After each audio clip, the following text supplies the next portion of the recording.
Alright, there we go. Alright, here we go, here we go. Tuesday's live stream. It's a little bit later than what I originally scheduled the stream for, but I got kind of distracted with some YouTube videos. That's my excuse this time. Howdy, howdy. Howdy, howdy. Welcome to the Tuesday stream. We'll see how far I can get in Eclipses and Saros this time. Eclipses? I thought it was Eclipse and Saros. I guess the Eclipses makes sense. There's two main characters this time, I suppose. I do have to wonder though, and like I feel like this is not going to be explained at all during the story on how like a couple of like World War III T-dolls can actually be better than the modern T-dolls. Kind of seems like it doesn't make sense to me. That's like saying like a fucking first generation iPhone 1 is better than like an iPhone 10 or something. That there's too much of a gap in the years. And we're talking about some like robot bitches. Like I feel like the gap would just be too much, and yet they're treating like these girls as if they were like some sort of top military secret, which doesn't seem like they are military secrets. It seems kind of like they were just, you know, just high tier soldiers or whatever. Like if anything, like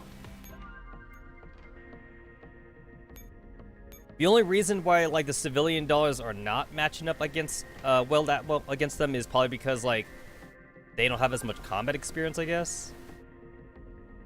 I don't know.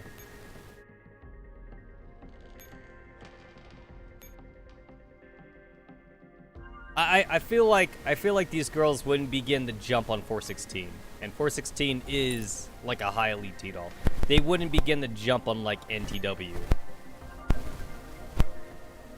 It's like that's probably why they had to write out like the girls that did get jumped as like being inept or something. I don't know. They specifically had to choose girls that like were not well liked by the fan base, because. Actually, that's not true, because Contender was in there, and Contender is well liked by the fan base. I don't know, that seems kind of like a plot hole to me. That legit actually seems kind of like a plot hole to me.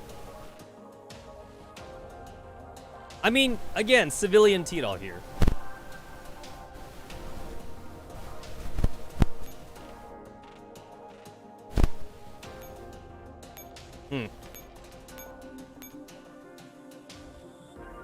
I mean, her tile blows are still good, damage and crit. It's just that her skill is no longer relevant.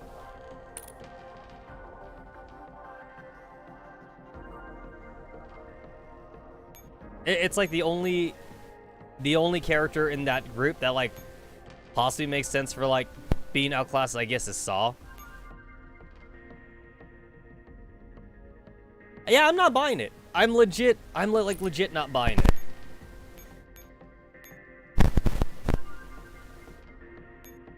It's like even putting aside the fact that like, okay, World War III girls, whatever, like the highest possible tech that like they could have used during World War III for these two soldier classes. Like, I don't know. You give it 10 years, they're outdated. The only possible way that these two girls could possibly, like, I don't know, still be worthwhile would be like if they, like, I don't know, like other than having a learning computer, which I guess, come to think of it, I guess they all do, would be like if they had some kind of like nuclear reactor like as their power base, which obviously Scar H doesn't, because she seems to be having a fucking power problem all the time, which definitely shows how out of date they are. And then apparently Stasai has had Elena for a long time, so maybe they did quietly update her a little bit. Doesn't seem like they really did, though, considering that, like, her old base programming is still in there, and Stacey had her for so long. So they must have not given a shit. Hmm.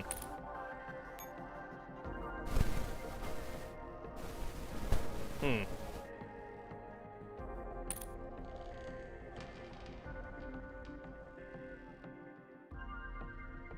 It's like military T-Doll versus civilian T-Doll. Yeah, there's gonna be a gap in tech, but I don't know. I'm of the opinion that, like, with how fast technology is growing in Girls Frontline, at least from what I've read in lore, it's like even a civilian T-Doll in like a 15-year time would probably be close to a military T-Doll from the 15 years ago time. I don't know. And I'm only saying this because I feel like the story's not going to go over this, but like, these two bitches don't seem like they were that important anyway. I mean, they must have not have been important, considering that we're even entertaining the idea of this little story anyway. If they were important at all, they'd either be dead, or the military would have, like, I don't know, caused like a self-destruct sequence in them or something.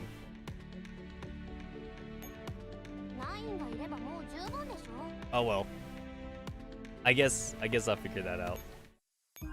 Did I finish off all my dailies? Yeah, I did. Well, there's this, but whatever. Oh, cool, I can do the calibration. It's like, even if I did my dailies, like, the extra points kind of matter, because it helps me get, like, extra shit at the very end.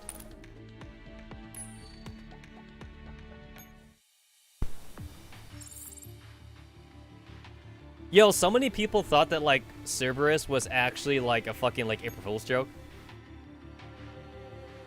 Not gonna lie, I kind of thought this was an April Fool's joke as well. I didn't think they'd actually do it.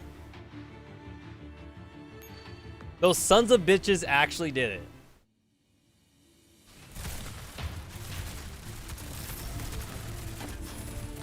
They did it.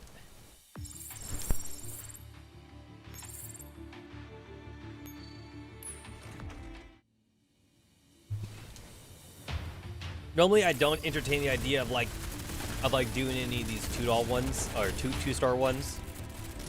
I'm only doing it because I'm live streaming right now. Like, maybe I'll get it. I do have to admit, this does seem actually super archaic. Like the more I look at this. It's like, wouldn't it be easier just to like hack them on the field? I don't know. I don't know how complicated. I don't know how complicated the regular rank and file SF units are. But surely it's not that hard to hack a diner gate. Actually, this seems massively overkill to try and take. Look how many diner gates are here. This seems massively overkill to like try and get one diner gate. This is like some weird like Rube Goldberg machine of trying to capture something. This giant cannon, we shoot like a giant cannon to get rid of like 99% of them, just get one last one. And then like we had to like try and like render it inoperable so we could hack it? I don't know. Seems kind of pointless.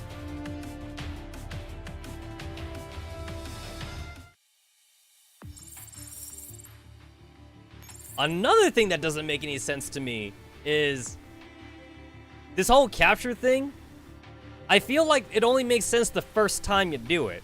So once we get a diner gate, it's like, can't we just like reverse engineer that and then just make our own afterwards?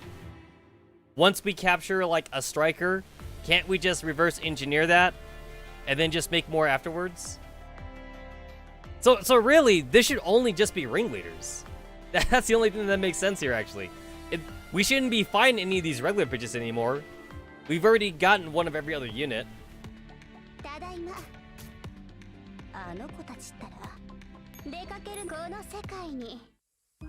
The factory should have like 2 different tabs now.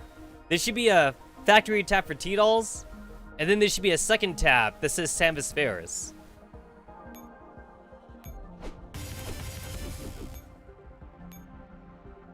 It definitely seems like a grievous waste of resources to capture diner gates, especially. Diner gates should not even be in the fucking gacha options. They really shouldn't be in there. I mean, obviously, I know why they're in there. It's because they need to pad out the list or whatever. Gameplay-wise, it makes sense. Lore-wise, I don't think it makes any sense at all. This should only be ringleaders.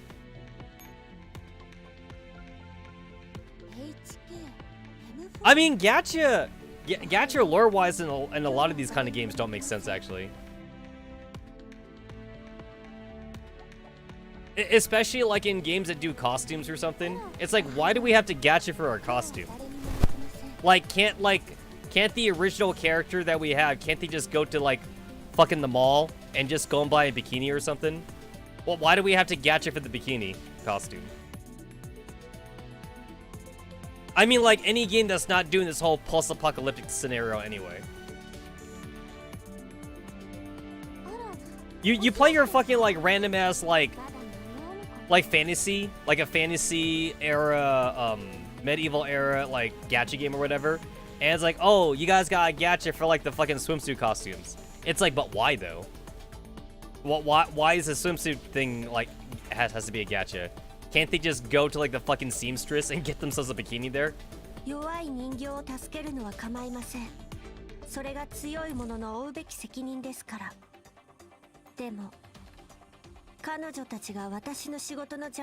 just double making sure that, like, I actually, like, finished off everything. Oh, and then they are doing the rerun of this one again, which I skipped the first time.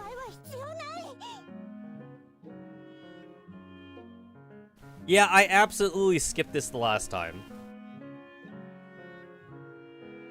I mean, to be fair, I can't even afford to do it anyway, but these are probably, like, the least popular of, like, all the T-dolls ever, though. These have got to be, like, the least popular. We have, like, 3-star login bitch. We have bitch that, like, people thought was gonna be a Team Defy member because she's, like, drawn in the same fashion, but she's not a Team Defy member. And then you have, like, random rifle girl that they made to pad out the listing as well. Then you have another login girl. And then you have probably the only one that's even worth getting, but she's not meta either, so yeah.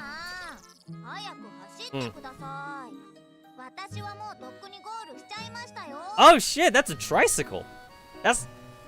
I actually thought this was just like a bike with training. That's not training wheels. She actually has a tricycle. Oh.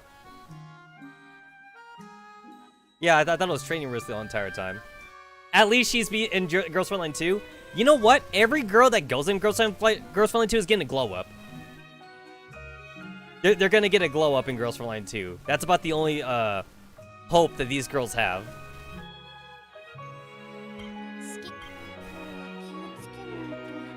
Honestly, I'm glad that we're not getting login girls anymore, because login girls, you can't even make an argument that they're for new players anymore.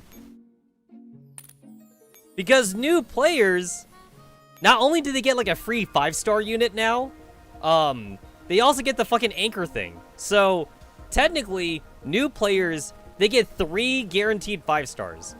2 of which they could, like, choose. Like, the first 5-star they get for free is random, of course. But, like, the second one they could choose. And all they gotta do is look up a fucking guide and be like, alright guys, which one do I get? Which one do I get? And then, like, the guy just tells them, oh yeah, these are, like, the fucking meta bitches. Go and grab these, and you literally don't have to worry anymore. So, new players, they got it easy. They got it fucking easy. Back in my day, there was no such thing as a guaranteed 5-star. Not unless you spent money. Not unless you spent that cold hardcore cash. Right now, I think it's still foul. Yeah, it's still foul right now. Which, to be fair, she's decent. She's decent as a freebie 5-star. She was fine for me. But like, just clearly just outdated though. You could get better ones. And then apparently this was before I even logged into the game. Since like I think I made my account 6 months after the EN server started. But apparently the freebie unit that you got when you spent money, it wasn't even a 5-star. You got fucking Springfield. So I guess I'm glad that like I made the account when I did. Apparently when the game first came out, when you spent real life money, Springfield was your freebie chick. Which is actually kind of insane because that's such a horrible gift to get. And now new players, they get Springfield for free anyway. They get Springfield for free from chapter 3, I think.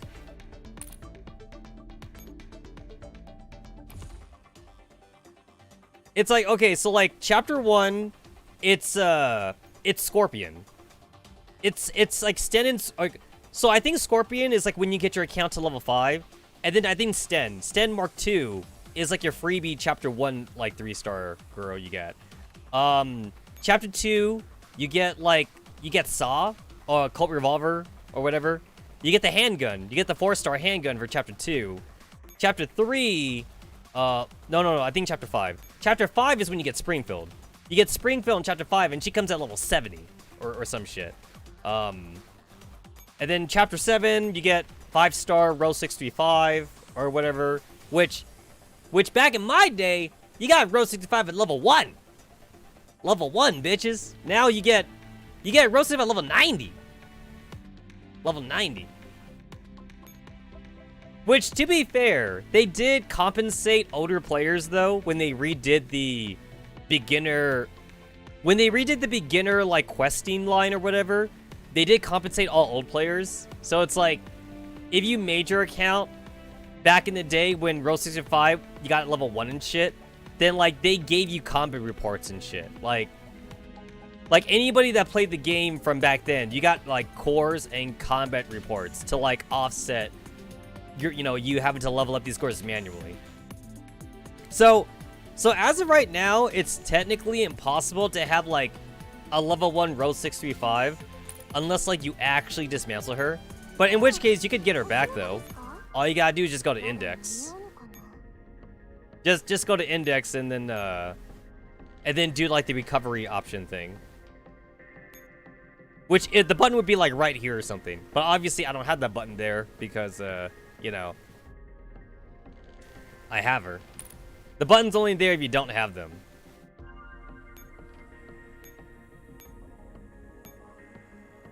I think there is still like one character here that I don't have just out of spite. Yeah, there you go. There's the recover button. There it is.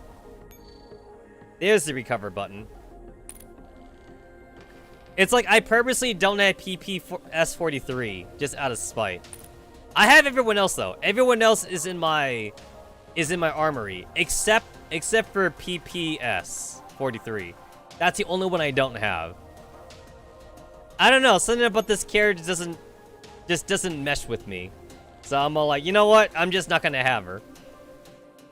So unless this bitch gets like a Digimind that makes her like super meta, I'm not gonna have her. Unless she gets like some kind of Digimind. And right now, I have all the Digimonds. Even the stupid-ass 2-star bitch right here. Yo, what a glow-up, though. She got, like, a massive glow-up. See, Commander? Don't I look more refreshing now? Flares are still broken! Oh, wait, I'm sorry. They're not broken. Apparently, according to Mica, flares are working as intended. But if they're working as intended, that just means they're more shit then. That just means they're more shit.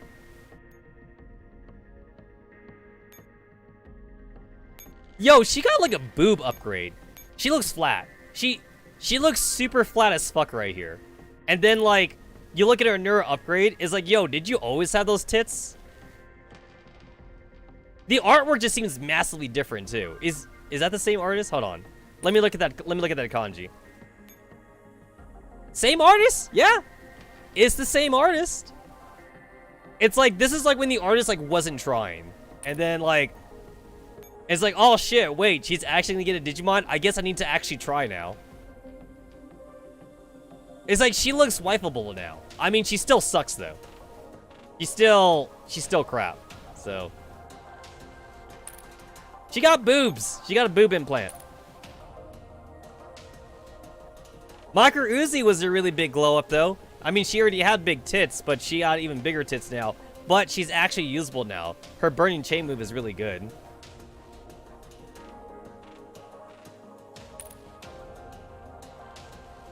I'm kind of sad that they didn't make Sten Mark II better. Because, like, she's like every commander's like first 3-star. So I'm kind of sad about that. They didn't make her Tau buff any better. And they made her like this weird hybrid. She's like an offensive and defensive SMG, which kind of sucks. Hybrids don't work well in this game. It's hard to make a good hybrid in this game. So if you're a hybrid, you probably suck. Oh, my girl Bren, she got did dirty though. She got did really dirty. I like how her entire Digimon story is about how she wants to be better. She wants to be an elite T-doll. She's like, I gotta be better. I suck. I'm a fucking 3-star and I suck. So like, I gotta be better. Nobody tell Bren that she didn't get any better. Lock and load is like the worst machine gun skill, so they didn't make that better. And then her second skill didn't make her better either. So Bren still sucks. And yet somehow MG4 doesn't suck. And MG4 also has lock and load. But they made the second skill so much better, along with the magazine. The magazine and the skill was so much better than Bren. So Bren did so dirty. She got, look at this one sentence. This one sentence skill, by the way. She got that, and then like MG4, she got this fucking Yo, MG4 got a fucking paragraph. She does all this bullshit now. She does all that. Bren's all like, oh man, I wish I was a better T-doll. And Mica's all like, I got you, fam. And then like, they didn't get her. They did not. Her mod dropped close to Nitori and Cord. Yeah, Nitori and Cord were just better overall. And then MG4 comes in, being known as the worst T-doll in the entire game. She was legit the worst one. And then Mica was all like, you know what? Maybe she shouldn't be the worst one anymore. So they decided to give her a glow up. And boy oh boy did she get a glow up. She got one hell of a glow up.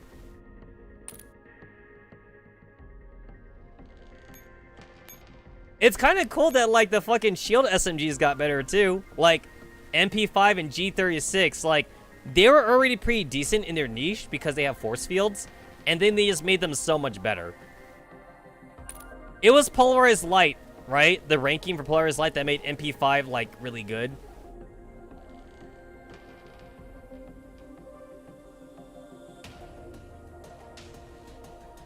I mean, of course, we still got some losers.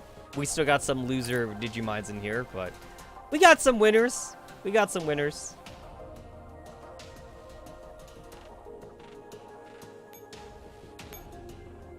Sorry, 64.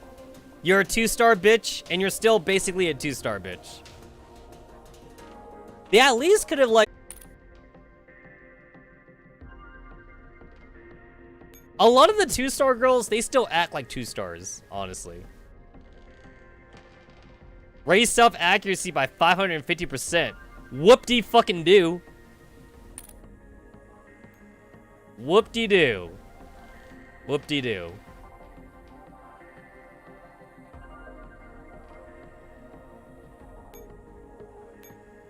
I think I remember Galil also being like one of the first 2-star assault rifles I got as well, along with Sig.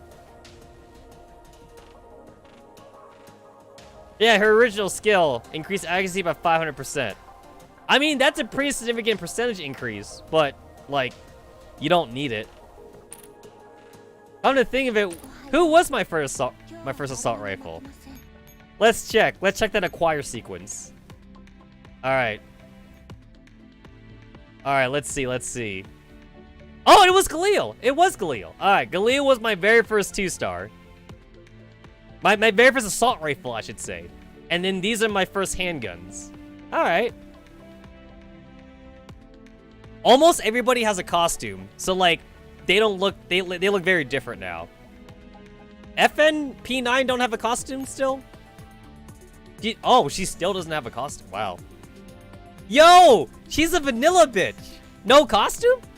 No costume? I feel sad. Buff all types. Rate of fire 20%, accuracy by 40%. Decrease all enemies' evasion. Wow. Yo, my girl, fucking FNP9. She needs some kind of glow up. Holy crap. There's no costume for her still. Still no costume, huh? Yo, my fucking P38 got a swimsuit costume. What a fucking glow up that is. Holy crap, that's what she looks like? Yeah, no, at least she got a swimsuit costume. Isn't that coming in the next batch, PPK? I think that was already teased. I think that's actually coming in our next batch. I believe we're about to get it.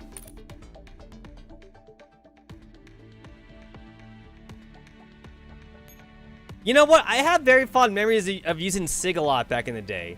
Because she actually has a decent one. Increased damage. And that's good for a new player. Like, it's very simple and just more damage. That's always good. I used Sig a lot back in the day. Sig, I think, was my first level 70 assault rifle. Level 70 was big back in the day. Now it's easy for everyone to get level 70. Yo, you can see here, guys. MG4, my first 5-star. My very first 5-star, man.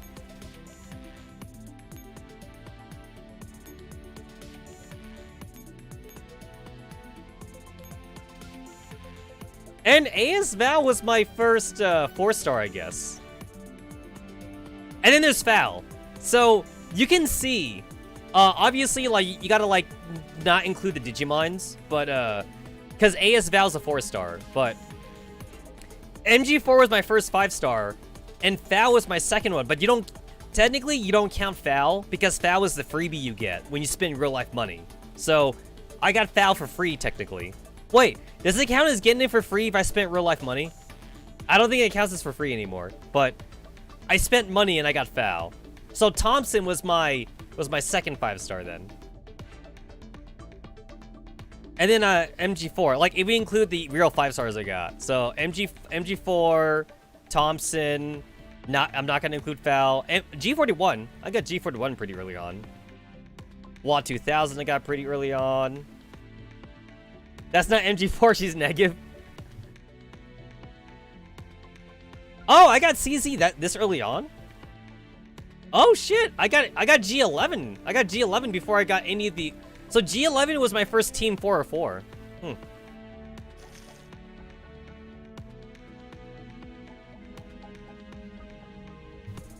I got Car in the A pretty early on. Wait, was my 5-star pull like that bad early on? Because Row 65 is here. Wait, was I that unlucky? So I'm not counting Foul. 1, 2, 3, 4, 5, 6, 7, 8. Wait, Girl 65 is my 8th? She's my 8th 5-star? I must have been really unlucky because, like, you know, you get Row 65 for free when you do Chapter 7, so... I guess I never made 5-stars then.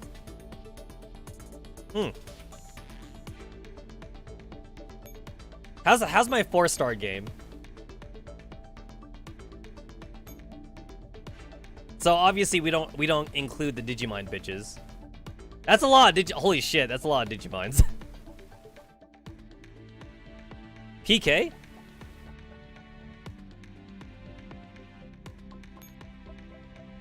I might need to look at 5 stars.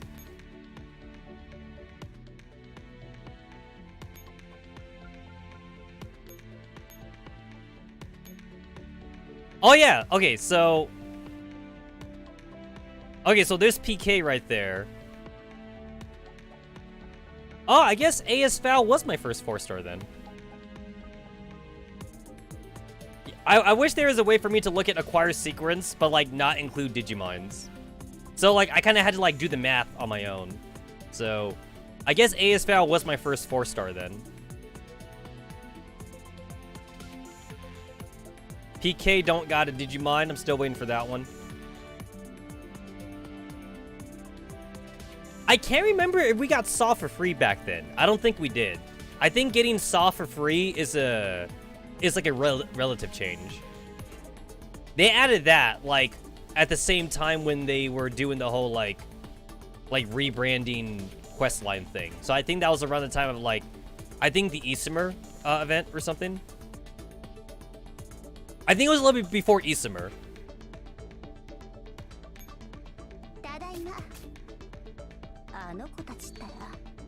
Yeah, it's like when did they redesign the whole like beginner questline thing? I think it's definitely before Isomer. So I guess I want to say it's around Continuum Turbulence. It was either around Singularity or like Continuum Turbulence when they like redid the beginner questline. 2020? I think 2020 sounds about right. Either 2020 or near the end of like 2019. They were all like, you know what? The game is way too grindy.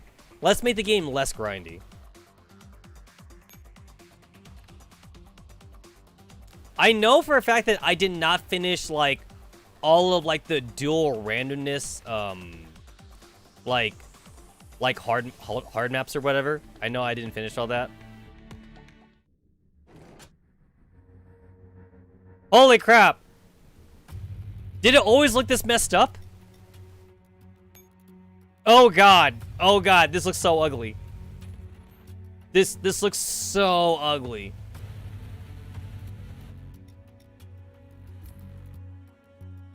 Oh, I hate it. I fucking hate it.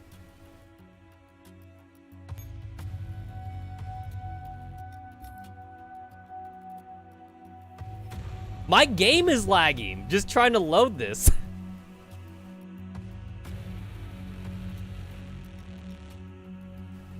Hey, wait a minute. Didn't the fucking server maintenance happen before I could even finish the story? It did, right? This is 0. Wait. Oh, wait. I didn't finish it. I remember. I legit didn't finish it.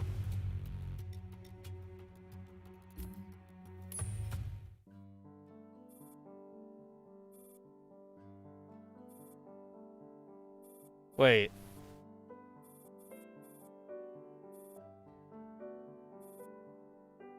Hold on. Wait.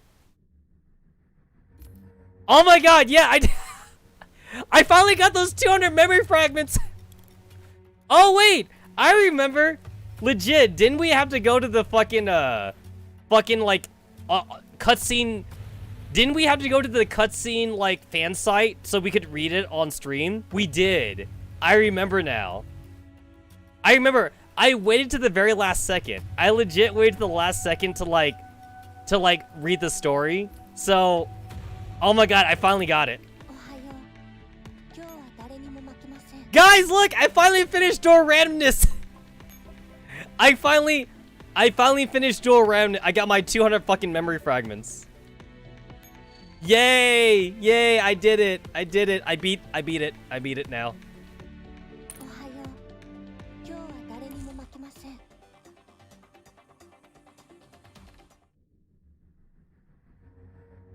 I really gotta stop, like, playing these events at, like, the very last moment. I gotta stop doing that.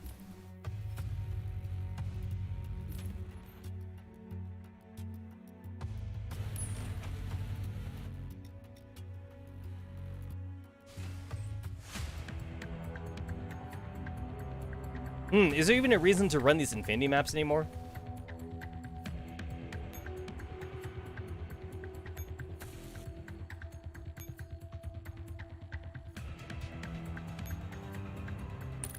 I guess there isn't?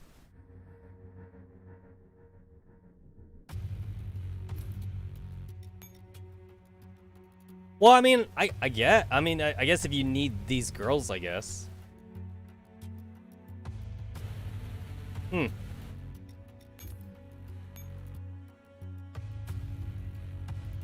Yeah, if you need them.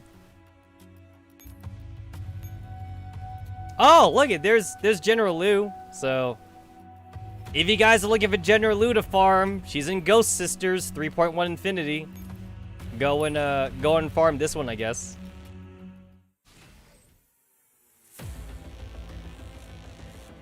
Oh, yo, that's an easy farm.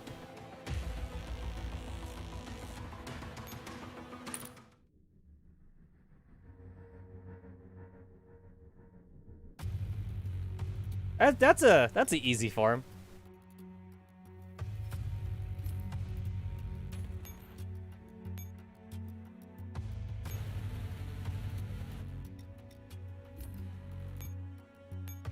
Hmm.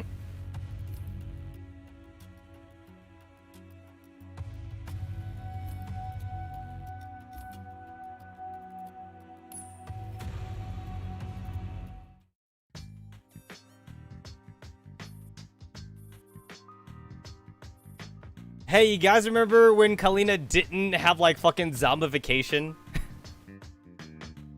It's been, like, I feel like it's been 20 years since we got to work with Kalina for real.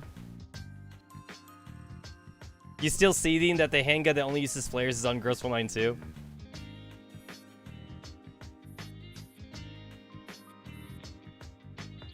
I legit like how during the anniversary event, when, like, you have Kalina as your adjuvant, they're still doing the whole, like, Kalina has zombie bit in the anniversary thing. Remember that? Like they're like, oh, Kalina's still at the hospital, by the way.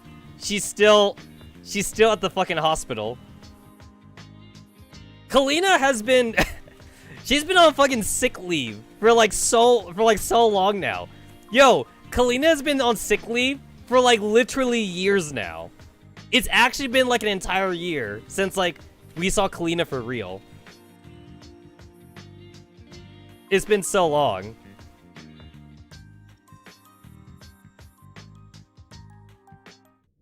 It's been so fucking long.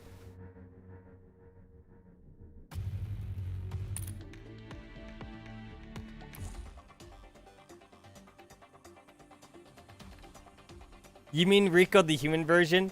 Hey, that's an insult to Rico. Rico's way better. She's way better, yo. Oh shit! Did I not finish Polaris Light either? Wait. Legit, did I not finish Polaris Light?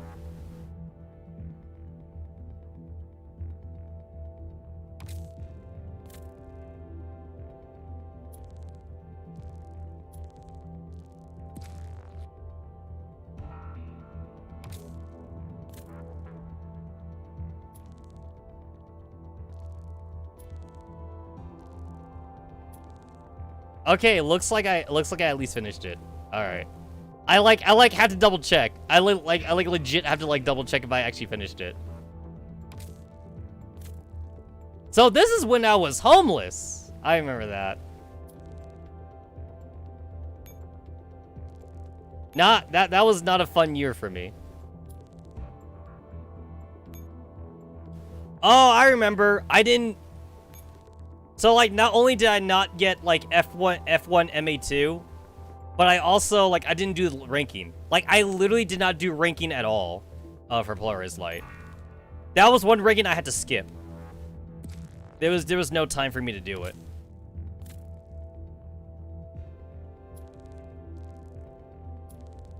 Okay, what am I missing? What am I? Oh, the EX, there it is. Oh, fire control. Oh shit. I was homeless, so like I couldn't finish everything. Hey, it's 40. Well, that's a lot of bullshit I'm having to deal with here.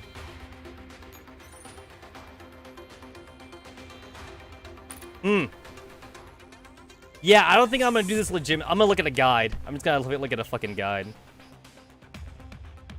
Hey, it's M16 without an eye patch. No eye patch.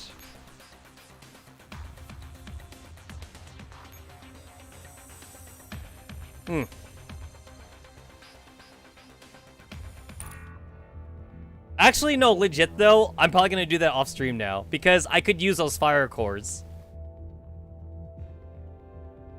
I could use these. I could use these, so I'm gonna have to do that off stream. Oh, what else have I not done? I guess I just didn't do the EXs then. 22. I'm missing 2? What else am I missing? Oh, there's the EX. Yeah, I just didn't do the EXs. Wait, why is this 1,000?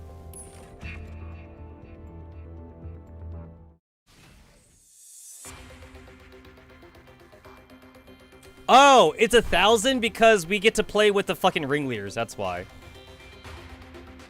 Yo, wait, why is Scarecrow so much stronger? Wait a minute. 44,000 power, 72,000 power. Executioner is 81,000 power. Why the fuck is Scarecrow at 105,000 power?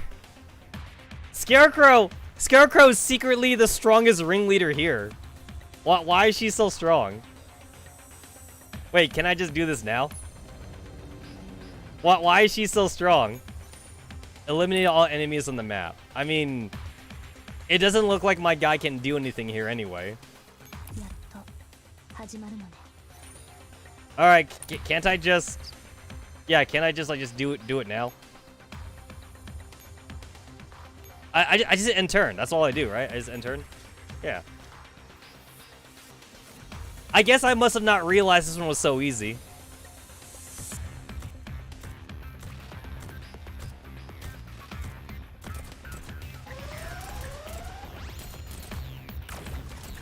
Oh, that's cool. I mean, Executioner is still the weakest of, like, all the ringleaders, though. She's still the weakest.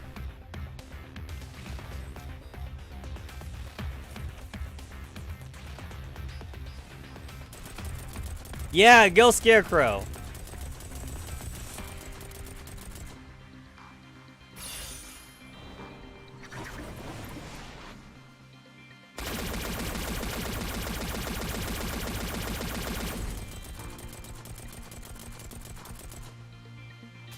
I remember in Polarized Light, though, weren't they making it seem like the girls were getting their asses kicked?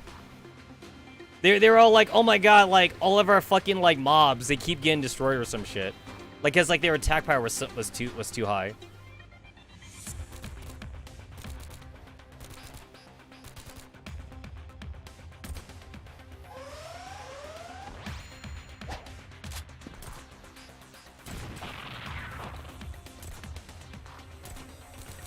What the fuck? She did, like, a fucking little pose, like, near the end.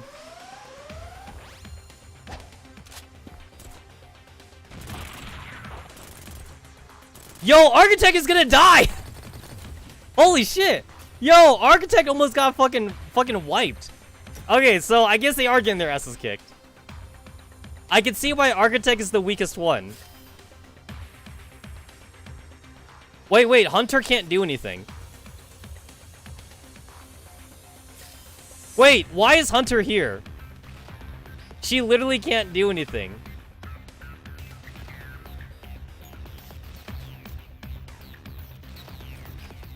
Hunter is here just watching.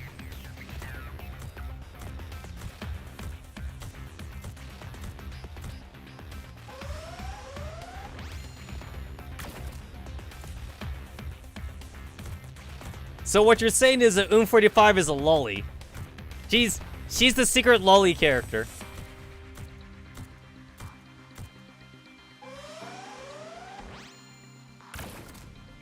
Kind of weird that, like, there's no animation being played for the other girls, but the Scarecrow animation plays. I don't get that one.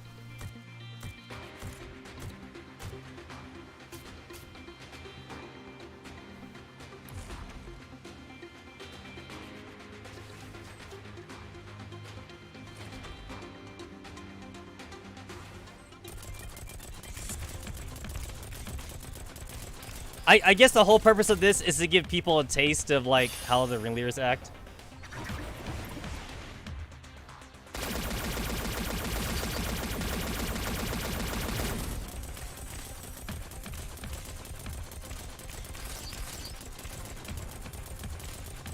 Yo, why is Scarecrow so strong? Scarecrow is the strongest ringleader. What the hell?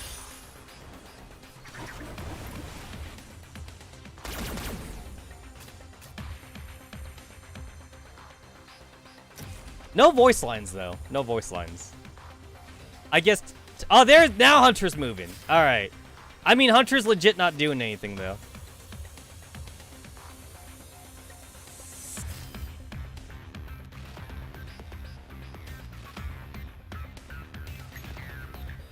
Yeah, I'm just sitting here on my ass doing nothing.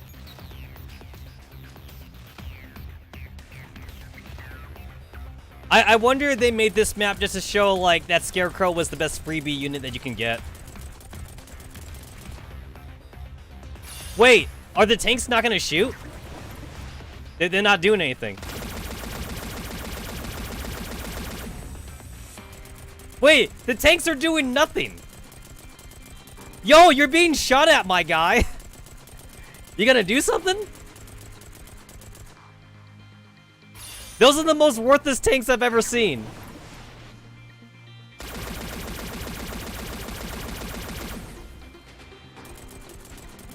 Do something!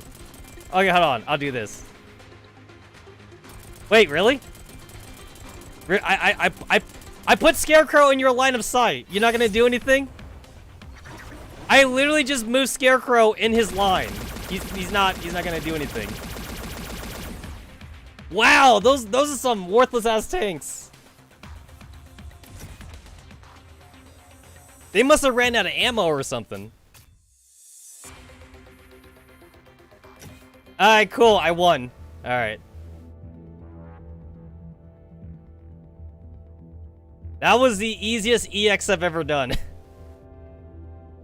Yay, I got a 500 advanced training data. That's pretty good, actually. That's actually not bad.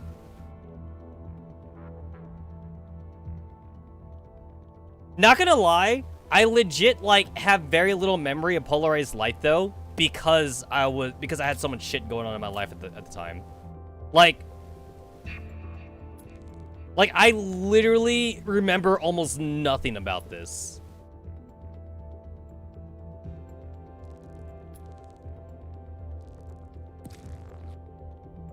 And then, to be fair, this was also when my original channel got banned. Remember when I was playing Harem Fantasy? Yeah, this was about the time when my channel got banned, too. Because I showed some uncensored titties on my stream. So that was a problem. YouTube was too virgin. They were like, no, you can't do that. Can't do that. My weekly task wants me before one resupply gacha. Whatever. I mean, how lucky can I get? I can't get that lucky, right? If I get... I'm gonna just say it again. If I get the live 2D right now, I'm gonna fucking be a real VTuber. Out of the fucking one.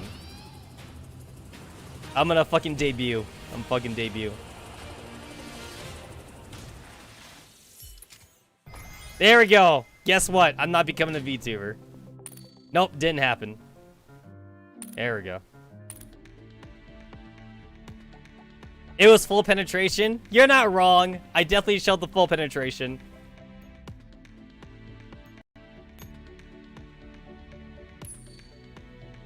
Wasn't it like the fucking nun rape scene?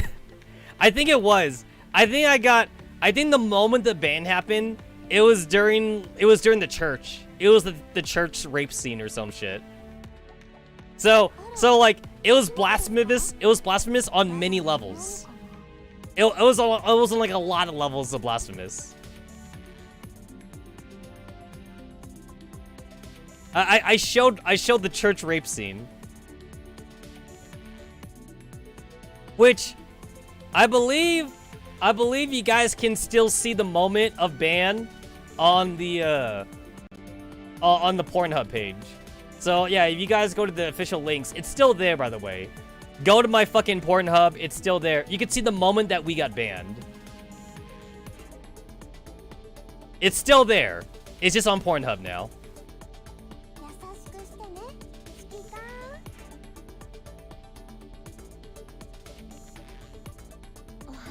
It was the werewolf rape scene? Ah, it was the furry? Ah, the furries! The furries!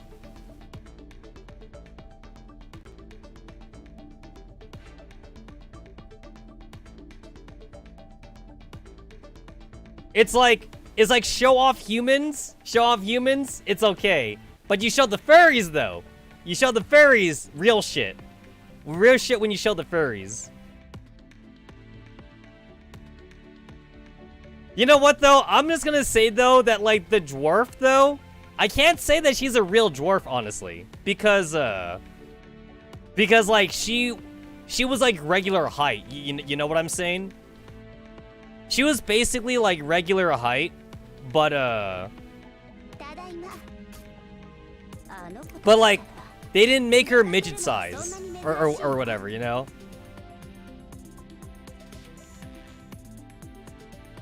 Yeah, they didn't make her midget size.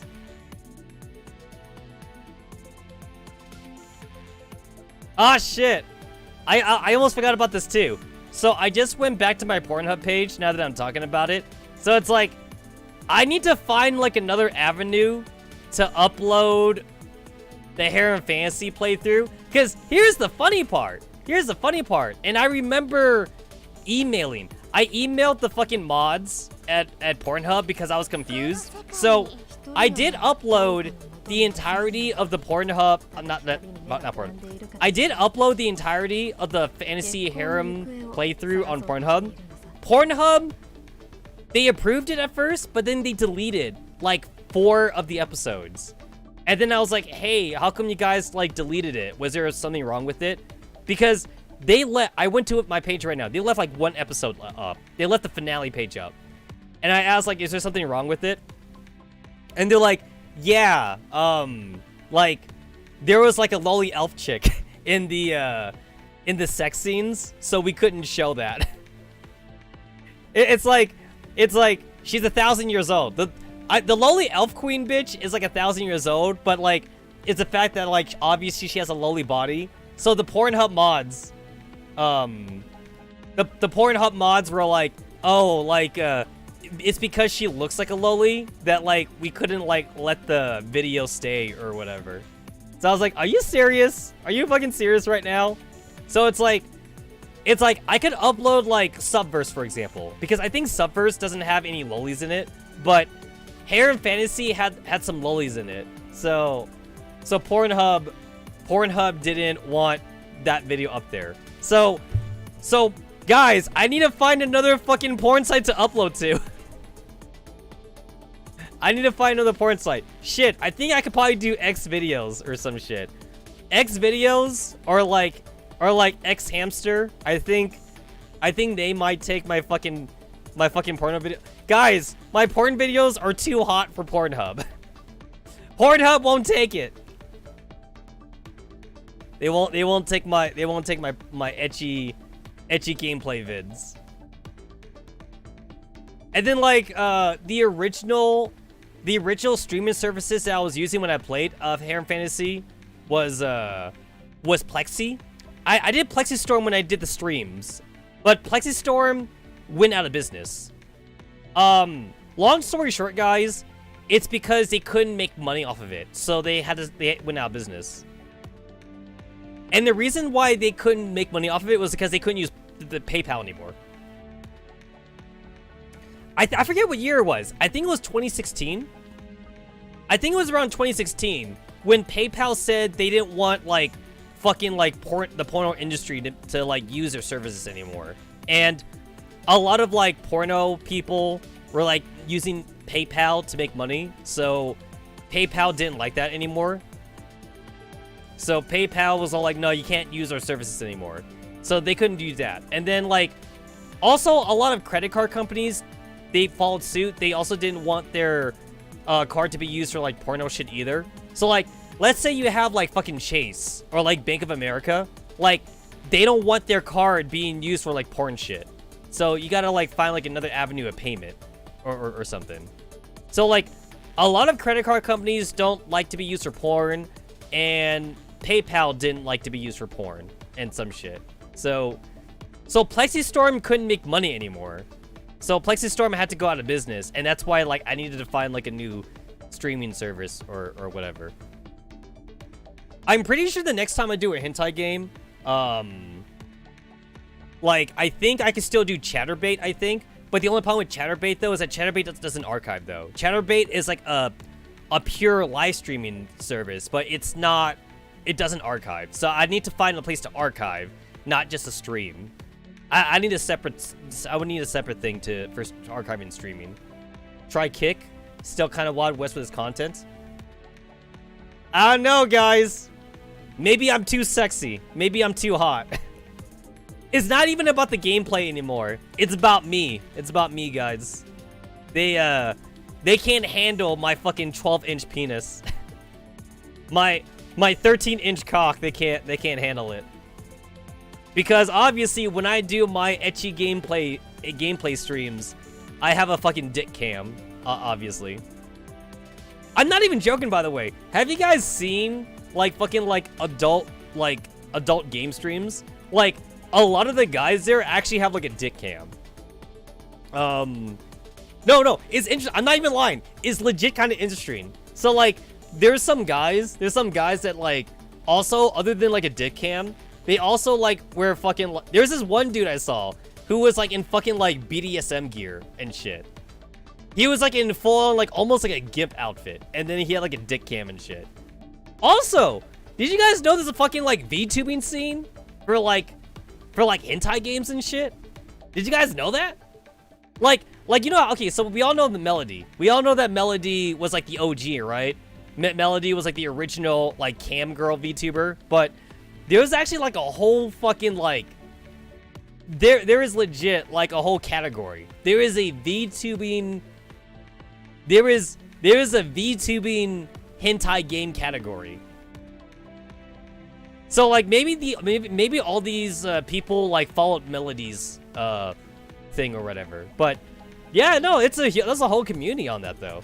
Not just female VTubers, male VTubers too. Also guy VTubers. And like all of these VTuber hentai game streamers, they all either do like a dick cam or they do like a real life titty cam or something. So like if it's like a female like VTuber, then like she'll also have like, other than like having her VTuber model, she'll actually have like a titty cam or something. And then like for all like the guy VTubers, they'll have like a dick cam and whatever like that. I mean, I actually like legit though, like it's actually kind of interesting because I remember when I was live streaming on Plexistorm, like guys, I legit got asked a few times when I was live streaming on Plexistorm to show my dick. And I was all like, and then I actually had like a couple of people tell me I sound hot. Like they're like your voice is pretty sexy. I'm like, thanks. And they're like dick, please show dick or whatever, like dick pics please. And I'm like maybe later. And of course you guys know that like I'm not a stranger to like showing off my naked body or anything. I used to be a stripper and all that. And I used to have sex for money. So it's not like it wouldn't be the first time that I showed myself off to people. But I got out of that business a long time ago. But shit, maybe it's time for me to go back into that business. Time to start uploading shit on OnlyFans or something. Time to quit my fucking day job. Time to bring in the dick cam. Time to bring in the I don't have any piercings. Apparently there's like whole category for like piercings and also like nipple piercings or whatever. And like people find that very hot and shit. I don't have any piercings at all, but I don't know. Maybe I would get my nipples pierced for money. I have no idea. I'm particularly scared to get my nipples pierced, not gonna lie. Like, I'm scared to get my ears pierced, honestly. I don't even want to get my ears pierced. So, like, to get my nipples... To get my dick pierced, I don't know. I don't know if I want to do that either. Can you guys imagine getting your fucking dick pierced? Like, shit, I don't know. I don't fucking know. Like, okay, I'd do it for $1 million. Would you guys do it for $1 million? Would you get your dick pierced for $1 million? It just kind of freaks me out a little bit. Like, ugh. I shudder. I shudder at the idea of getting my fucking dick pierced. But I guess I'd do it for $1 million. But yeah. I mean, you suck dick for $1 million. I feel like most people would suck dick for $1 million.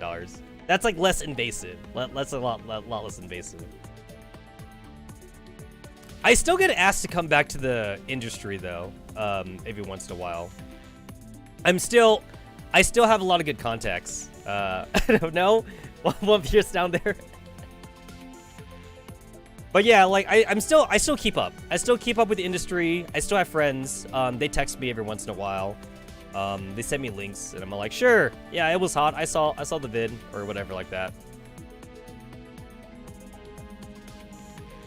Actually, legit, when I made my Chatterbait and Pornhub account though, like I did go a little bit down the rabbit hole into the whole like video creator community. It's actually very wholesome. It is very wholesome. Like everyone talks about like camera angles and like the best ways to like not overdo lighting or like some shit like that. And like surprise, did you guys know that there is like a legit like porn category for small dicks and whatever? So like you don't have to feel out of place like in an industry where like everyone talks about like 11-inch cocks and whatever like that.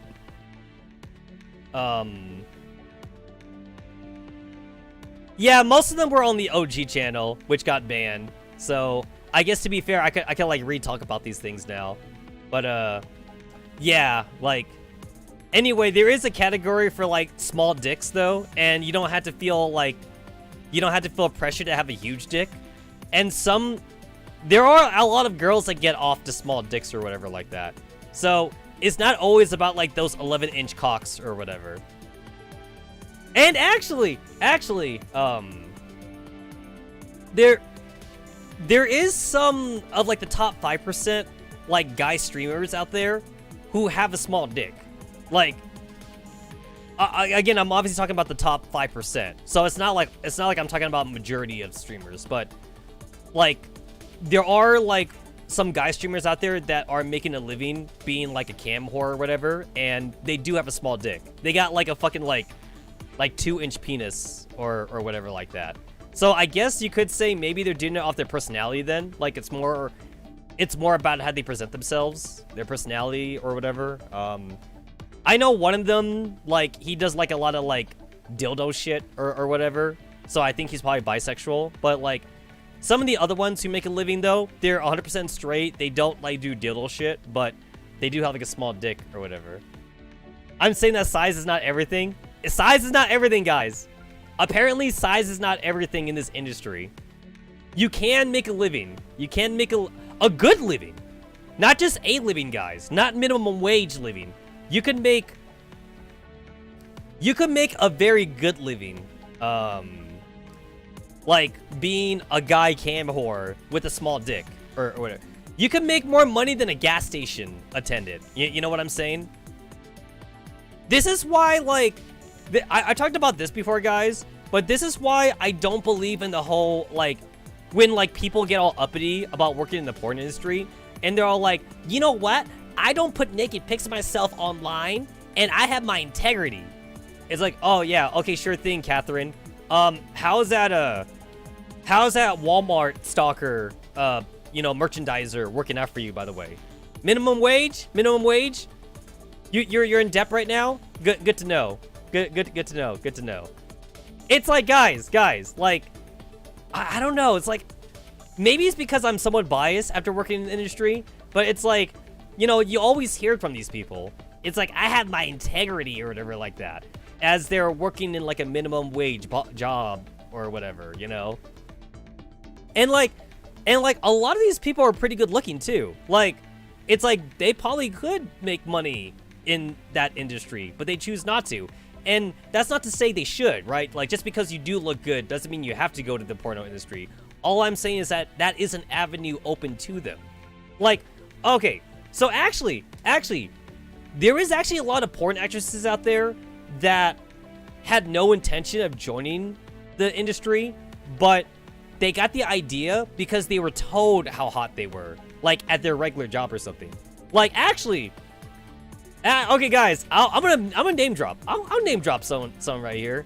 So Madison Ivy is a porno actress that, like, she's pretty hot, and I've seen some of her vids. So apparently, she was also a porn actress that, like, had no intention of, like, going in the industry. And the only reason why she went to the industry, she had a fucking office job. She legit had, like, a fucking 9-to-5 cubicle office job or some shit. And a lot of her coworkers told her, like, yo, you're pretty hot, man, or whatever. And, like, she's like, really? I'm pretty hot? Like, I guess she had, like, a low self-esteem, like, about herself or something. But a lot of her coworkers told her, like, how hot she was. So she decided, like, she would do, like, 1 or 2 porn vids or whatever. And then, like, she made a lot of views. She got a lot of money from those videos. And they're like amateur. They're like amateur vids or whatever. And then she was like, okay, cool. Maybe I'll sign up for Bang Bros. You guys know Bang Bros, right? Bang Bros is like one of the more top porn companies or whatever. He's like, maybe I'll sign up for Bang Bros or something. And then, like, she actually did get the job at like Bang Bros or something. And then, well, the rest is history. Now she makes really good money or whatever. I'm gonna name drop another porn actress, Brooklyn Chase. She also had, like, legit, like, a 9-to-5 cubicle office job or whatever. And she was told how hot she was or whatever. So she also gave it a try. And also, you don't have to do the whole, like, porn thing for, like, a long time, honestly. Like, actually, you'd be surprised at how early you can retire. There's actually, like, a lot of porn actresses that, like, are only active for, like, 1 or 2 years, and they literally make, like, $1 million, and then they just stop. They literally just stop or whatever like that. And then, like, you know, you can still fap to those vids or whatever. Just don't expect any new vids to come out anymore on that. And then, like, you know, like, some people in the porn industry, they're in it because they actually like the industry. They actually are either, you know, like, they actually like showing themselves on camera. They actually love the sex life or whatever. They like the swinger. They like the swinger life. You know. But, like, other people only did it for the money. And that's fine. That's fine. I did it for the money when I was in college. And then, like, I got out of it. But shit, I'm still getting asked to come back. So maybe I do want to come back. Guys, this economy, am I right? This fucking economy, it's making me think I should go back. You know? I'll say this, guys. If I mysteriously start spending more money on gacha, I think you'll know what happened to my day job. I think you'll know what happened. I can't afford this right now. But maybe in the future I can afford it. Just not yet. Just not yet.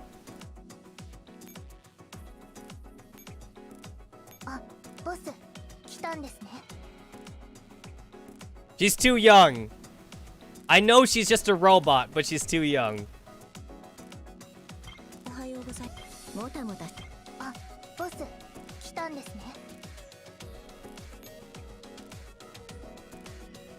The only one I have here in this group is Famous. I don't have the other ones.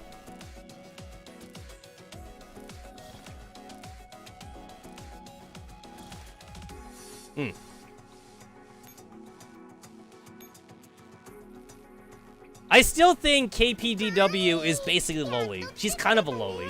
I know she's got tits right there. You can see the boobs, but she's basically a lowly.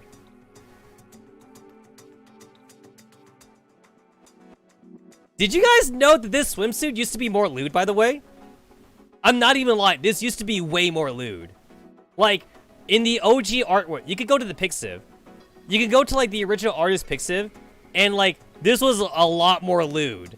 There's a little battery. Yo, there's a fucking battery icon, like, right here. Right on her fucking, you know, whatever that is. There's a fucking battery icon right here. So, she used to have a tattoo. That was not part of the swimsuit. This is just part of the swimsuit, but there used to be a tattoo right here, though. She had a fucking tramp stamp, guys. In the original artwork, she had a tramp stamp. And also, this was not, like, see-through. This was not there. It was a two-piece. This used to be a two-piece. But then, like, girls, Mica was all like, it's too lewd. It's way too lewd. You gotta, like, tone it down a bit or whatever.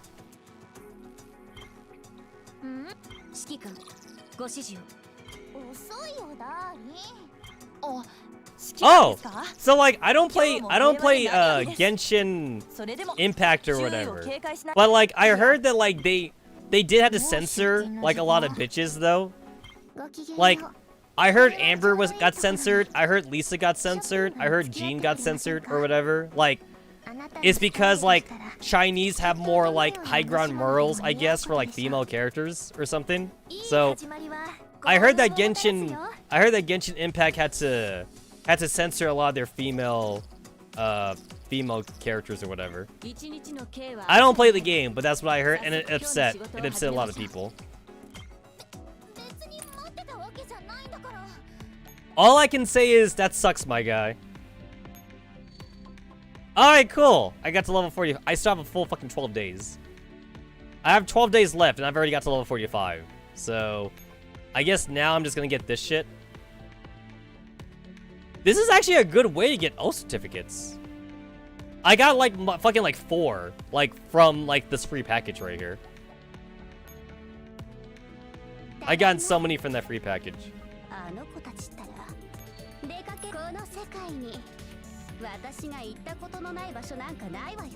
Did I do all my quests? I gotta double check again. There we go, I did. I just haven't done this because I don't have the fucking card. That's fine. Chinese feminists complain, censored 4 girls, and never do that again.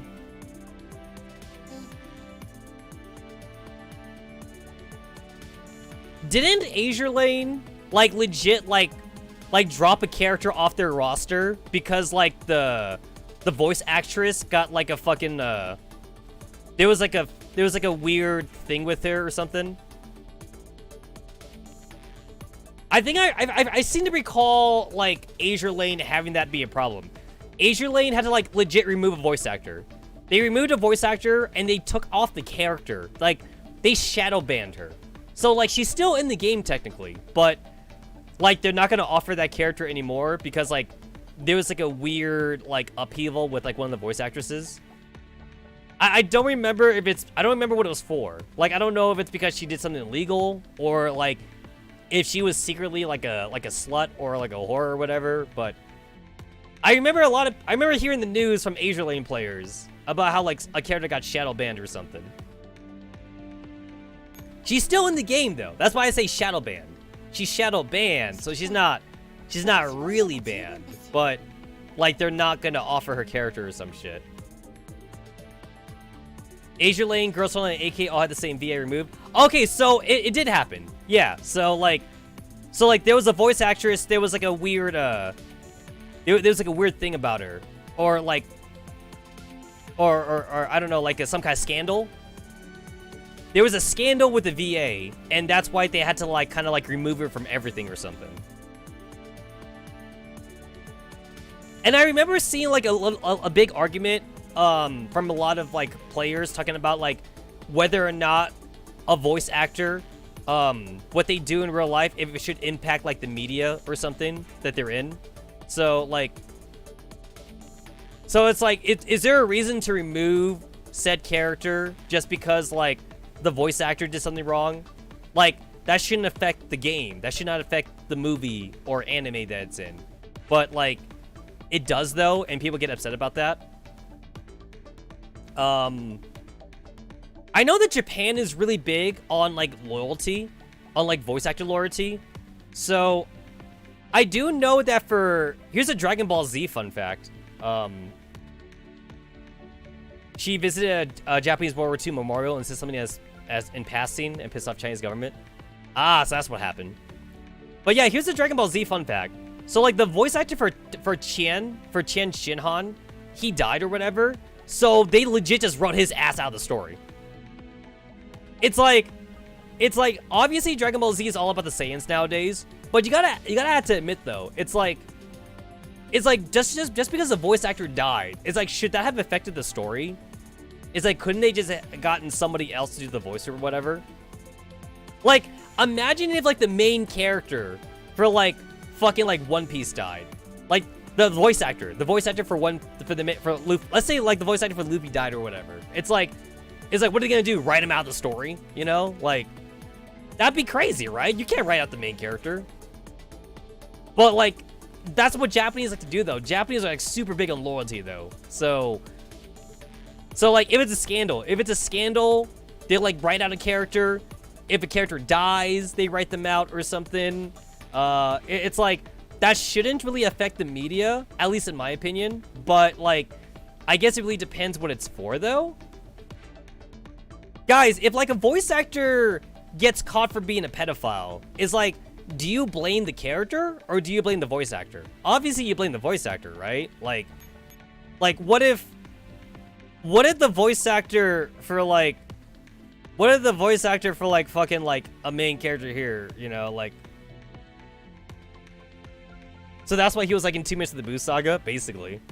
Like, what if the voice actor for M4A1 was like a Shotokan pedophile or something like that? It's like, what are we gonna do? Write M4A1 out of the fucking story? Is that what we're gonna do? You know?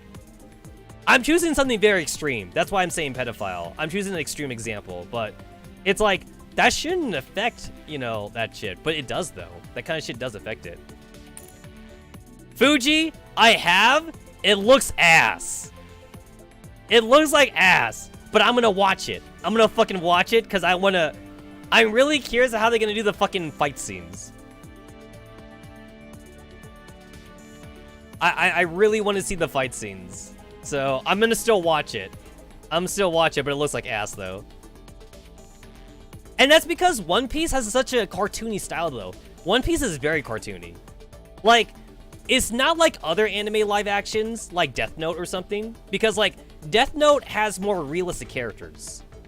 But One Piece is weird, though. One Piece is so weird. So, you can't translate that in live action. Have you seen the live action for JoJo's Bizarre Adventure? Like, the live action for JoJo's Bizarre Adventure was decent, in my opinion. It wasn't the worst, but it also wasn't the best I've seen for, like, live-action anime. You think 10 wasn't in the Boo Saga up to Goku was transferred to SSJ 3? Yeah, and then, like, I think anytime that Shinhan did talk, they used, like, a pre-recorded voice line. Like, they didn't use any new lines or something. And then, like, Persona series. The voice actor for Igor died, so in P5, like, they kind of leaned into it. In Persona 5, they gave a new voice actor because it was technically not Igor in Persona 5. And then, like, when they showed off the real Igor, that was all pre-recorded voice lines. Like, they couldn't just... Atlas didn't just want to do... They didn't want to just hire a guy that had the same voice, that could do, like, mimic the voice for Igor. So, they literally just wrote Igor out of the story then. They wrote Igor out, they replaced his character with, like, a new god character. And then, like, when Igor did come back, he did not have any spoken voice lines. Like, barely any. Any voice lines that he did have was just pre-recorded. Because the Igor voice actor died. I do think that is extreme. I do think Japan does take a very extreme case when it comes to, like, this kind of thing. That also reminds me, too, of, like, the Ayana Hirano scandal. Like, way back in the day. Like, I think that happened, like, right after, like, Suzumi Haruhi or something. I think it was a dating scandal. I think that's what it was. So, like, Aya Hirano, who was a really big voice actor back in my day, You know, she did really great work. She did the voice actor for Suzume Haruhi and shit. People loved her. I think she had a dating scandal. And you guys know that idols are not allowed to date or whatever in Japan or something. So she had like a dating scandal, and she kind of like didn't get work for like a few years or something. Like that's how bad it was for her. And then now she's getting work. She is getting work again. So like, good for her. Good for her, I think. But it does kind of show how unfair the market is, I guess, though. Just because like they care so much about like what they do in real life or something. It was an orgy? It was that bad? I thought it was just a dating scandal. It was an orgy? Dang. Is that real though, or are we still speculating though? Was that confirmed? Was she actually in an orgy? Hashtag about. I'm about to fucking look that. I'm about to fucking find the video. I'm about to look up Aya Hirano orgy video. I'm about to look that shit up. The Dane scandal was less severe. But yeah, I remember that she didn't get work though. Her agents was trying really hard to do like damage control and shit. So she wasn't getting a whole lot of work. I think she was still getting gacha work though. So she could like do like voice acting for gacha games. But like, I think that was about it though. I think that was about it. Yeah, but didn't Ayana Hirano though, didn't she dabble in idol shit too though? It's one thing when VAs are just only VAs, but some VAs do idol shit as well though. So I think for Ayana, I think for her it hurt her in both ways in that case. Cuz I believe she was also an idol because she did swimsuit. I remember seeing her like her swimsuit magazines. It was a rumor, but it was enough for her to basically be banned at the time. Like, oh, do you guys remember, like, I'm not gonna call it a scandal, but there was like a fun thing with her. Remember when she like had like a swimsuit upside down or something? If you guys look it up, the Ayana Hirano like backwards swimsuit joke or something.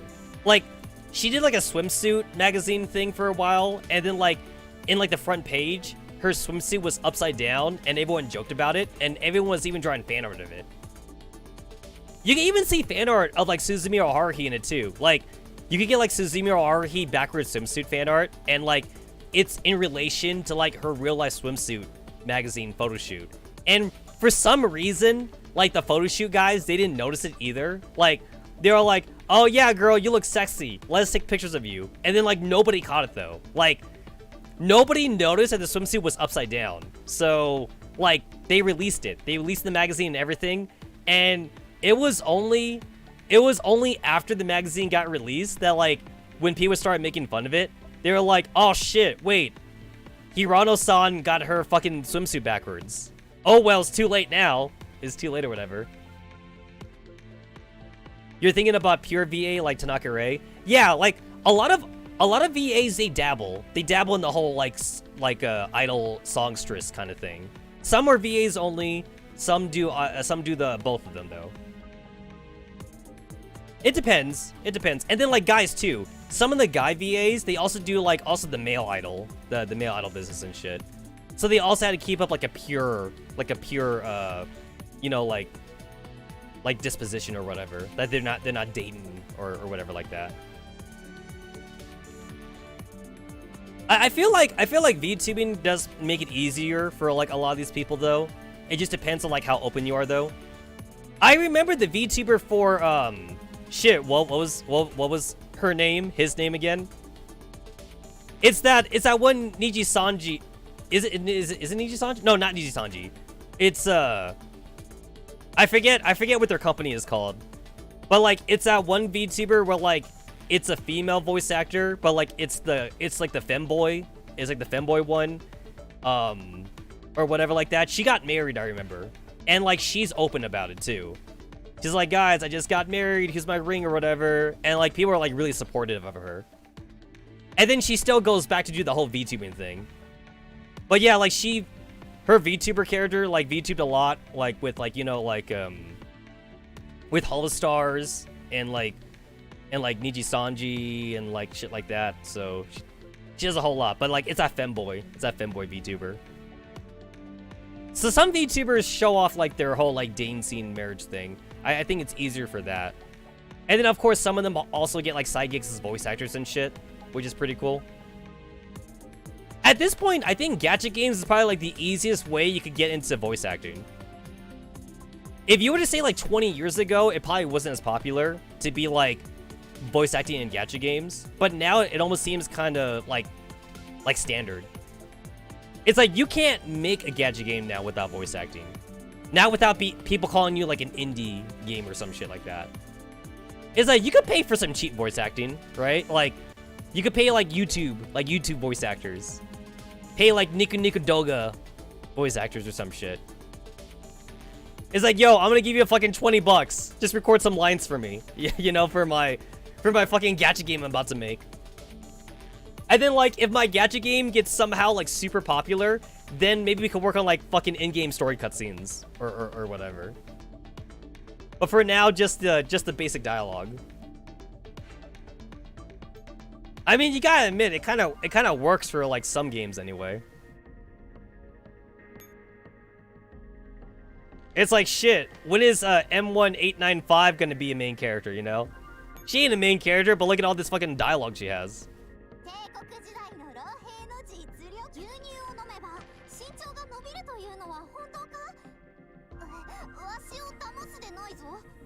If I had a nickel for like every like chibi T-doll that was talking about drinking milk, I'd have like $1.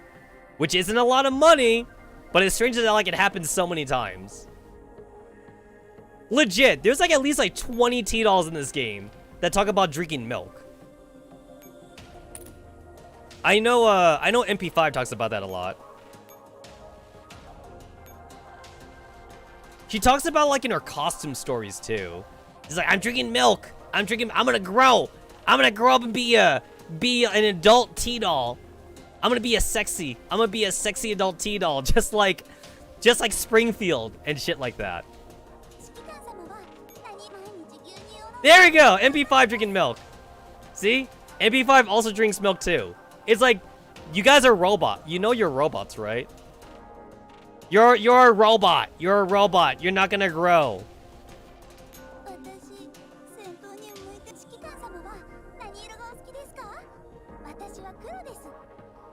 Why the fuck is there art boom of Miles Morales and Penny Parker all of a sudden? Wait, isn't it only because like Gwen's Spider-Girl? Isn't that because like she's basically kind of like friend zone Miles? Isn't that why? Gwen friend zoned him. So like people like are going to like the next obvious pairing. And also like we didn't see Penny Parker that much in the new movie, so I think people are like having withdrawals. So like they also wanted to like draw more Penny. Did you guys know that like the very upbeat Genki girl Penny Parker is actually like a movie iteration only kind of thing? She's actually kind of emo, like in the original, in like her original story. The OG Penny Parker is actually emo. So they didn't want to do the whole emo thing in the movie, so they made her a Genki girl. But yeah, like Miles got friend zoned. I'm pretty sure he got friend zoned, so that's why they had to do something with that.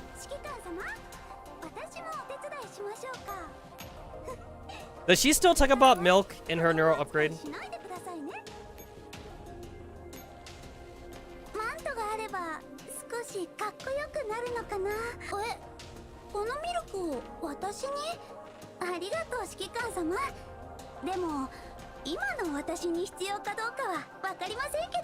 Oh, she stopped drinking milk? She's not drinking milk anymore?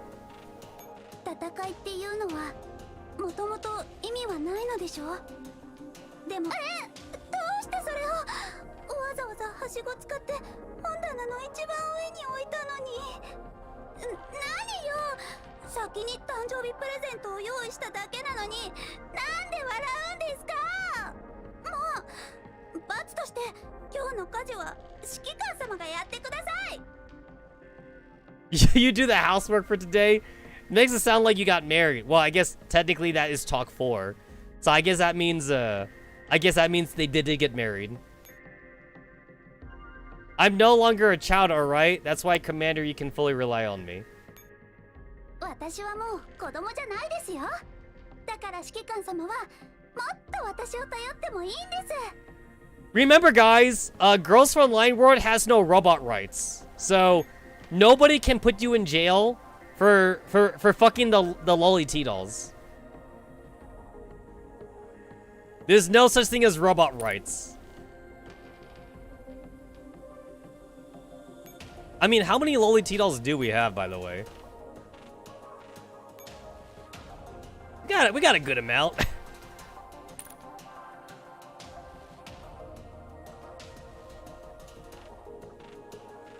Although, actually, now that I think about it, though, this game doesn't go hardball into lollies compared to other gacha games, though. Like, Azure Lane goes hard into lollies.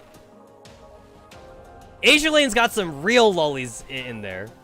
But Girls Frontline is a little bit easier. A little bit easier on the lollies. Not too bad. Not too bad here.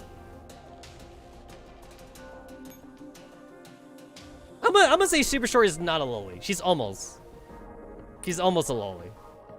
CZ I think is a lolly. She could be considered a lolly character.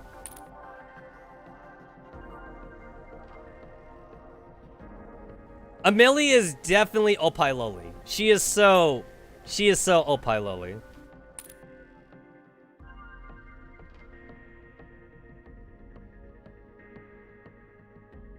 Blue Archive is hardcore Kuni. Yeah, Blue Archive's got a lot. Blue Archive definitely has a shit ton of that.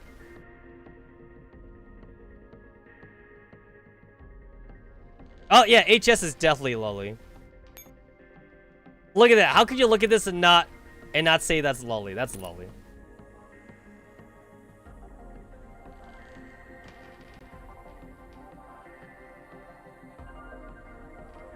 Apparently 46% of AL is lolly. Damn, bro. That's higher than I thought. That's way higher than I thought.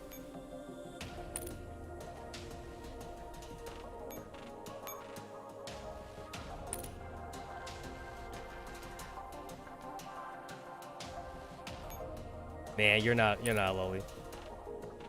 Ah, there. You're almost there.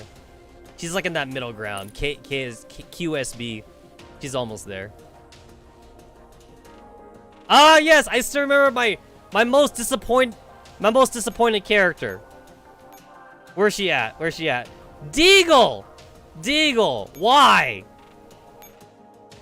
I was expecting Deagle to be an Onesan character. I would never shut up about this. She should have been fucking like a DSR kind of character. She should have been like a DP12 kind of character. She should have been like a Thompson kind of character. But no. No, they had to make her a shorty. They had to make Desert Eagle a fucking shorty. I would never forgive them for this. She's way too powerful to be a fucking like borderline lowly character. When I think about like who Desert Eagle should have been, like I'm thinking Python. Like this should have been Desert Eagle. She got that whole like that whole older sister like kind of like aggressive like body language to her. This is Desert Eagle right here. That's Desert Eagle. Another character that could have been Desert Eagle would be like SR. That could have been Desert Eagle. The whole glasses teacher vibe. That could have been Desert Eagle. But no.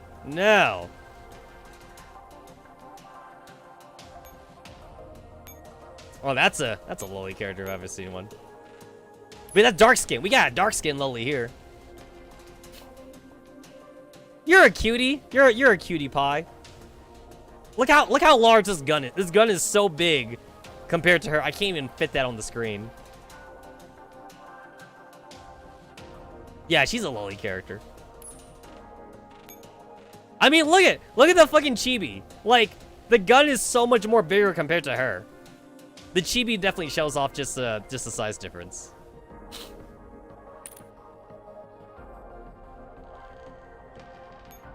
I know a lot of people think that MS200's a lolly, but I don't think she's a lolly. Not to me anyway. She's in the short gore category. She's not lowly, but she's short. She's definitely short. Yeah, she's not lowly. Meanwhile, Car 98. Yeah, Car 98 is like the poster child for like how big the gun is compared to the character. Yeah. Yeah, Car 98's kind of, she's on that weird, she's got that weird scaling.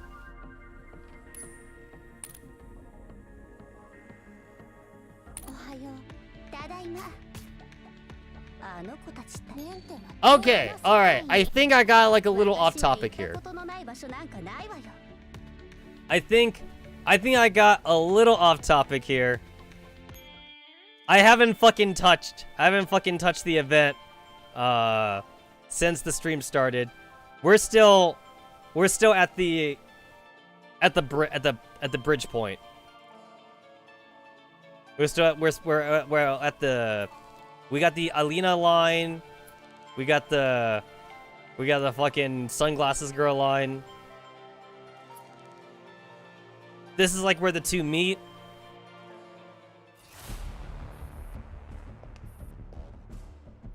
Yeah, so this is like right after like, this is right after like they got through all the bombs and shit.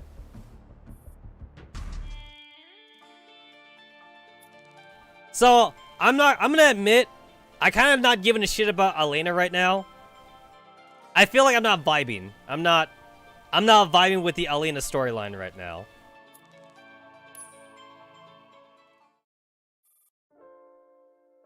Elena seems too much of a bitch for me, so I'll go back to her later.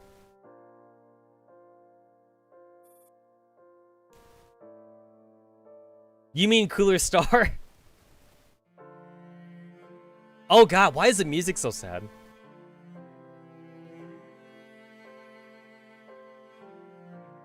This is the music that plays when like in an RPG.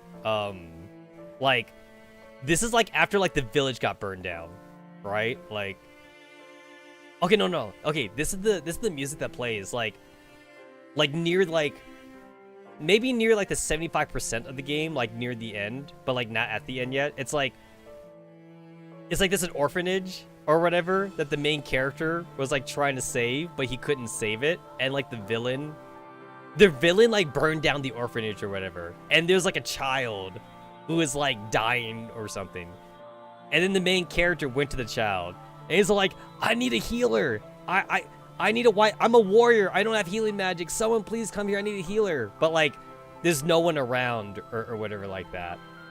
And then like the child is all like in the future I hope that no one has to lose their parents like I did or something. Like the kid character is very mature about it. Like the kid character is all like I understand that like my life was not good and I hope no one else has to live it. And then they die like in the arms of like the hero. And then the hero's all like, I'll get you for this, you main villain. I'll get you for this or something. And of course like the villain, he only did it because he could. Like burning down the orphanage did nothing for the villain. It's not like it would have like, you know, like got him magical powers or anything. Or it's not like he did it for like political power. He did it just to show the hero that he could. Like, it was a regular ass orphanage. It's not like the orphanage was like harboring like some kind of like resistance or whatever. Just a normal orphanage. And he burned it down. He burned it down. That's what this music is. I had to go on a fucking storyline tangent for that one. So what happened 2 story events ago with that lowly refugee? Basically. Damn you, Moradel! I'll never forgive you. I'll never forgive you, Moradel. Guys, Mashlin. Mashlin could have joined the base, though. Damn you, Mica.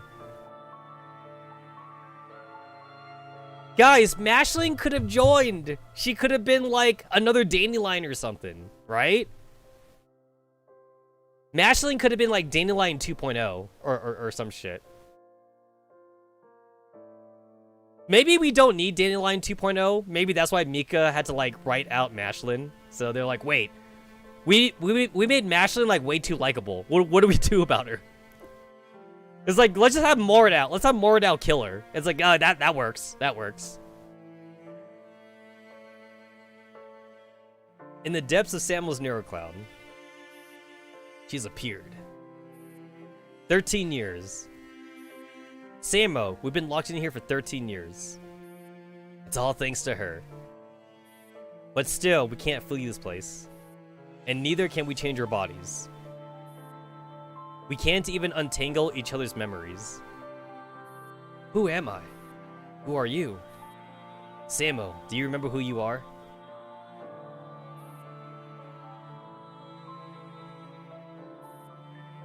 I, Big Sis Eula. Big Sis Laura.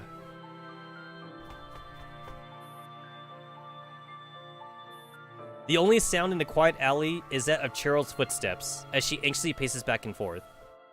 She clutches her tablet with both hands, frowning as she studies the glowing icon on the map while holding her phone to her ear with her shoulder. Are you sure this is the place? Don't worry, we've taken many search requests like this in the past. Things like lost puppies or kitties or husbands sneaking off to meet with their mistresses. We'll find them all. Besides, we could find any doll we've ever sold as long as they've been activated. Cheryl comes to a halt. She's looking at the end of the alley. She looks back down at the tablet. Her position completely overlaps the glowing icon. But this is like garbage dump. But of course, one would pick a hiding place where they could be completely blend in. So you're saying the doll you sent me was garbage? Oh, darling, you're such a kidder. Oh, we just got a new assignment. Since you found her, I'll be hanging up. It's a sound of someone hanging up in a hurry. Cheryl puts down her tablet and her communicator before carefully taking out the shell casing Samuel gave her. So much for remembering the address of those shady dealers. Cheryl squeezes a shell casing and walks towards Rubbish Point. The garbage truck hasn't come around to collect it yet, so the overflowing dumpsters are emitting a vile, oppressive stench. Cheryl resists her disgust and carefully picks through them. Don't worry, big sis, I'll save you. Just like you saved me back then. The sound of gunfire echoes through the cramped room. Cheryl goes from fleeing like she is caught in a hail of bullets to being outside of it. All she can do is fall to the ground while protecting her head with her hands. Mama! Wag! She can hear crying and weeping voices around her, and Cheryl can tell that some of them belong to her classmates. But most of them are distorted by fear and terror, and she cannot identify them. Everyone, this way! Run! Hurry up and run! The sound of gunshots grows softer and more distant. In its place is loud wailing and the sound of rapid footsteps. Cheryl senses the students beside her growing further and further away. She reaches out in a panic, trying to grab onto something. Wait for me! Take me with you! Let go! Don't grab me! However, her hand is swatted away time and time again. In the darkness, Cheryl feels herself being flung to the ground. She never realized this before, but there are apparently layers to darkness. Like now, for instance, the distant darkness is like waves of night, lapping against her face. I can't see anything. Help me. Cheryl trembles, feeling like a lab rat trapped in a maze whose exit does not know. She feels around with her hands, trying to find a faint ray from her indistinct sensations. Until a pair of cold hands grabs hers.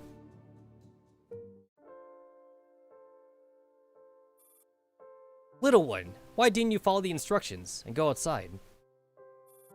I can't see. Then you've done very well to stay calm while being unable to see. Don't be scared. I'll take you to see your parents.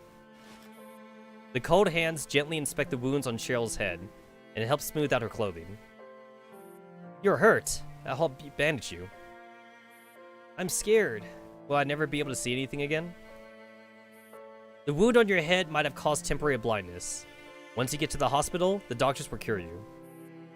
Your mama and papa will be waiting there for you, too. Who are you? Me? I can't tell you my name. Then what should I call you? Big Sis? Haha, alright then. Call me Big Sis. The cold hands help Cheryl to her feet, and with nothing else to depend on this darkness, she clings to them for dear life. They're a little rough and not quite soft enough, but they make her want to trust everything to them. I found you. A thoroughly filthy Cheryl pants heavily as she looks at Samo, who's sleeping in the garbage pile. Samo seems to have buried very deeply inside, as though she was trying to hide from something. She smacks Samo's cheeks, then loads her into a little trolley before pushing it back home.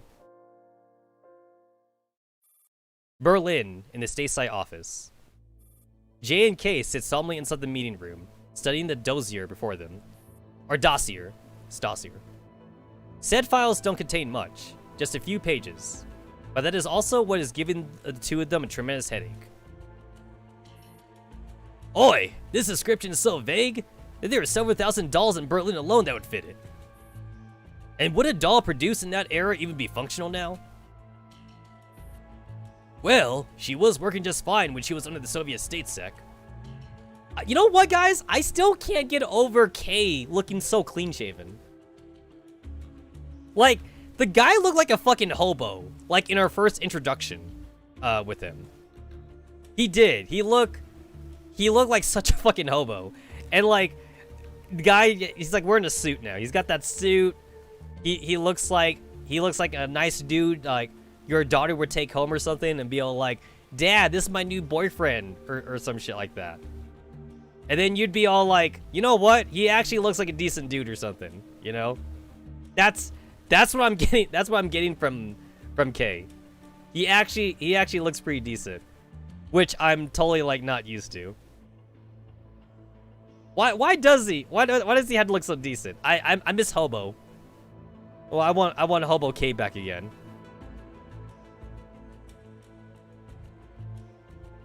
And then he was actually useful too. Like back during like the submarine base. He was actually kind of useful. He helped save the commander and shit. But I guess this is what K does. Like this is what he this is actually like what he normally does, so that he's not always looking like a hobo. There we go. That's the K that I'm used to.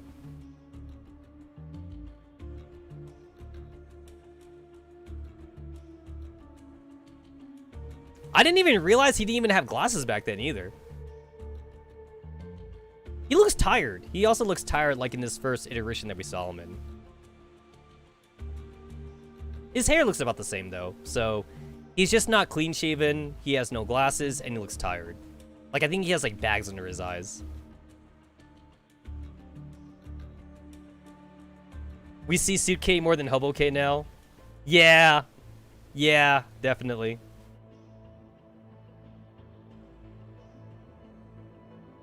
You know what? You know what really gets me? It's the glasses, I think.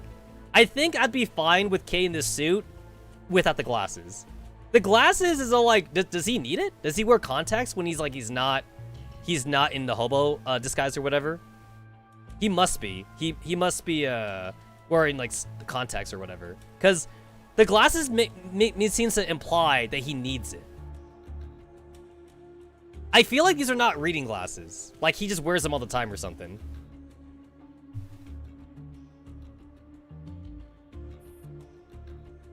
Also, if she really was such a legendary doll, then why did the Soviets sell her off? Don't tell me they threw her away as garbage or something. Show some respect, Jay. I just don't get it. There's so many things that are fishy about this assignment. Why did we even take it in the first place? Use your brain, Jay. Since when did the inside men in the Soviets ever stop working? They've sold more impressive things than this in the black market. Think about it. Those old geezers turned a blind eye to all those other weapons, but they're willing to pay any price to work across borders and ask us to help them find a very special doll. Why is that? Is the Google smart glasses? You know what? I'm actually very sad that like the Google smart glasses didn't take off. I think the tech just wasn't there. But I really like the concept of it though. Like, it was definitely way too expensive. I think that for most tech, I think most people would be willing to spend at least $100, like $90 to $100 on like good tech that would help them in their day-to-day lives. But asking someone to spend like $500 or even $300 is kind of a lot. It's like, you could definitely justify that for a smartphone, but even then though, you could get like a decent $100 smartphone though. Like, you don't need a $1,000 smartphone. You don't need a $500 smartphone. People that have those smartphones, they either have it for work or they have it because they saved up a lot of money for it or something. But yeah, you don't need to spend so much on a phone. At least there's cheaper versions of phone out there. I feel like for like smart glasses in general, like not just Google ones, but like other companies that are also making it, it's like the concept sounds great, but then obviously they show you like a CG trailer though. Like they're not showing you like the real smart glasses because the technology just doesn't exist yet. And I think that's the biggest problem with it. We need more cities where like the smart glasses would actually be useful for. And then like we definitely need like better like connectivity for like those smart glasses to actually do anything with. And I think the biggest problem too is also the battery life. If we assume that your smart glasses are supposed to work like 24/7, or at the very least working when you're obviously awake and not when you're sleeping, then yeah, like they need to have like better battery life.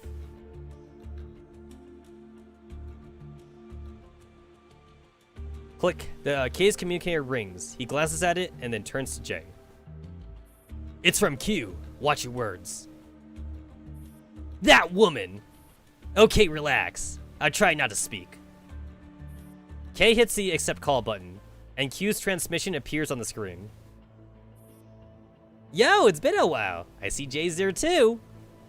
I remember she was doing that weird sniper thing in like the last event. That was pretty cool.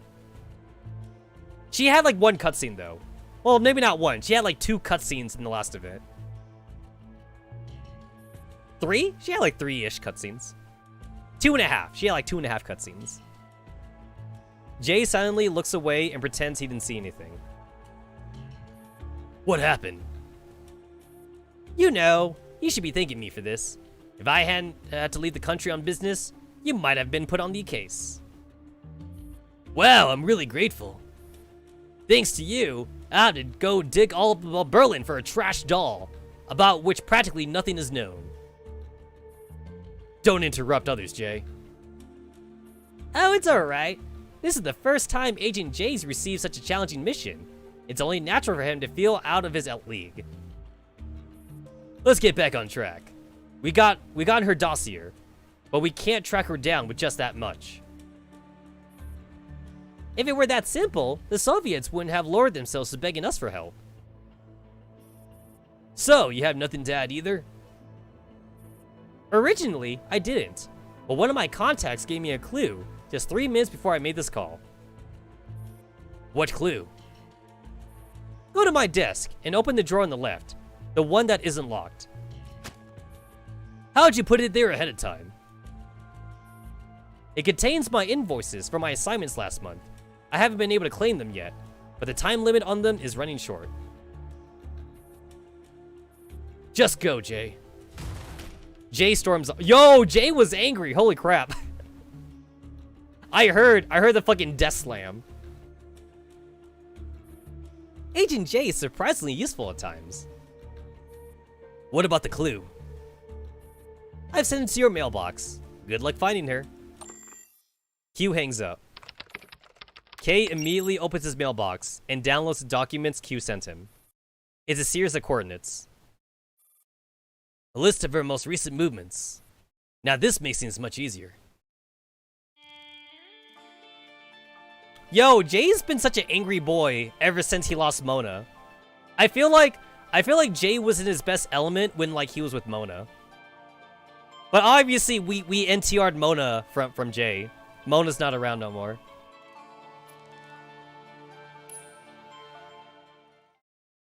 Alright, we're back to Griffin.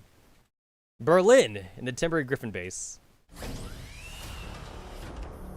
Elena returns, whelped in a cold aura amidst the gloom of the night. You're back. As Elena returns, SCR gets up from where she was waiting by the doorway, but Elena ignores her and walks straight in.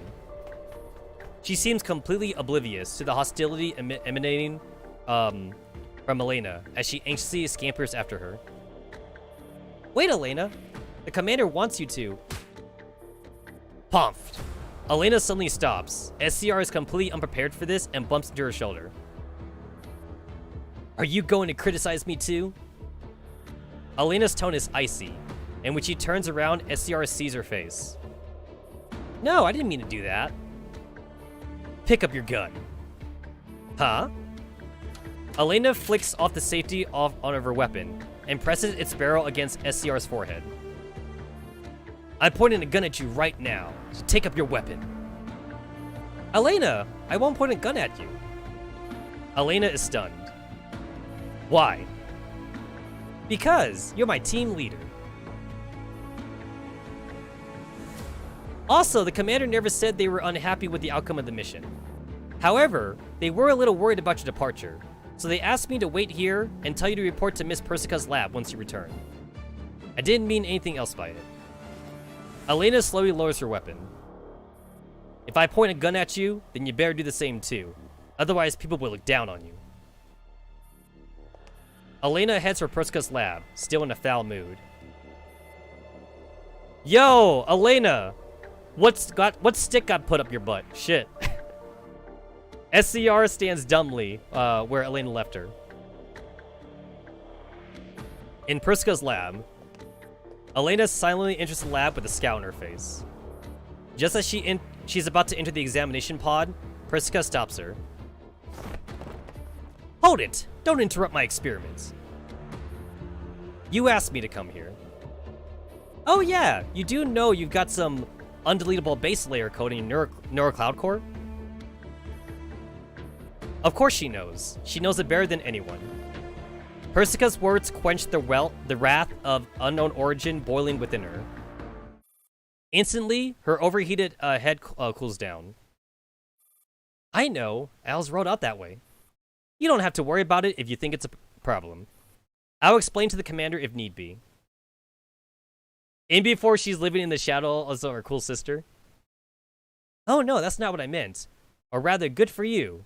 It's not like I care anyway. What I meant is, when I was giving you a new body, I discovered that it might end up affecting your neurocloud.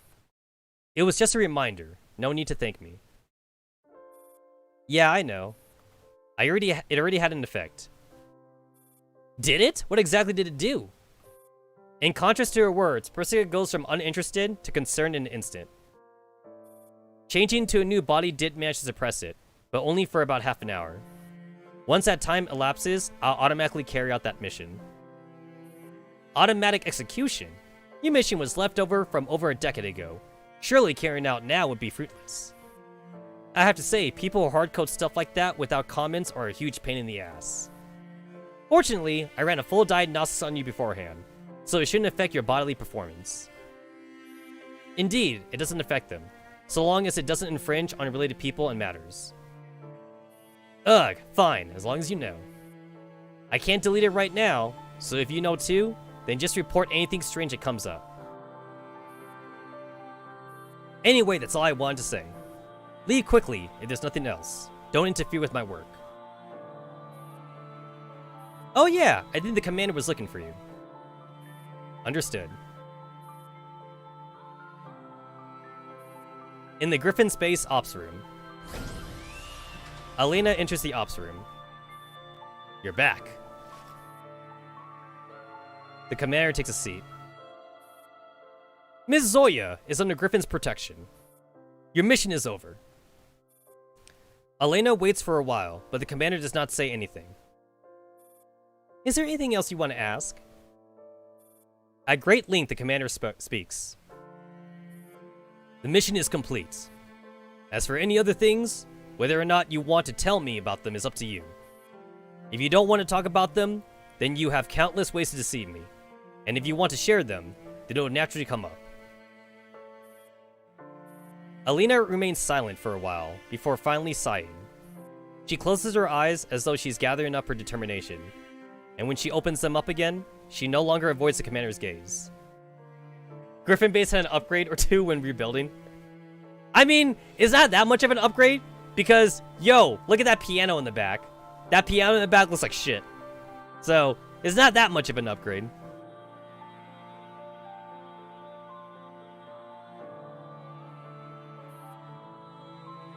Commander, have you heard of Operation, Kotal? The first time we met, you used an ops order to disarm me. However, it was limited to some paperwork, so it should be considered a failure of World War III. Elena continues explaining herself. Indeed, that failure was why I was mothballed.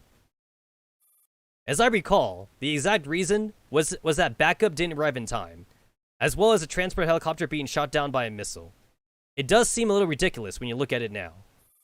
However, World War III was a chaotic time.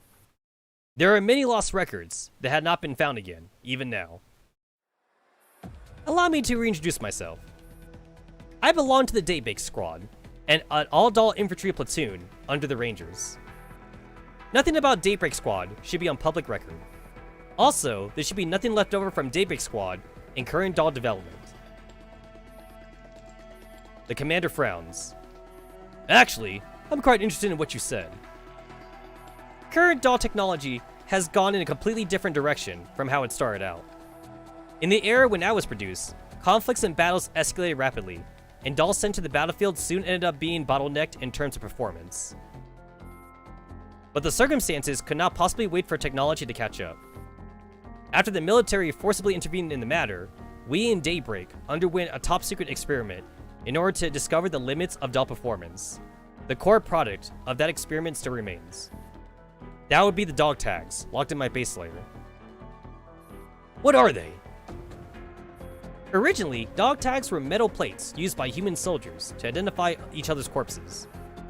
But for dolls, they have another use. On one hand, they prevent the neurocloud data from being taken by the enemy. On the other hand, they are carriers that were jury-rigged with neurocloud technology. That sounds like quite a logical design. Unfortunately, its practical usage did not turn out to be as successful as expected. The researchers back then did not take the individual elements of dolls into consideration. In any case, the system was developed to secure absolute success in Operation Kotal. As she says these words, a chill air radiates from Elena's body. Oh shit, well that's a cliffhanger. Oh cool, Agent Q.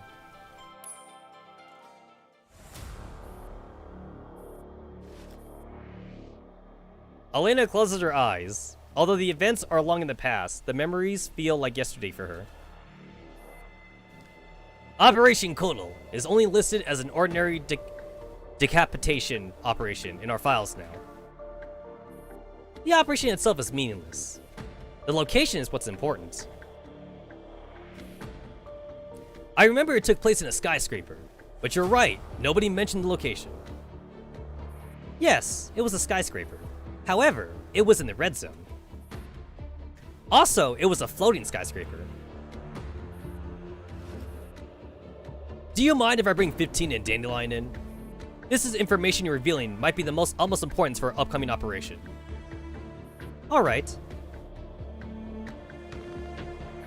Berlin, in the Stateside office. K and J are sitting in the meeting room, staring blankly at the files before them. Have you ever heard of Daybreak Squad? Yeah, they were under an Army Special Warfare Command. I think they were a product of the NGAD project back then. That was a period of frenzied competition in the arms industry. When you think about it, a lot of research fields stagnated after World War III ended. Doll designs from back then aren't that far behind from the ones we have now. I checked the files. Not much technology survived from World War III, and information about many secret projects and operations were lost. Either they were lost in one contaminated zone or another, or some multi-side conflict meant the data couldn't be backed up in time. In short, You think this doll is special, right? Think more carefully about this. This was one of the jobs assigned to that spy that Soviet Stasek picked up during their internal purge. Wait a minute. Do you still remember that incident earlier when the Elma was detained? Of course, I handled it. I remember you said something about them being held because they were trafficking in illegal technology or something, right? Now that you mention it, they were transporting a special container labeled NGAD. Since it was a squad, there's got to be more than one doll involved. Looks like we could go ask an old friend to help us out. Rather than those vague traces of movements in the Hoppentoff that Q gave us, if the commander made progress in restoring their facilities, they might have a way to contact each other. Jay gets up and prepares to leave the meeting room. Wait. What now? Our job is to apprehend this doll. No matter what reason she has, she's currently still a member of StateSec. Got it. I'll keep work and personal matters separate. In the ops room at the Griffin base, Star 15's face is grim, and even Dandelion's usual playful expression is nowhere to be found. Playful expression? You mean that deadpan emo expression that Dandelion always has? Did you say a huge floating skyscraper in the red zone? Where exactly was it? It was on an island. It's probably rubble now. I just checked the relevant files. The objective of your operation listed there is different from the one you mentioned. I would like you to tell me, who will you send to take out? The target was codenamed Capita, and his listed name was Lapis. Lapis? The commander only response to that name Alina supplied is to mutter it thoughtfully to themselves before looking up at her. Do you have more detailed information on this person? I'd like to know everything about him. Unfortunately, I was merely the blade swung down on him. I am just as clueless about him as you are. I can't even be sure if his name is real. The only thing I'm sure of is that he's affiliated with the Relic Agency. Star 15 still got her pissy look on her. The Relic Agency. Did you make contact with him during the operation? Elena takes a deep breath. Yes. Then... Well, we can't be sure if we encountered the man himself. Our entire team was wiped out during the last mission. I would like to hear this operation in detail. I was just about to tell you.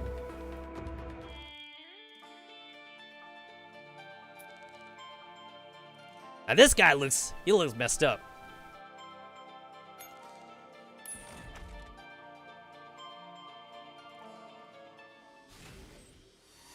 We got some doggos. We got some pixies. I used to call them pixies, but I believe they're called pixies now.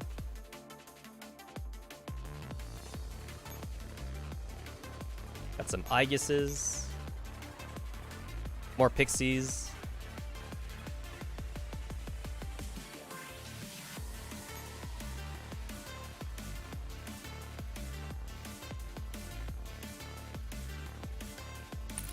You know, looking at this, like, I've noticed this a long time ago, but this does kind of show, I feel like, the limitation of, like, Mica's programming for this game. Whenever they give you, like, these heliports, it's like, obviously they're trying to give the player more command points, right? But it's like, these heliports, in my opinion, are unnecessary. Like, if they want to give the player, like, 5 action points for, like, a mission or something, can't they just give the player 5 action points? Why they gotta do this shit? And it's even more obvious, like, in Infinity missions, because, like, for the Infinity maps, they always have, like, this weird corner of the map where you have, like, 5 extra helipads for some reason, because, like, they're just there to give you action points. But again, like, I feel like they have no reason to be there other than just Mica not being able to give you those action points, because of how stupid this game is programmed.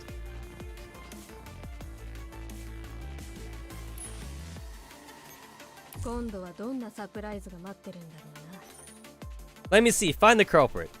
Let me see. That's cool. Nodes with markers are targeted by autocannons.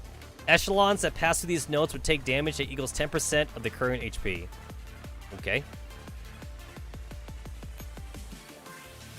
At the start of your turn, auto cannons will fire at your echelons within 1 node distance, dealing damage that equals 10% of the echelon's HP. Make sure your units stay out of their range before ending the turn. Okay. Alrighty then. Yo, I'm about to sound retarded, but like, I feel like I've already forgotten half what I just read.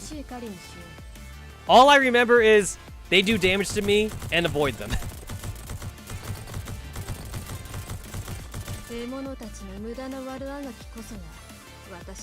God, I fucking love this hunter costume.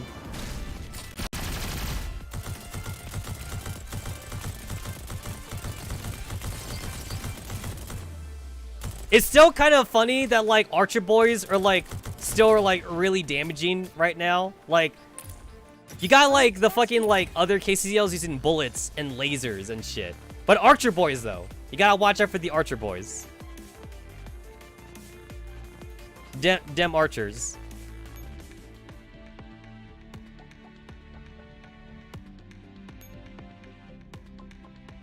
There we go. I like using Springford Architect too.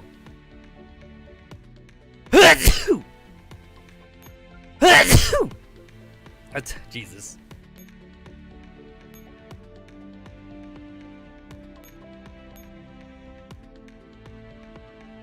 Where's the other thing? Not that one. Yeah, that's what I'm looking for. There we go.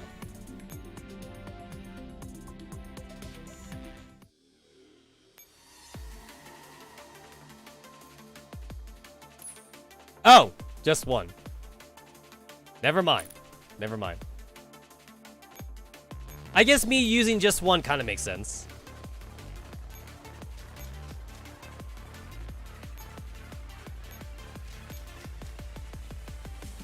So that's how it works. I had to see it. I had to see it. All right.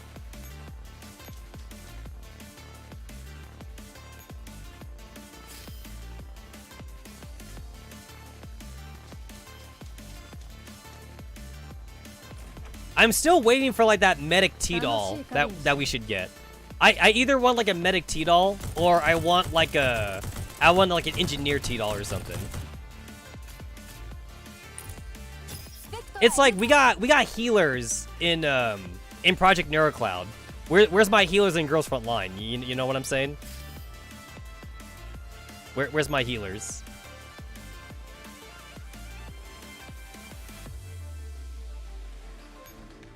Alright, I'm gonna switch my Manticores really quick.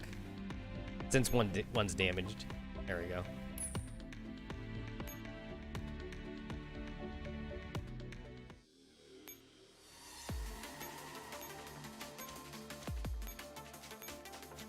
You know, maybe it's because maybe I'm out of it for a little bit, but for some reason, I feel like I'm still like in the Zombieland Saga event or whatever.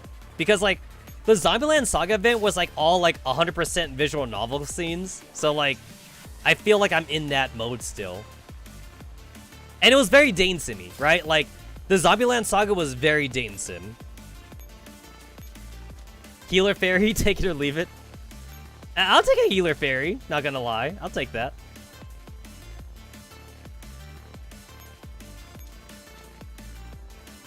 Alright, I feel like I want this helipad.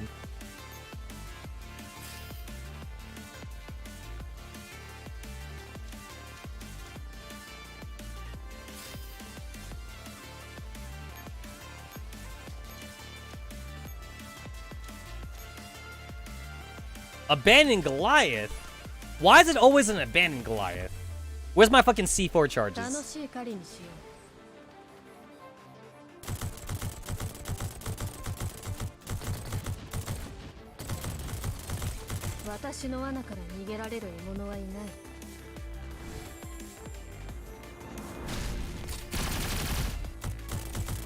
If you look carefully, you can see some you can see some jiggle physics there.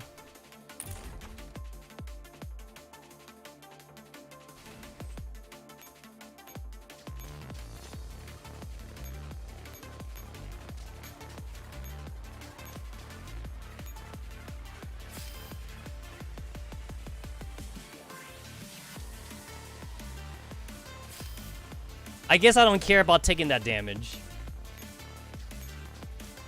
Oh no! I took damage.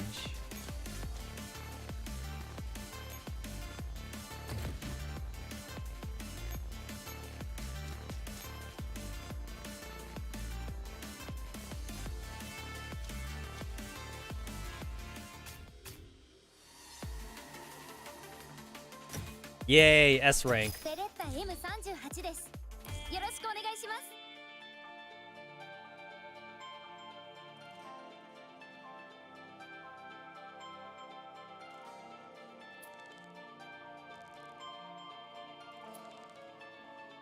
Huh, that was weird. Like, a picture of, like, Agent Q is on this one, so I thought this was gonna be, like, an Agent Q chapter, but all we got out of that was, like, an Elena Commander chapter. So, like, I got blue-balled by seeing Agent Q's face on there.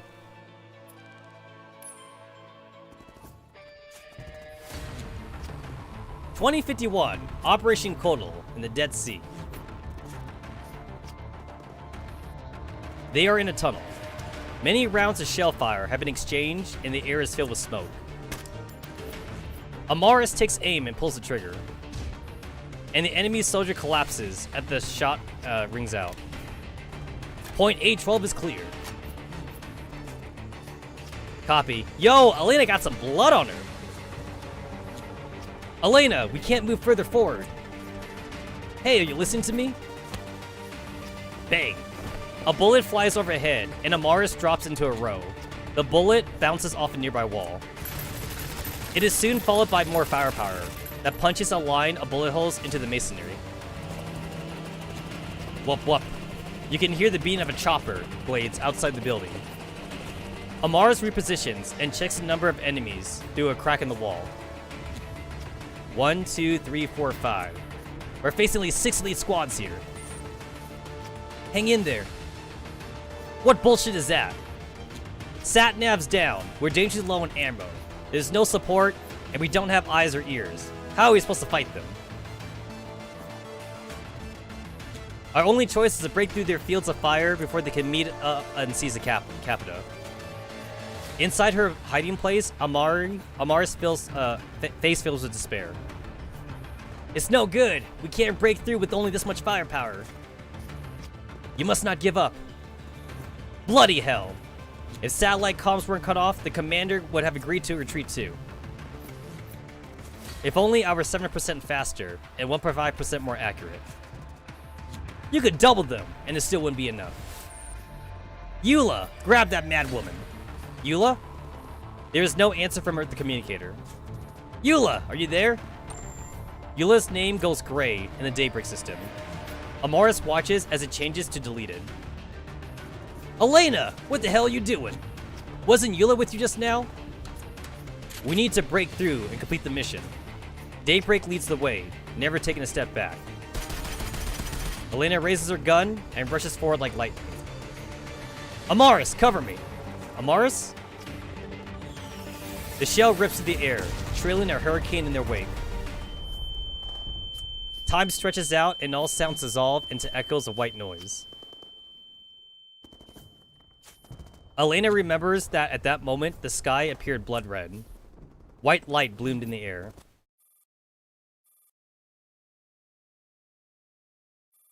Berlin, in the ops room of the temporary base. And you managed to approach that room without any support? Yes, I managed to enter that room in the end. And then the operation failed. The room is silent. Elena! Elena turns to Commander and studies the mixed expression on their face. Thank you for choosing to be honest with me, Elena. The news you brought is very important to myself and Griffin. Because of Capita? Although I'm not sure who Capita is, or what he's done, we do know the structure of the Dead Sea that floats in the midair. Its name now is Avernus. Then there's a very high chance Capita is still alive. I think Moscow sent you over because they knew that. I see, so the mission wasn't complete after all. Elena closes her eyes, her face an unreadable mix of emotions. The commander walks over and places a hand on Elena's shoulder, a solemn look in their face.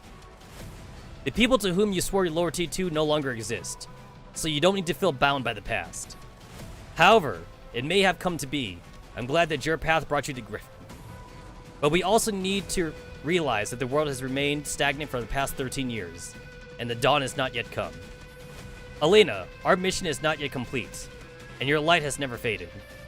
Here and now, are you willing to fight alongside us for the sake of a new world? Elena clenches her fist and holds it to her chest. Her expression is one of utmost gravity.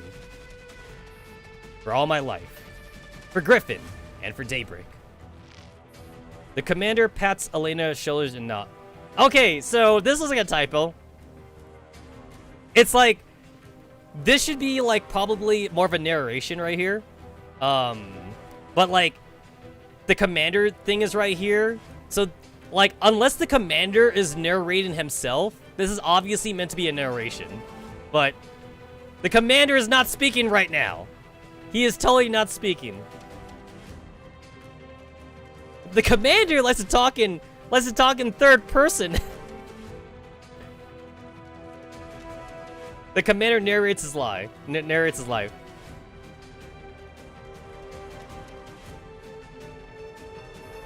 However, I have a small request. What is it?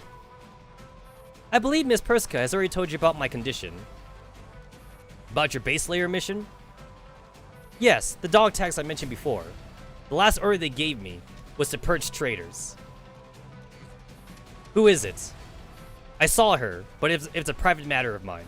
Therefore, I request permission to handle this matter on my own. The commander falls silent briefly. I will respect your decision.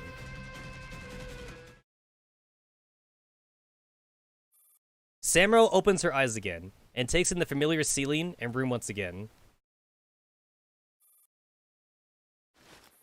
Shiro is crouched beside the bed, gently wiping the stains off her. Are you awake? Does it hurt anywhere else?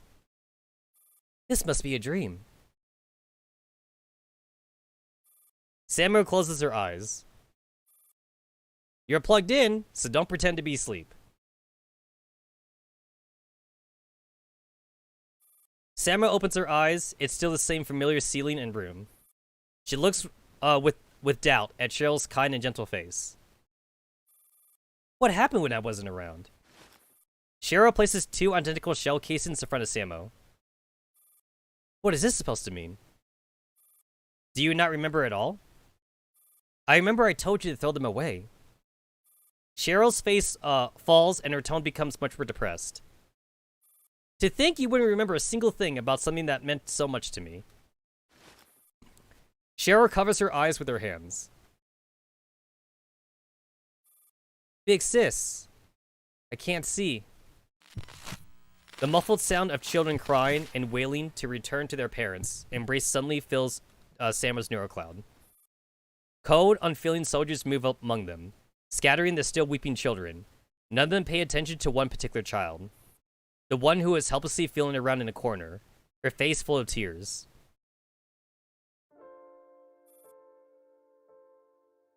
Well, that's a lot of redacted. Time, location, operation codename. Stands in a classroom, or rather a building that once had been a classroom. A child with an indistinct face is clinging tightly to her hand. The child seems to be looking at her. Big sis, don't leave me. I won't. It'll be a while till we get to leave, so tell me, what's your name? My name is Cheryl. Huh, that's a nice name. I'll remember it. Big sis, why won't you tell me your name? Because Big sis can't let anyone know her name. Why is that? It's complicated adult stuff. It would be hard to explain. Okay, but then how will I find you after I could see you again? Let me think. Feels around her pockets and effects. Grenades, flashbangs, daggers, none of them seem appropriate gifts for a kid. In the end, she picks up a shell casing from the ground that she just used. This is for you. What is it? It's code, and it seems like it's made of metal. This is what I use most. Okay, I'll take good care of it. Why are you spacing out? Do you really not remember? My neurocloud's a bit of a mess. I'll test you then. Okay. What was the weather like on the day that you met me? Sunny, I guess. Correct, you do remember. Yo, what are the chances that Samo re-meets Cheryl, though? Like, this is like years, right? This gotta be like a year's difference here. That's one hell of a coincidence. Then what was the color of the clothes I was wearing? They were dark colored? Yes, that's right. I was wearing a pink dress. Wait, isn't that really far off? Then where did we meet? Where did you meet me? In a classroom, I guess. Cheryl grabbed Samo's hand in delight. Big sis, you remembered after all. 14 years ago, on December 1st, it was a cold day and it was snowing lightly. I was having class in Berlin Metropolitan School when a whole bunch of bad guys suddenly rushed in. I fainted, and I couldn't see anything when I woke up. You saved me. Big sis. Cheryl lightly scoops up Samuel's hand and squeezes it in her own. Her index finger is pointing forward, like she's making a finger gun. Do you still remember that day when I was crying and crying? You held my hand like this and showed me how to shoot in order to distract me. The feeling of the trigger and your hand on mine has remained on my fingers all this time. Did I teach you how to shoot? Samo extracts her hand and opens it in front of her eyes. I don't know what happened to you over these years, but when I saw you like this, I was so sad. Still, being able to meet you again is just too much of a lucky coincidence. Yo, it's been like 13 to 14 years? Holy shit. It's a good thing that robots don't age, huh? No, there are no coincidences in this world. Fate must have decreed this. Actually, there's one thing I haven't told you. The doll you ordered is still in the store. I snuck into its box while they were packing it up. I knew it, you! Cheryl takes a deep breath. Then she forces herself to smile, but it looks so ugly that she would have been better off crying instead. It's okay, big sis. I'll just think of it as a storage fee I paid for you. Back then, I was thinking that considering how readily you paid up, you must have been really rich, Rube.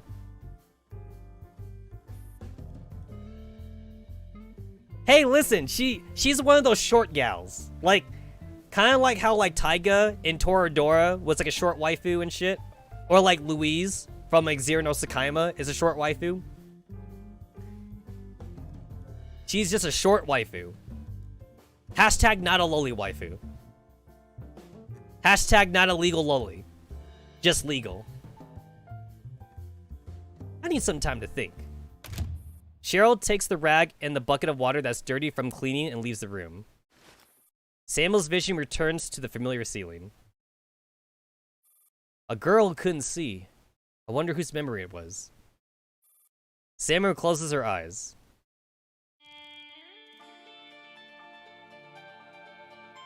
Alright, cool. We got the Alina story. We got the Samuel story. I'm all about the Samuel story. Inside Samuel's neurocloud. As usual, Samara finds her seat and takes it. The 7 chairs around her are already filled. This all feels familiar. That girl has memories concerning us. Whose memories are they? Could it be, after 13 years? Can we finally tell which of us is whom now? Perhaps. There are a total of 7 stretches of memory concerning that girl.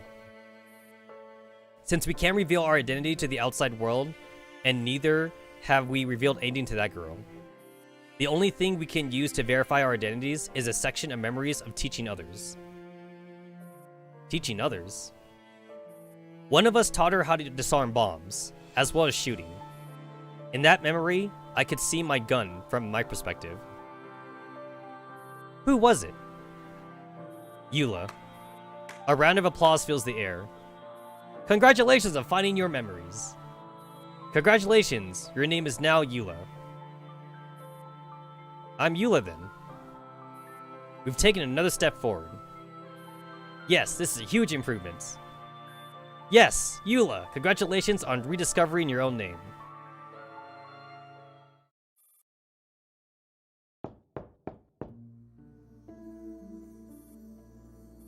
The forceful knocking on the door awakens Samo from the depths of her neurocloud. Don't worry, it's a delivery for me. Cheryl opens the door and takes the package.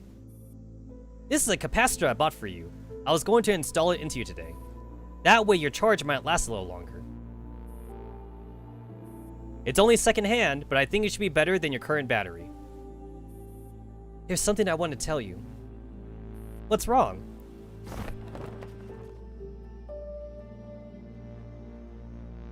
Sammer walks over to Cheryl's side without saying a word, and clears a space big enough to sit in from among the clothes.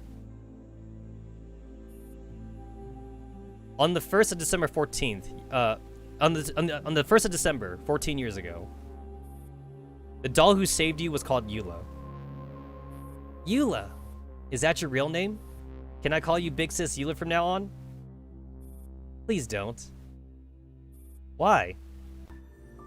That's because I can only confirm that the person who saved you was Eula. But I can't be sure that I am Eula. What are you talking about?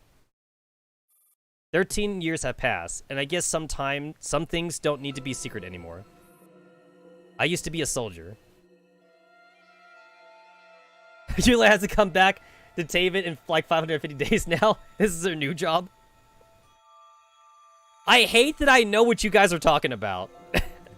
I know what you guys are talking. I know the memes. I know the fucking memes.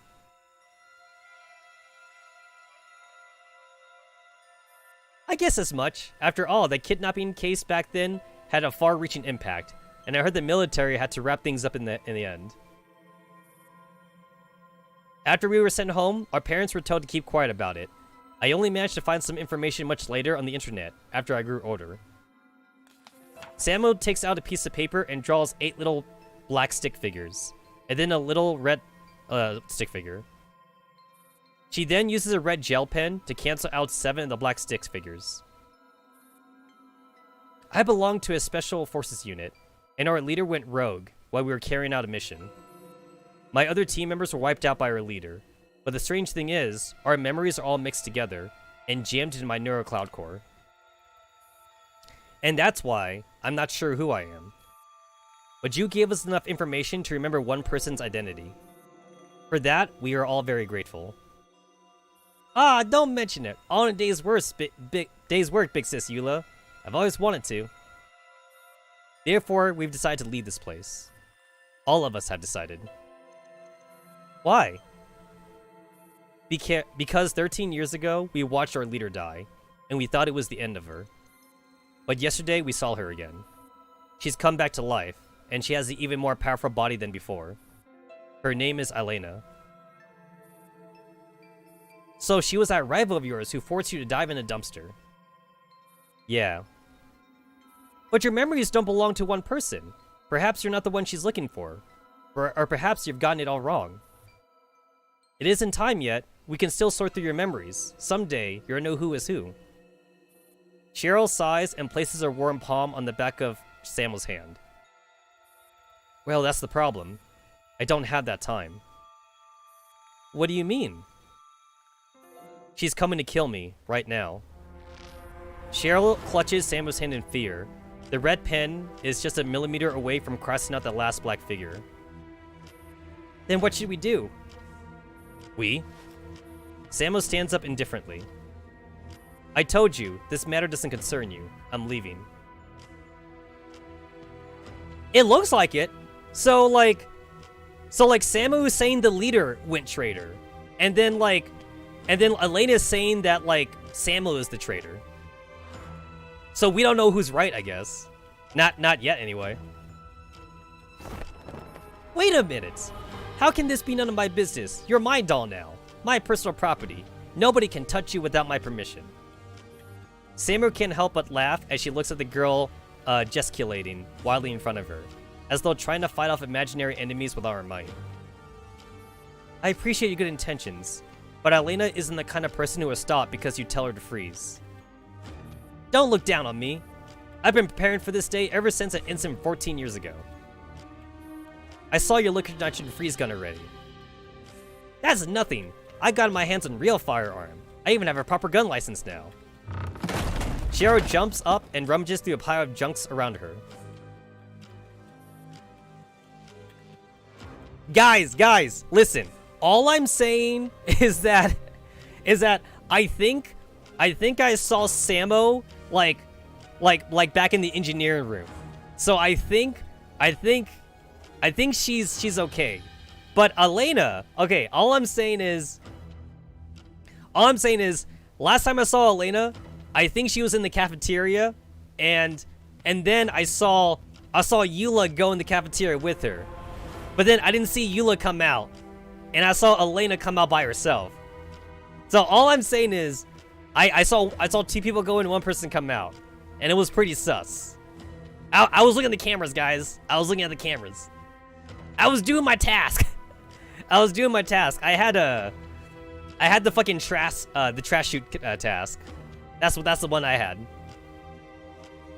And then the lights turned off, and then we all know what happened there. And then somebody hit the emergency button, and that's why we're here now.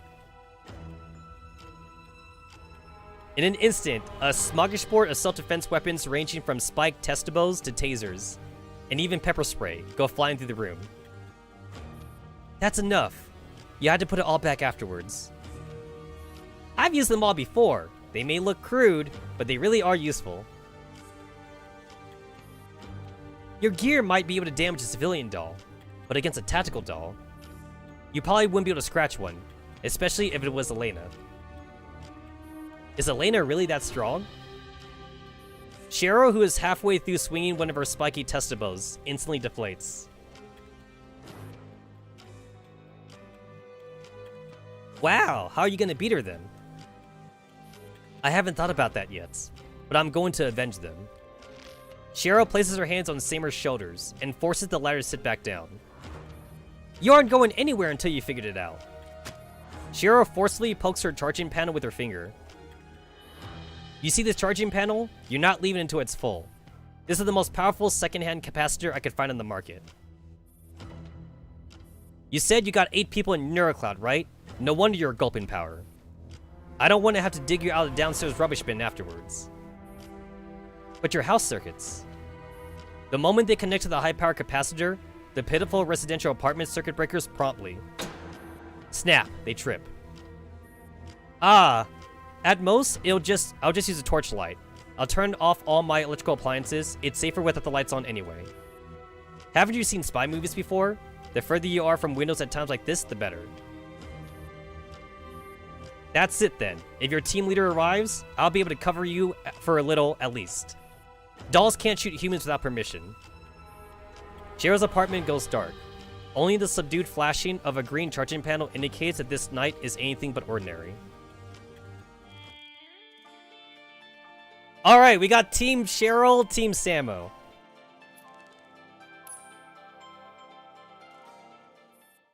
In the Griffin base at the practice range, Elena did not choose to go back to the dorms after the commander left. Instead, she went to the practice range. Griffin is still largely deserted for the most part, since its complement of dolls hasn't fully restored yet, and the heaps of missions to be cleared leave very few dolls with free time to roam around. Elena loads her magazine and takes aim at the target drone. Elena changes her magazine. Griffin's imprint system has improved the Scar L's power to a new level. If she had this technology back then, no, there are no ifs. Elena has fired hundreds of rounds by this point. She calls out behind her as she begins cleaning her gun's barrel. Come out. Is something the matter? I wanted to see if you were feeling better.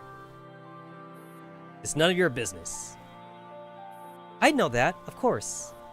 But I wanted to know why you were mad. Does it matter? Of course it does. SCR moves from behind Elena to her side.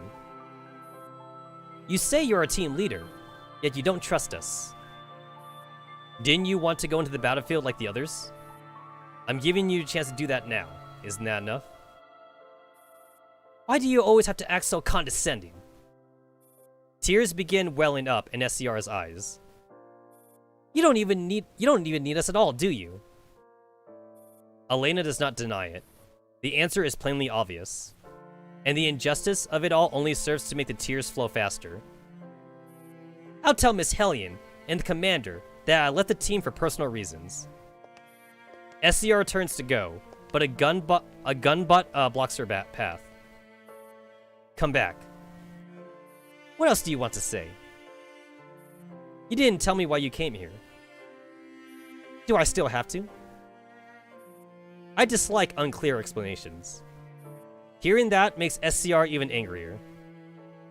How can you even say that? From the start, you're the one who hasn't been explaining herself at all. Am I wrong?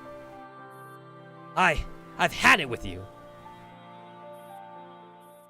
SCR looks at Elena's eyes, and her voice trails off.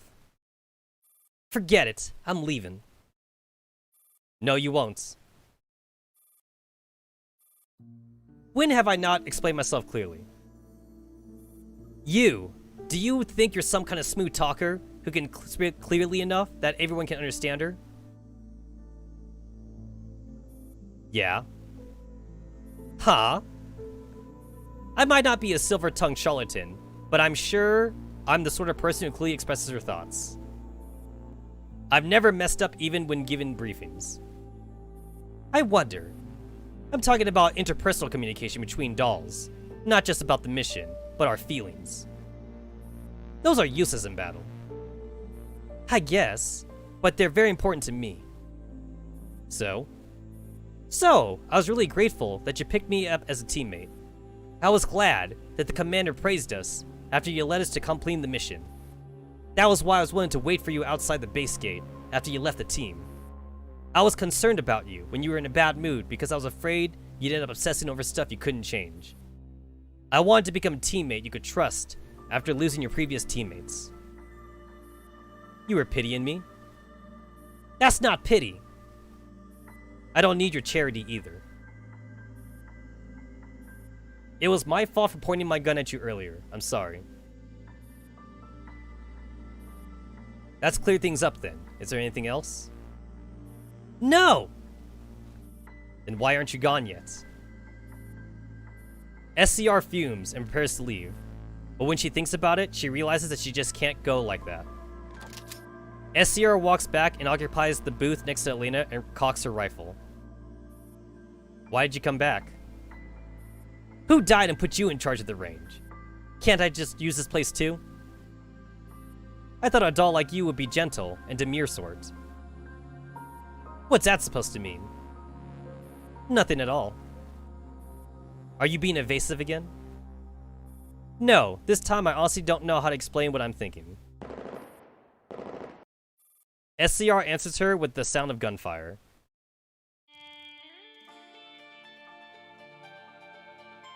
She's angry. She's angry. Yo, guys, flashback. Flashback again. This is her last gasp, the final flop of a fish on dry land, a dying bird's last squawk. Why, Elena? I don't understand. Don't do. Elena raises her gun, a blank expression on her face. Farewell, Eula. Okay, well, I guess we know who's sus. We know who the fucking traitor is. Guys, vote Elena. Vote Elena. We know now. We know the first traitor. Who's second? Who's the second traitor? Who's the second alien? I'll send you on your way first.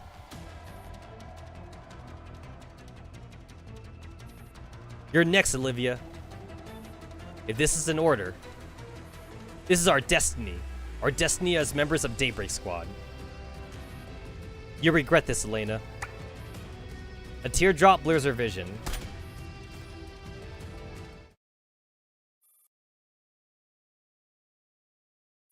Samuel lies on the sofa, playing with the two shell casings in her hand.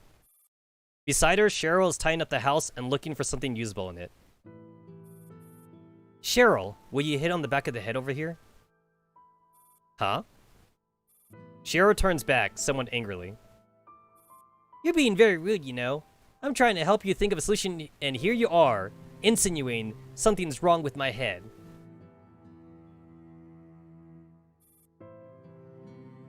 That's not what I meant. Then what do you mean? Answer me first. Cheryl touches the back of her head, and then she suddenly exclaims in realization. Ah, I know! If I'm not wrong, I suddenly went blind after I hit the back of my head on something. Huh, I remember you had blood on the back of your head, and your neck when I saw you. You remembered! Well, some images came to mind. Anything else? A shell casing falls from Samuel's hand to her tummy. The other casing from 13 years ago gleams dully in her palm. That was the first day I met you. It was snowing lightly, and the ground was slippery. Your school had set up lots of anti-slip rugs in the corridors. That's right! There were always kids slipping and falling back then. Your pink dress was very close to the color of the rugs, and when I found you, you were face down on the edge of the rug. Big sis! You reached out and touched the gun in my hand and begged me to teach you. Yeah, I begged for a long time before you let me touch it. Big sis, it really is you. Samu turns to the side, and the case in her tummy falls to the ground. Thank you, Cheryl. I remember who I am now. You're Big Sis Eula! No, I'm not Eula. Cheryl gaze flickers, and she backs up several steps in disbelief. No, how could this be? What kind of joke is this? I think I need to cool down for a bit. A moment later, Cheryl comes out of her room. She picks up the cartridge that fell to the ground. But you had the same casing Big Sis Eula gave me. We were all from the same squad, so we all used the same rounds. I'm very sorry. If you're not Big Sis Eula, then that means Eula is dead. I sorted through all the memory fragments which recorded her death, and the memories belonging to Eula witnessed Eilena's last gunshot. The light in Cheryl's eyes wavers like a candle in the wind. Are you telling me that they're all in your neurocloud? In that case, could you bring Big Eula out to meet me? Back then, the first person I wanted to see after regaining my sight was her. I'm sorry. The only part of them that remains in my heart are their memories. Can you understand it? It's not like a possession, like how humans might imagine it.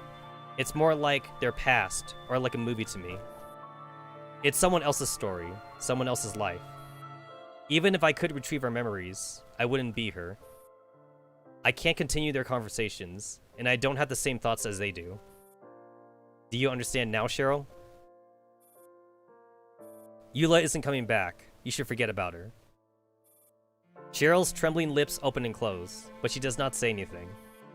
Samu raises from the couch and checks her power level.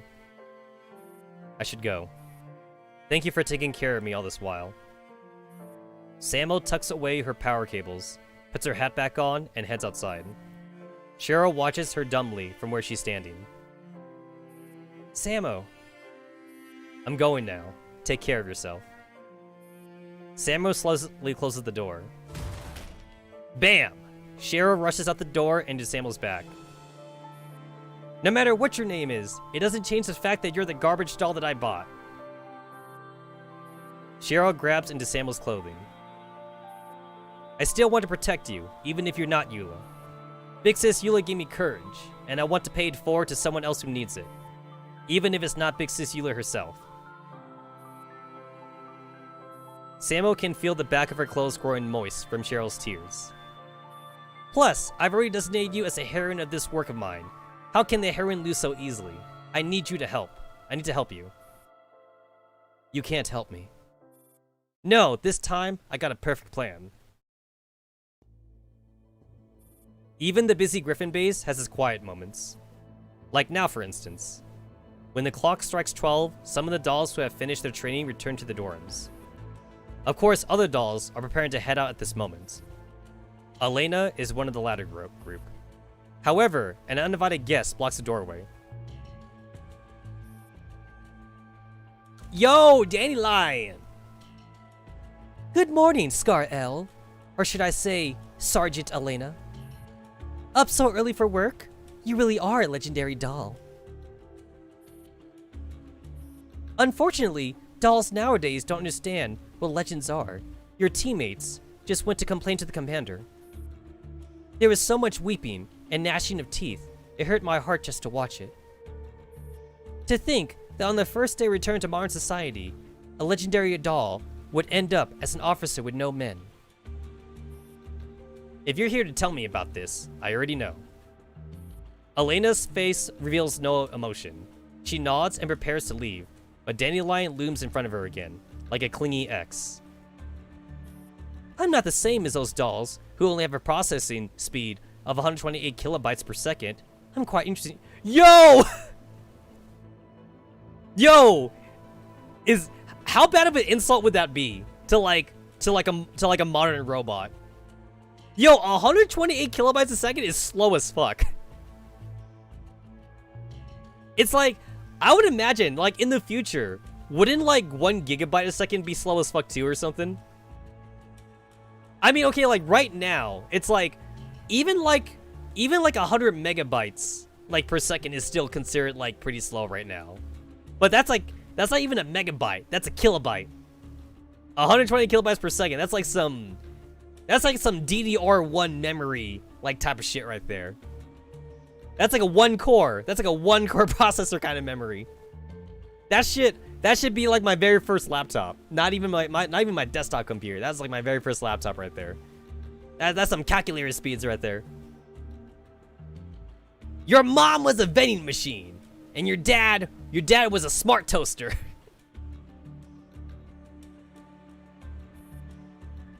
Because we use different systems. Yes, but that's not all. I've been watching you ever since you heroically took down our commander. And what is your conclusion from the day's observation? I can't read you, Sergeant Elena. Nor do I want to be read by you. How code? Why do we make a deal? I'm a soldier, not a merchant. I've never treated my business partners poorly. You can ask 15 if you don't believe me. Elena's face is blank as before. I just want to look at your base layer code. If you could just grant me access. Did the commander send you to feel me out? Would I need to ask you if I was here on the commander's orders? Also, don't you think doing bad things behind the commander's back is pretty fun? You are testing a ranger's loyalty. Oh, don't be such a stick in the mud. Stuck in the mud? I'm going to assume that's a translation error because the translators might not be American. Because, like, stuck in the mud could almost be considered, like, proper translation of, like, what the original Chinese was, but maybe they don't know the exact phrasing in English. So I'm going to say just a slight translation error. I can trade you someone else's code in exchange. So, which person on the base do you want to look into? 15, your teammates? Ever want to know how they're bad-mouthing you in secret? Elena takes out her comms tablet and highlights the commander's name. Her finger is poised on the top of the send button. Do you want to invite them to see as well? You're such an antique. Dandelion storms off. Elena breathes a sigh of relief and leaves after closing the dorm door behind her. She hasn't even taken 2 steps before someone steps out from behind a corridor and blocks her path. The newcomer doesn't speak right away. Instead, they establish an encrypted comms channel. Ooh, they're talking telepathy now. It's like, wouldn't this could be considered telepathy, like robot telepathy or something? Because, like, it's a private channel, right? So, they don't gotta, like, talk with their mouths or anything.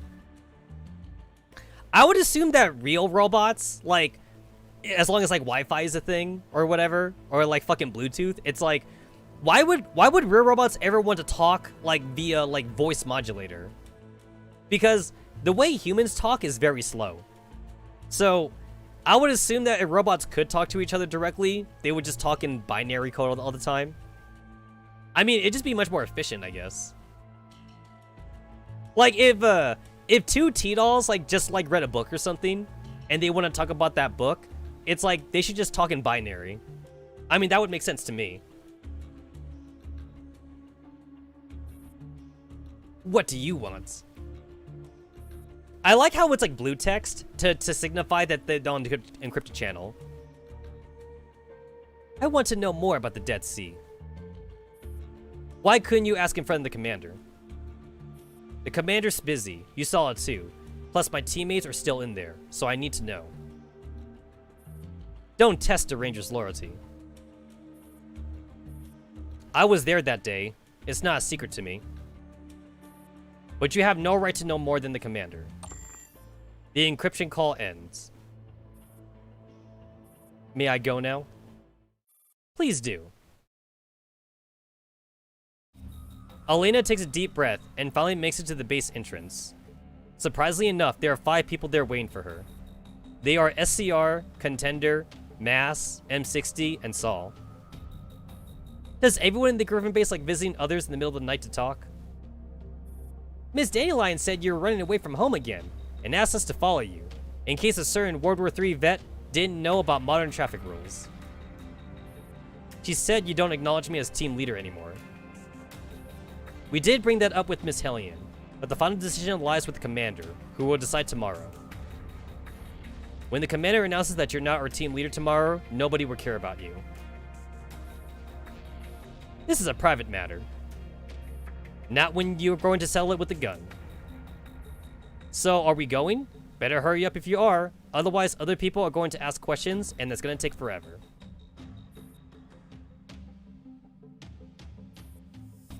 Yo, fucking Alita gotta bring the whole fucking squad just to kill Samo. Holy crap. That's not a fair fight, man. That's not a fair fight. Late at night, in a Berlin residential district, an unmarked truck slowly comes to a halt. So, what's the plan? There's no plan. We just go right in. Huh? You're going to conduct a home invasion? Just march right in, bold as brass? You were the ones who wanted to follow me. At least tell us what you want to do. I want to have words with my long-lost sister. Since when did you have a sister? No, wait. Why is your sister here? Before that, why couldn't you just call her? Elena ignores him and hops off the truck, preparing to enter the apartment. I told you we shouldn't have come. That woman. Shouldn't we do something like disarm security or get the power first? Just walking in the front door is a little... Wait a minute, where's Elena? She's climbing up a pipe on the side of the building. That's quickly? Well, she is Special Forces. She doesn't take the stairs like we do. Come on, let's follow her. Wait. How strong is that pipe? Because are we talking about like fucking like 500 pound, 1,000 pound fucking robots here? Like, yo, that pipe should not be able to hold their weight. I call bullshit.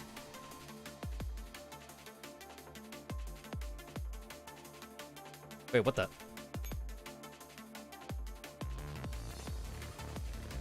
They got little chef hats on them. That's adorable. That is adorable. Wait, is that a tube of wasabi?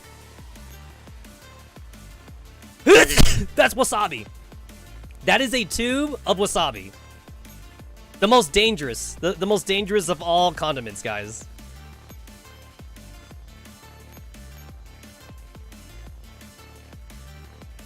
I can see what's happening in this stage, and I love it. I get what the stage is now. And it's amazing.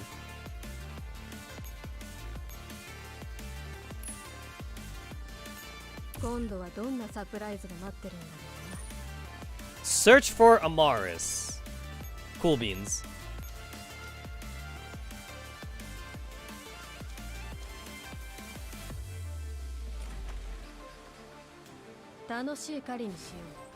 These are the chef boss that used to work for Gordon Ramsay in the future, and Gordon Ramsay told them that the food was raw. It's raw. And this is their punishment. Execution. T-dolls that cannot make a good steak, they get punished.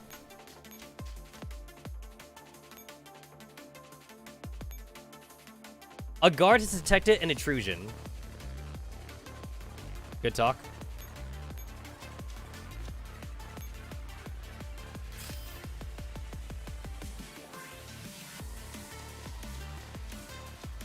Oh, I see more wasabis. I see more wasabi killers.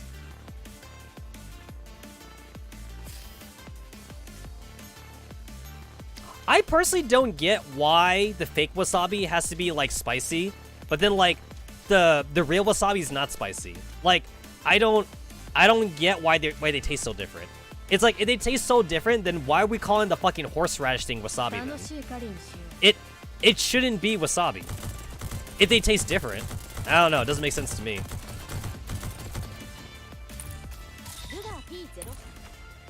If it's an imitation, the imitation should taste like the real thing. It should.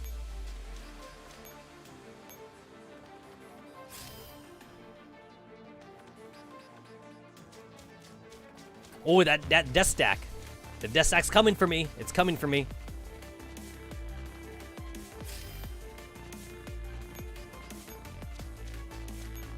I like how the thing, it says Daybreak Squad on it. Like, that's kind of cool. I like that.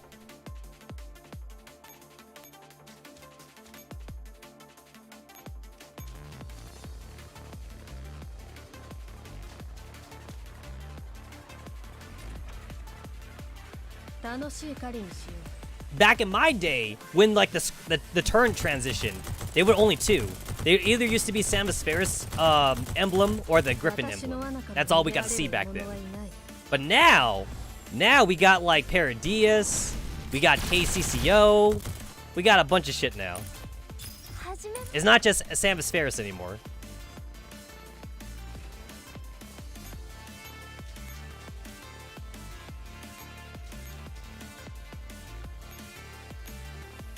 A new guard has appeared.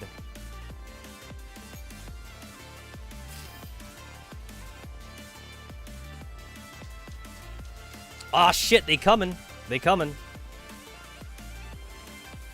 Alright, all I have to do is just make sure that, like, I don't accidentally, like, you know, like, have, like, one action point left when, like, I stop in front of these guys. That's all I gotta do. Just don't fuck it up.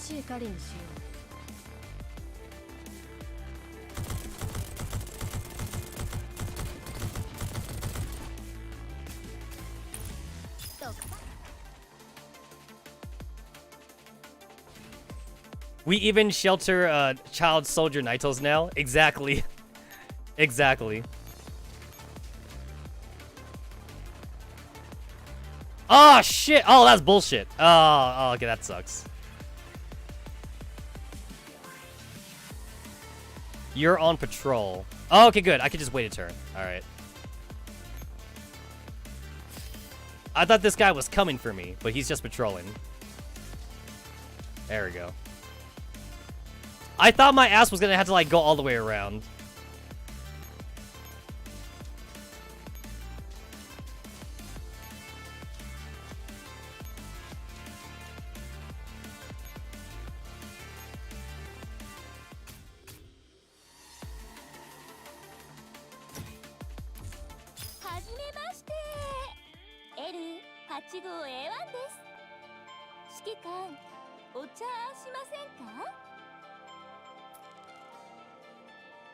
SCR chapter. Technically, that would also be Gunslinger girls. I mean, the Gunslinger girls are basically androids now. And Monster Girl. Yeah, we got Monster Girl. That's the weird part now. We got bona fide demon girls. And now we got zombies. We got zombie girls now. In the Berlin residential district at Cheryl's apartment. The living room is a mess. Contender fishes a human being out from an unrecognizable pile of stuff.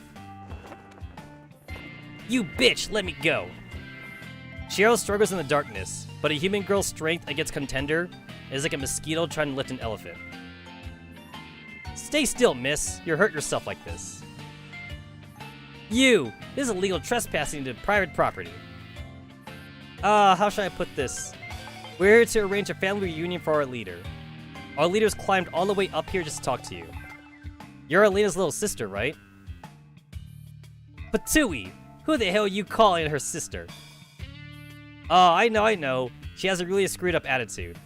Sorry about the mess we made of your house, but at least say a few words to her. There is a snap as Saul turns on all the lights in the house. Where's Elena? Huh? Wasn't she fighting the Roombas with us just now? Yo! They were fighting Roombas? That's hilarious.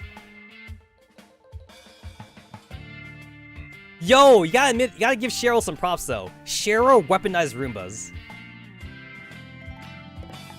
SCR is gone too.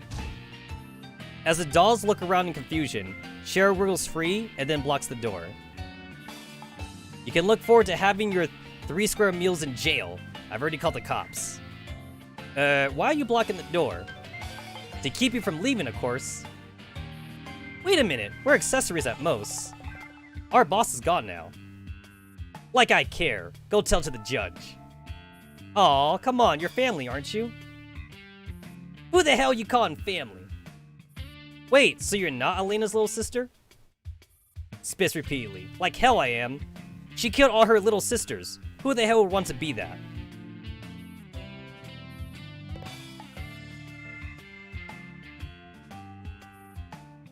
Well, looks like the rest of the team just found out that Elena is the traitor here.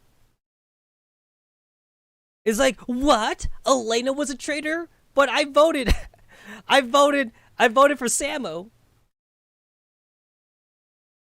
It's like they vote for Cheryl first. It's like Cheryl was not the traitor. At the Griffin base in the ops room, Elian hands a stack of papers to the commander. This is tomorrow's schedule. You should get some rest. Alright, you should turn in early too.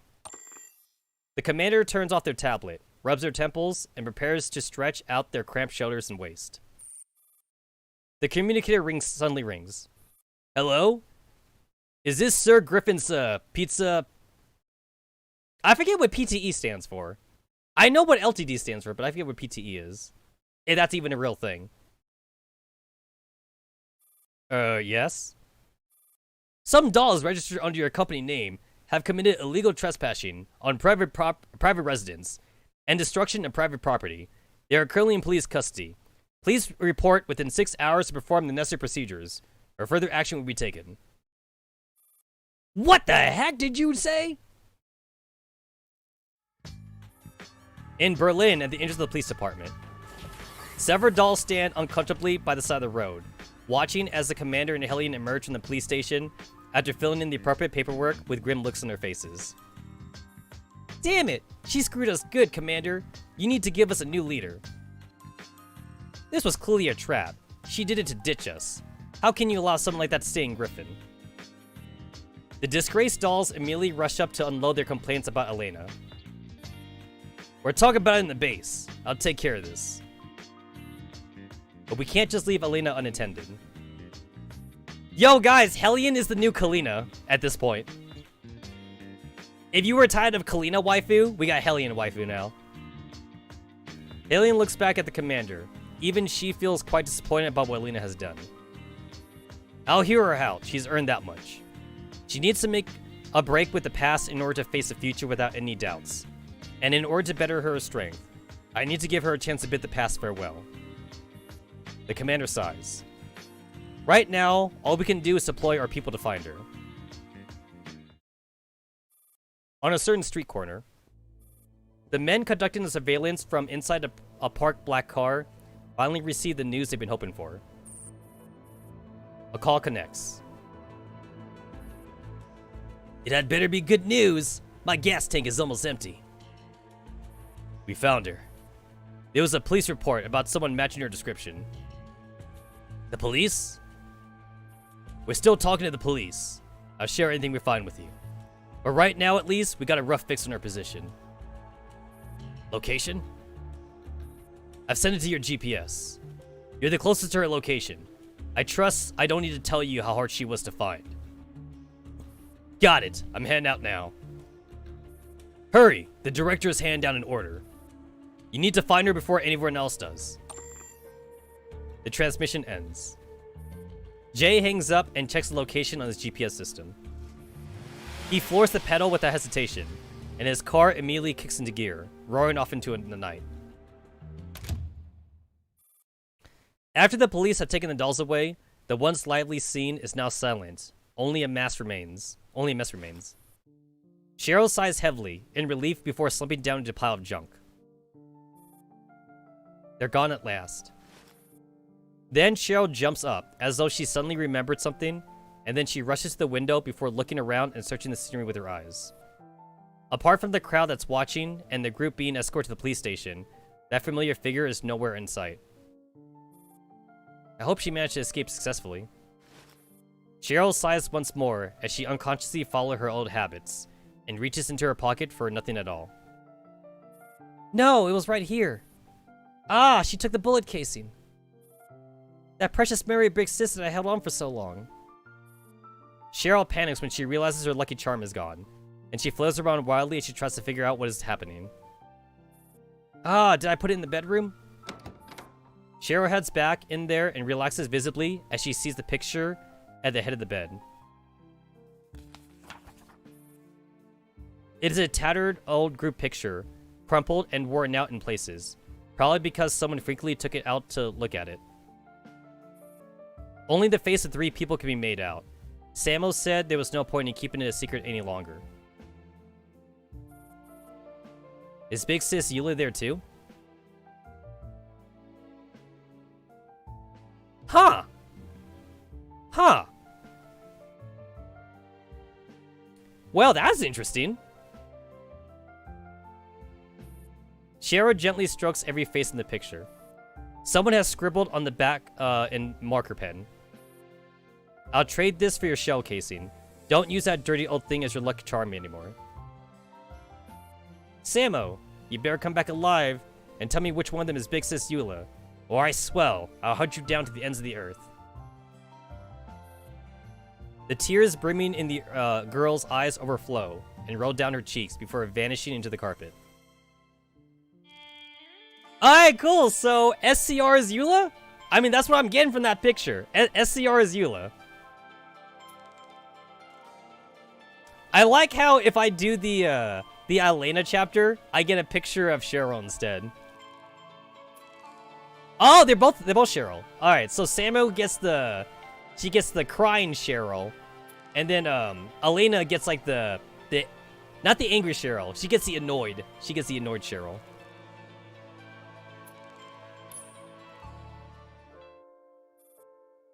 Inside the mysterious room.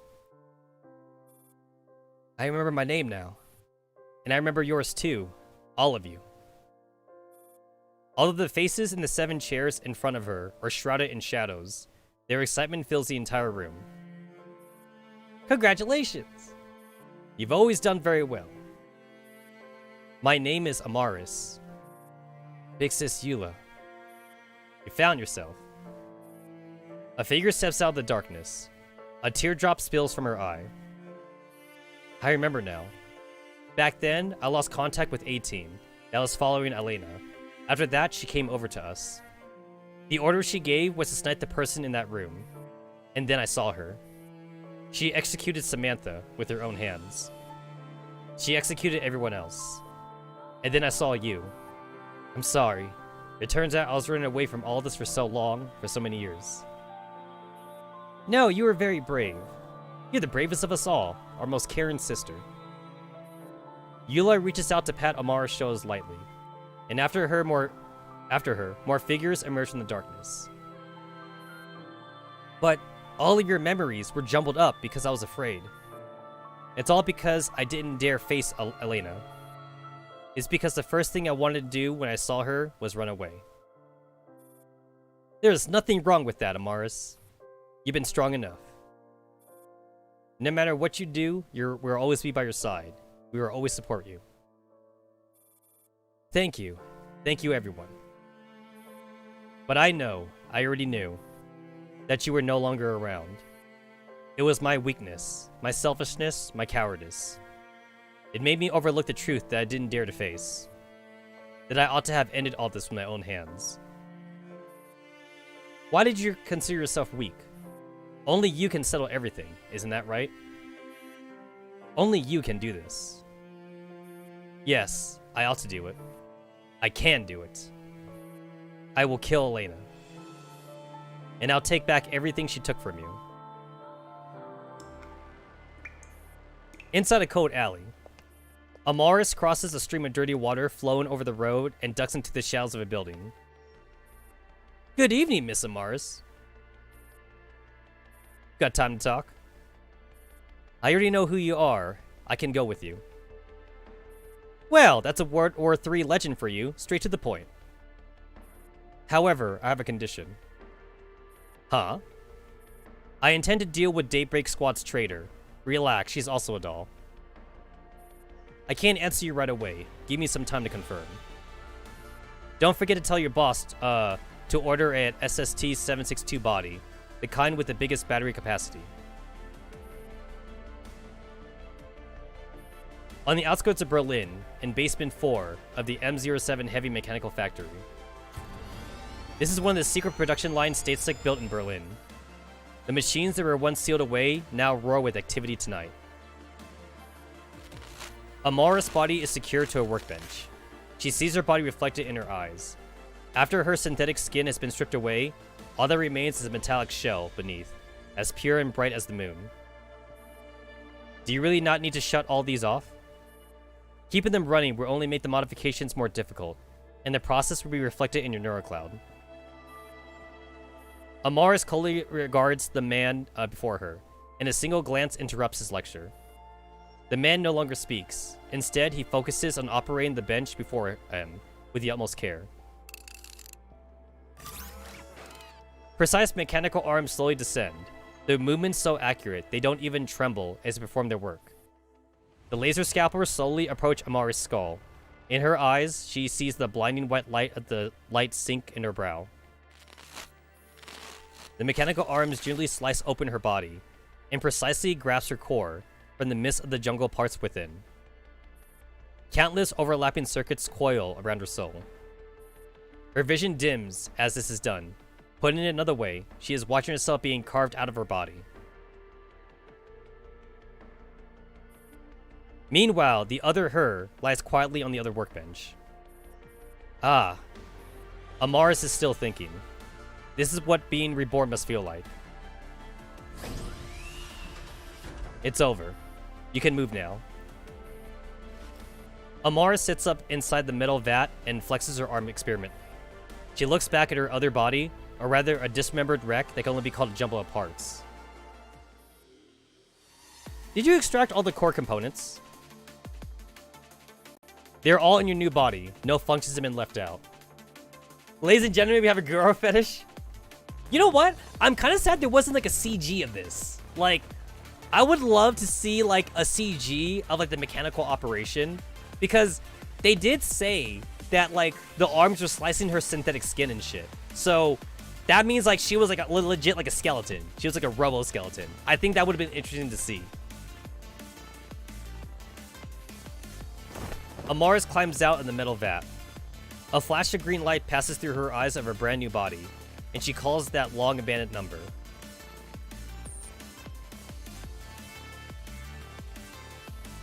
This is between you and me. You shouldn't have involved others. What a coincidence. I was thinking the same thing. Amaris, I thought you had run off by now. You think too much. Pick a place. We'll settle everything there. I'll take revenge on you for everyone's sake. Samantha, Maury, Olivia, Eula, Nicole, Callisto, Laura, and myself, Amaris. Very well. I sent you the location. See you there tomorrow, Amaris. See you tomorrow, Elena. Yo! Elena took down that many people? Damn. In the back alleys of the Berlin residential district, it is only when she is far from Michelle's apartment, and after ducking into a dark, secluded alley, that Elena slows down to a normal walking pace. SCR has been running at top speed for all this while, and upon seeing Elena lower her speed, she follows her into the alley where she leans against a wall, panting heavily. You! Hold it right there. Why are you following me? I want an explanation. Are all you Griffin dolls so clingy? You already knew that apartment didn't have the person you were looking for. Your aim was to lose everyone, right? If you knew, then why did you follow? What is this? Where did you see this picture? Inside the bedroom of that girl. You said you were looking for people, but you didn't even check the bedroom. Instead, you snuck away while the living room was in chaos. So what? Because I want an explanation. Why did this doll in that picture look exactly like me? I guess it's because your body has a mass market appeal. You know that's not what I'm asking. Why did you choose me as a teammate? No reason? Do you miss your former teammates? I don't! Really? You're pretty quick to deny that. Is that little sister of yours the doll who looks like me? I can't find her. What do you mean? Where did she go? I killed her with my own hands. And the other doll in the picture hates me for it.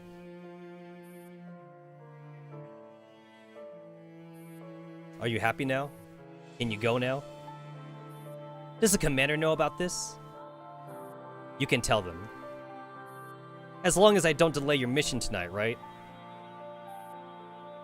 SCR turns her back to Elena and prepares to leave. But in the end, she can't resist turning around after taking a few steps. Hey Elena, what do you think friends are? You mean teammates? I don't know. I've only ever been on one team. Well, two, counting you guys. I'm just an ordinary civilian doll. I didn't have teammates before joining Griffin, and all I did in Griffin was use this task. I can never help anyone out, especially in times like these when we desperately need fighting power, and I always felt bad about that. So when you chose me to be a teammate, I was really happy. I just wanted to fight by your side no matter what the reason was. But you don't seem to feel the same way. Nothing good would come from you being my friend. Did you really kill her? What was her name? Ah, it is Eula! Okay, SCR was Eula! It is Eula. I don't believe you killed her. You had no reason to. Just think of it as me doing it to become stronger. Besides, that's what happened in the end. That's impossible. If you just wanted to get stronger, then you ought to have feared me, or hated me, but you never have chosen me as a teammate. The reasons had never been important. Then, do you want to try something? Try what? Try a new way of getting along with others, now that you have a new team. I don't know how you guys treated each other in the past, but do you want to try to blend in with Griffin? I don't want such enormous relationships. Well, if you don't give it a try, then all you have will be that relationship in the past. You'll be alone forever. What kind of team leader has no teammates? Alright then. If I come back alive, I'll give this whole thing another go. Both has bluish hair, like the Tavit one. Coincidence? I think not. I think not! Elena slowly leaves. After taking 2 steps away, she hears a voice that she hasn't heard in a long time. Oh, here it is. Alright, cool, we got it. And now we just got her side. Cool. Cool, cool, cool.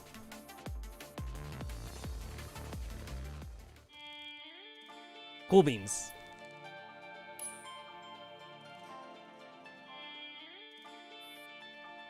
In the Galatea building.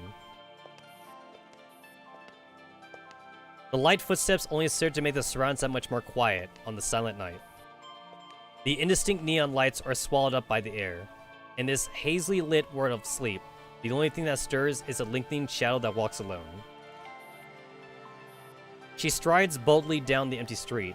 The lights on the side of her cast long shadows from beneath her feet. A slight mist hangs in the air, the humid vapors obscuring her vision. This annoying, moist feeling is just like 13 years ago. She picked a good time. Amara stops. Before her is her appointed meeting place, an abandoned skyscraper. She looks up at the now vacant structure. Once it had glorious days, but now it is nothing more than an obscure ruin. Even its proud billboards have started to fall off, over a third of them by now. This is the place where her fate and Elena will reach its end, at the Galatea Corporation's third branch. And a good place too. She speaks so quietly that it sounds like she's muttering to herself. The skyscraper has long since lost its power, and is now pitch black. The dark glass at the entrance have been smashed to bits, and the stairs leading to them are covered in sharp fragments. Wait a minute! Wait a minute! Wait a minute! I've seen this before! I feel like I've seen almost this exact same background in Project Neurocloud. Like, I feel like I've seen this in Project Neurocloud in the Copley sector.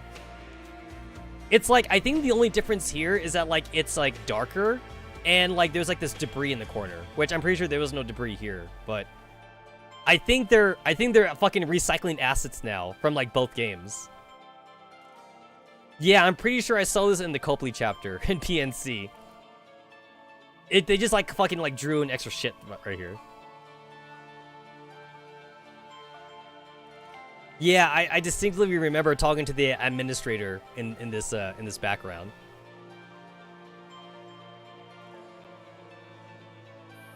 The elevator doors have been torn apart, exposing. It is. Oh my God, they are. So they are using the exact same shit. Got it. Come on, Mica. I know it's the same timeline or whatever, but you can at least draw new things. Honestly, like, I kind of wish the Copley sector had more like Aquarian themes. Because, like, this was like the backdrop that they used when we were in the administrator building, so the administrator building could have like been more like aquatic. They could have had like more water and shit. I don't know. I mean, yeah, we had a lot of beaches. There was like the beach and whatever, but the Copley sector wasn't as water themed as I thought it was going to be. The elevator door's been torn open, exposing the elevator shaft within. The water dripping down the roof splashes rhythmically like a clock. Amars finds the security passage, and she easily opens the door, which was originally so badly deformed it could not be bulged.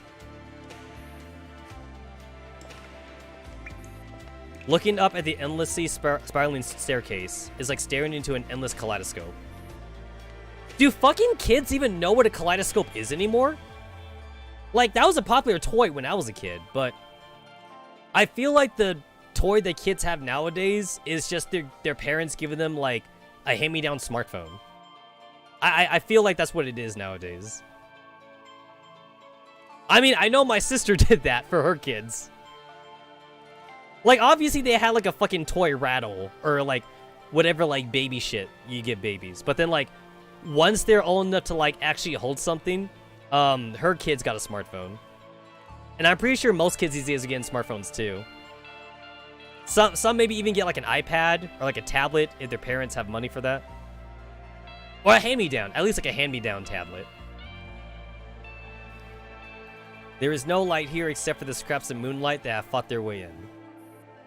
Amar's footsteps pound out to a counterpoint rhythm, with the sounds of dripping water, bearing mute witness to her form as she rises from the abyss. Tap. She walks around the sealed main door and enters the foyer.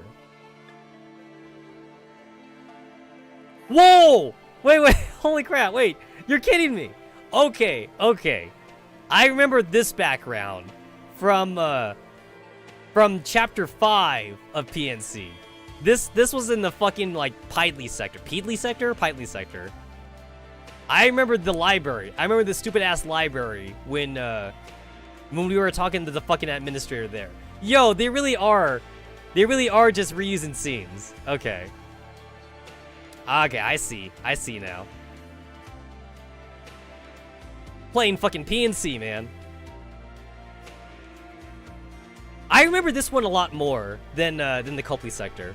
I think the Copley sector, it felt very long for me, but I think the other chapters were like just the right amount of length. Copley was super long. You're here. That familiar voice speaks again, and Amara slowly looks up at that face, which she knows and hates more than anything. Elena is standing roughly 3 floors above her, on the edge of the central courtyard, looking down on Amaris. Does this seem familiar? Does this physical distance remind you of the difference in our respective capabilities? You're still proud as ever after all these years. Should I not be? It's true, this building is very much like the one from Operation Kono. Only its structure is similar. There are no special air processors here, no noisy traps, nor enemies. The only thing here are you and me. No, there are 9 people here. They were all here. Eula, Olivia, Callisto, Laura, and the others. Oh yes, most of their abilities are mine. I had their 7 dog tags. Dog tags are tombstones for a special forces soldier after they die. Elena knows what that means, and that goes double for Amaris. Tonight, I will give you one last gift. Your dog tags will be mine.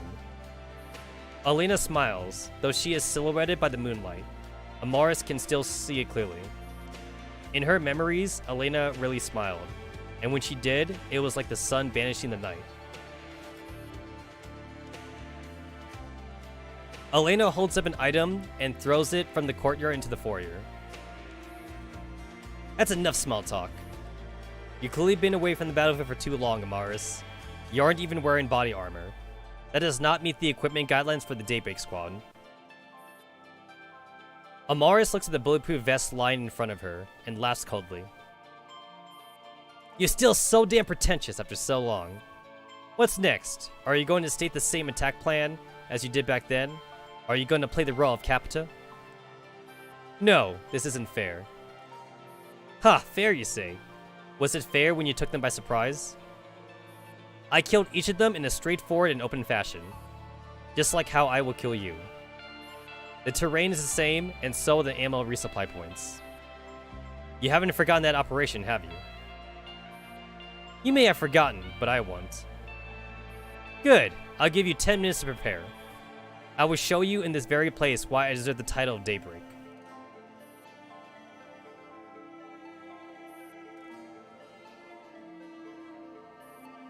Oh my god! Wow. You're kidding me. You're fucking kidding me. Shit, dog. I'm playing Project Neurocloud. We did it. She woke up. All her parameters are outstanding. I'm sure she'll be able to match up to the meaning we've assigned her. A ray of daylight that illuminates the night. Since she's the first child of this team. We'll have her be the sun. I hope she can help us put an end to everything. It's like, I have PTSD of this background just because, like, the whole, like, fucking ass, like, you know, Kroku getting, like, freaking, like, you know, fucking virused and shit. It's like, I already knew Kroku was gonna die anyway, since obviously Kroko appears in, like, Inadvertent Mordant. So, spoiler alert, I already knew she wasn't gonna die, but I still don't like seeing this background, since, like, this is, like, where, like, the virused agents were and shit. The fucking entropy bullshit. We'll call her Elena, then Daughter of the Sun, and return a gift from the gods. Alright, Elena. From today's onward, your name shall be Elena. Elena, you're the only one on the team who is valued. Therefore, you will inherit the dog tags. But what about them? As long as you live, they will continue living in a sense. This is vital. Secret measure. A glorious soldier tactic. Am I correct? That's right, Elena. I'm very sorry, Sergeant Elena. We need to redirect the fighters. But Capita is a top priority. Sergeant Elena, I priority to protect the government. Elena, execute the dog tag procedure. What did you say? No, it's far from necessary. As the overall commander of Operation Kotal, I am ordering you to execute dog tag procedure. I have determined that the program is not necessary. Force execute the program.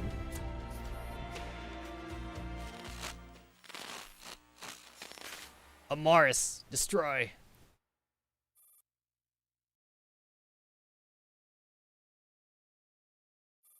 Amaris, tonight you and I must put an end to everything.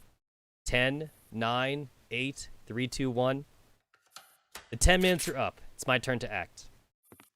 Her timekeeping is precise, and she won't waste a single movement.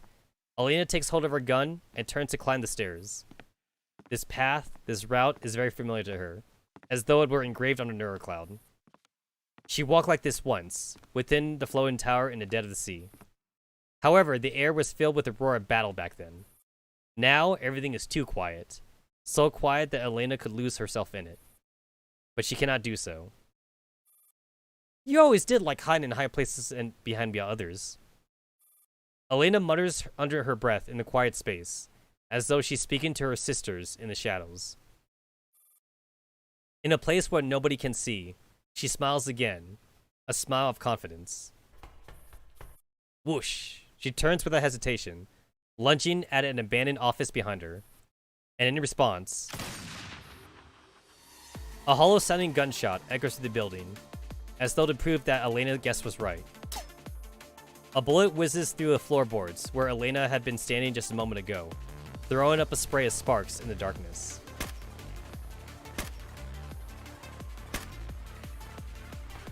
One shot after another streaks through the course she is running, until her athletic figure bursts into the office. This last crash is the sound of Elena smashing into the door and carrying it into the room with her impact. The gunshots fade into the moonlight like a dream, as though they had never existed. A swift black shape leaps from one window to another. In this concrete jungle, she is the swiftest of predators. Layered obstacles are the bane of a sniper. And as long as one lures the opposition the right way, even a prey animal can easily predict the position a hunter would choose. Elena knows very well which position Amaris would choose. She will always choose the best one. Why are you hiding? Are you still using all those familiar positions? Just like the countless times we practiced together, hiding naturally behind my back. A bullet casing falls by her foot, emanating a clear sound. Upon pulling the trigger, Amaris has already begun to reposition, with no hesitation whatsoever. She has to be faster, much faster, faster than Elena. As she hefts the gun in her hand, the layout of the entire building unfolds in Amaris' mind. She needs to keep a sufficient distance from Elena, predict where she run, and find the best trajectory when making her shots. In the past, she was always behind Elena, but this time she needs to take her head on. I remember every single strategy of yours. In the past, you covered me from the front. I cleared away threats to you, but this time, I'm aiming at you instead. A dull report fills the air, the sound of a sniper's shot shattering the night sky. The pointed bullet crosses the courtyard, shattering all obstacles in its way. Behind this pounding rain of lead is a muzzle flare that lights up the night. The assault rifle, the offensive roar sweeps away everything in its path like a gale. Just about every railing and wall in the corridor is covered with bullet holes from the two of them.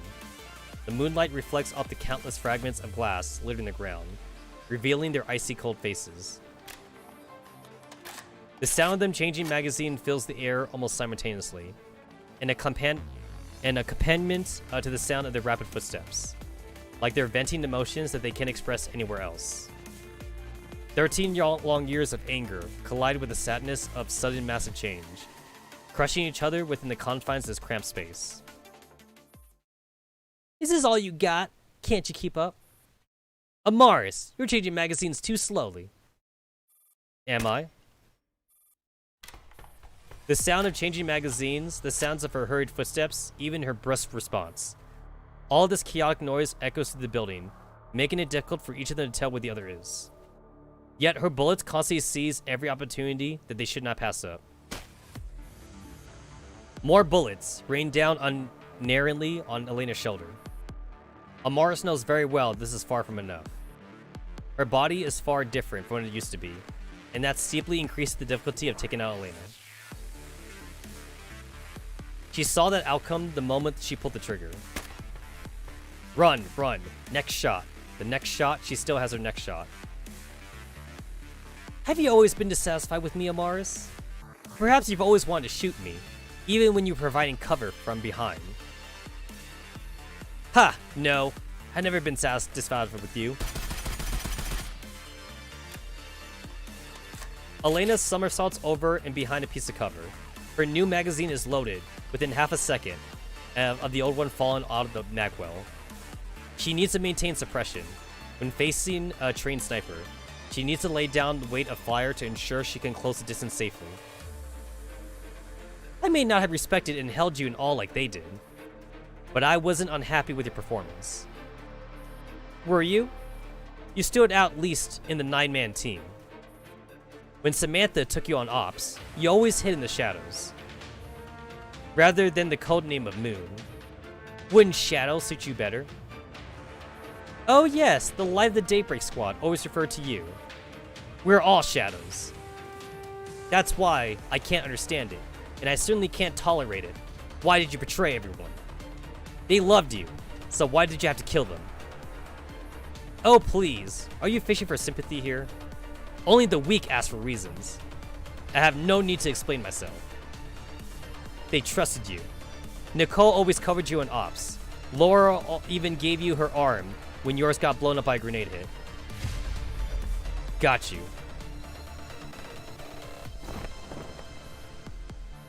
When Amaris reaches her next shooting location, she finds that familiar face waiting for her there. This is the highest floor in the abandoned building, with good vision and many hiding places. The perfect choice for a sniper. Elena has always known that Amaris would pick the best spot. You become stronger, but it's nowhere near enough. Amaris only allows herself half a second to stare in shock at the muzzle of the Scar L. At this range, she has no chance at all in a gunfight against an assault rifle. A tongue of fire licks, bellowing clouds of gun smoke amidst the shrill sound of bullets streaking through the air, headed straight for Amaris. Before she could even consider a course of action, Amaris' body is already reacting.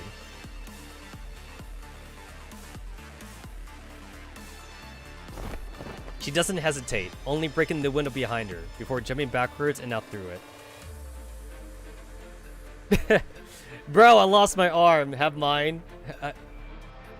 Later, I gave you my arm. That's how it be, man. That's how it be. It's like I covered for you during the meeting. I said that you weren't sus, but I was sus, and now I have to kill you. It is a ticket to hell.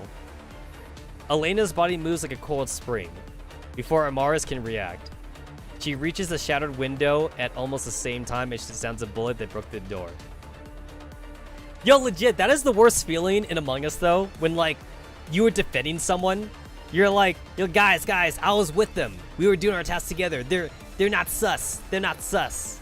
And then, like, after the meeting, when someone else gets voted out, they kill you. The one that you were defending kills you. That's, like, the worst feeling ever. It's like, no! I was protecting you in the meeting. Beyond the window is a fathomless abyss.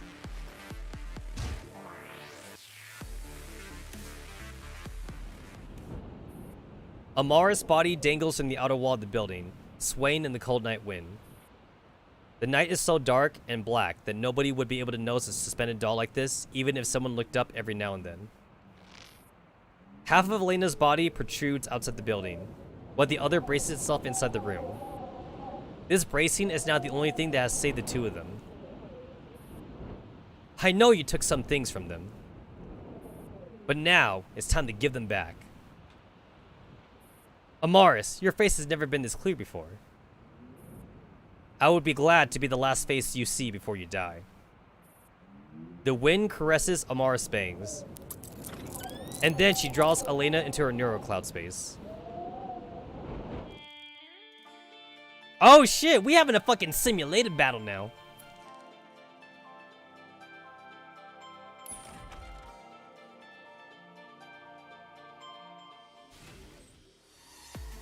Yo, this legit would be like the PNC fight right here. Because now they're having a simulated fight. Yeah, this is the PNC battle. Make sure you have gathered 3 moon sigils before engaging her in battle. Okay, game. Whatever you say.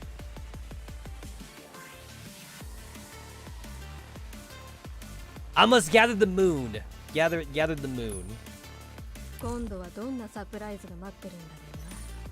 Retrieve the moon sigil. Alright.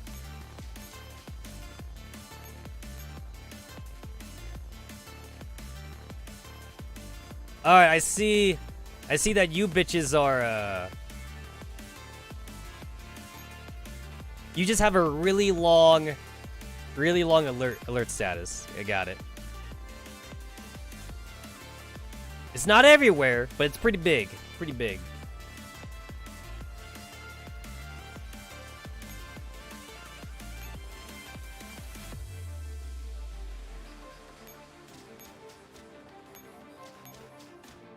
What the fuck are you? Random. You're just random? All right.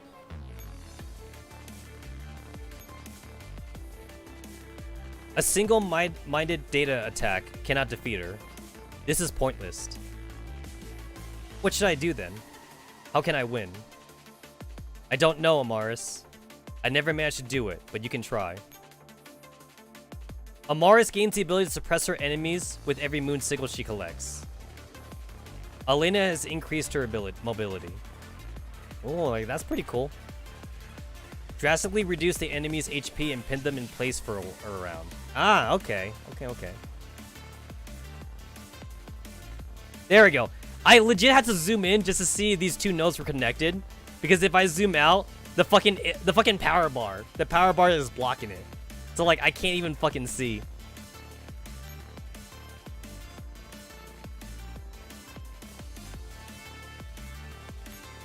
Alright, I see what they're doing here.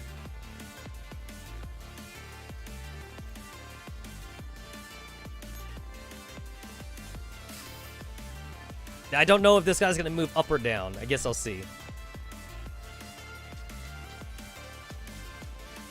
He moved up. Got it. Alright.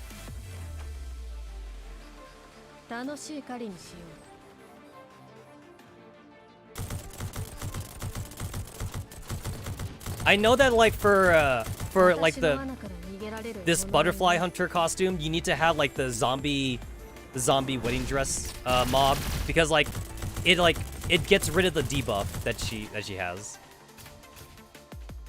So like they're made to work together. That's the only reason why like I had the zombie waifu in there. Otherwise, I would have put like I would have put like, you know, anything else really.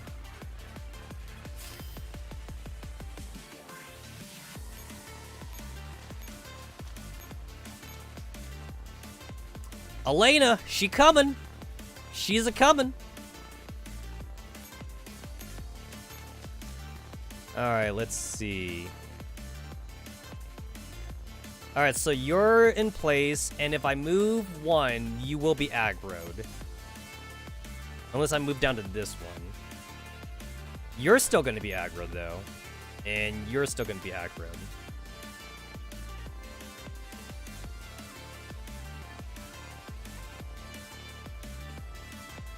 I can move there. I can move there. Everyone here is fucking aggroed. That's kind of cool. Everyone's aggroed. If I move there, it's like one of you bitches moving this way, one's moving this way, and one's moving this way.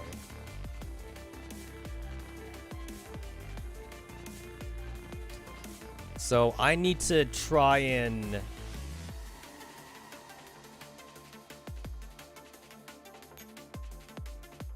decide if I need to throw an EMP grenade right now. It's like boom, boom, boom. They all end up moving. If I move two this way and I throw a grenade here, this one won't move. And then this one would have to move this way, and then this one would have to move this way. That doesn't help me.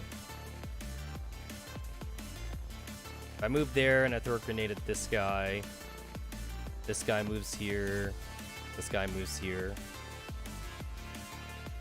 Doesn't really help me. If I move here, I'm just surrounded by all three sides, so I can't do anything about that.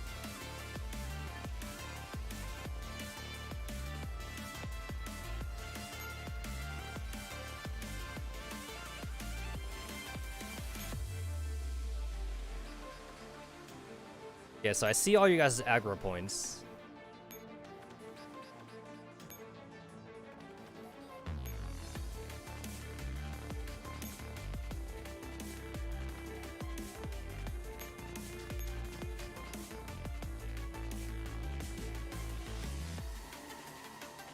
I guess I kind of just need to see it. It's usually hard for me to like visualize this shit in the future, so I just need to see it first. And then like if I had to restart, then I'll just restart.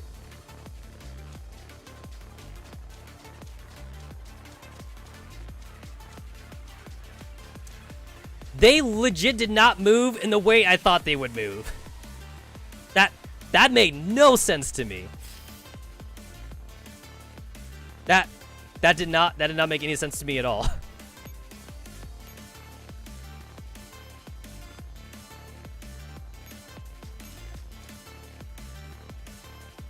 Ah, I lost an action point. I was like, I lost an action point and I was really confused for a second.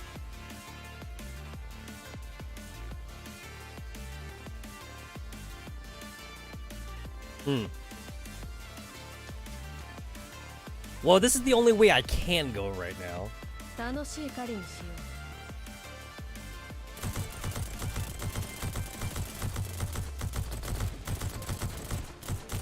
う。私の罠から逃げられる獲物はいない。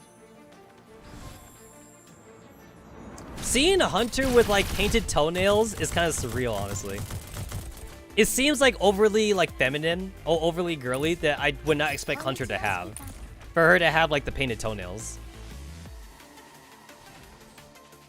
I myself have always found painted toenails to be like very inherently girly, very feminine, because like fingernails is at least something that people can see, but toenails is like, it's really personal. Like, yeah, you could wear sandals, I guess, but other than that though, you're not really gonna see the painted toenails for someone unless like you're in their home or something.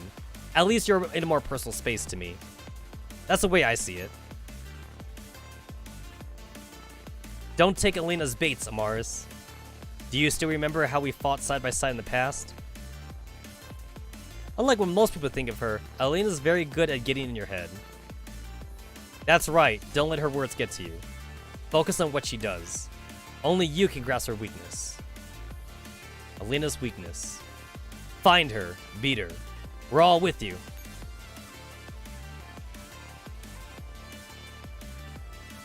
What's this?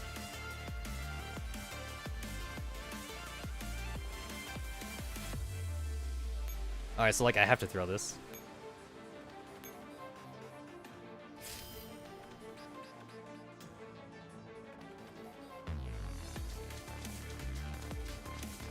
Not losing like that action point really hurts. So like I'm glad that like I took a fucking coalition unit so I can have that extra action point. That freebie action point feels really nice right now.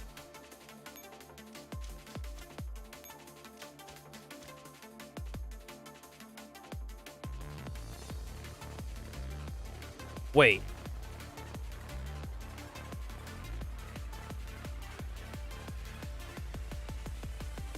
Ah, shit. Ah, shit.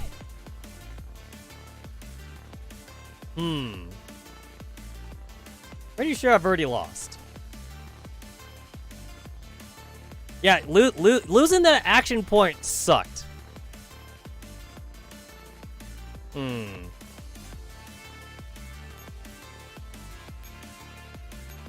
Yeah, I gotta restart.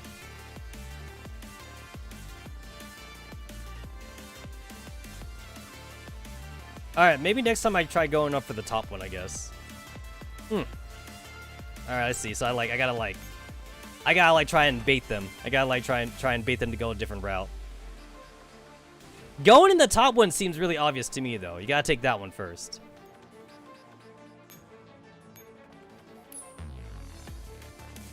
Alright, we'll try this again.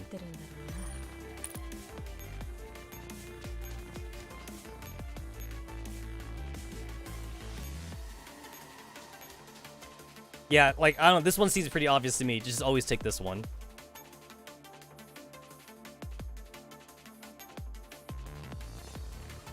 Alright. And then I guess maybe I'm supposed to use this right away?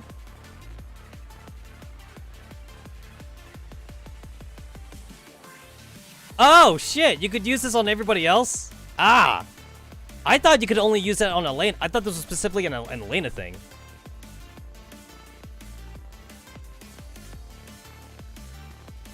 I legit thought that was specifically, like, an Elena thing.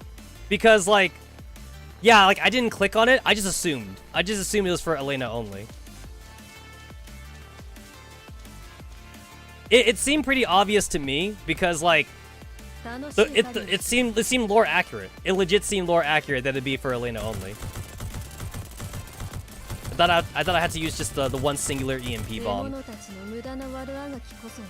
Oh, now it makes much more sense to me.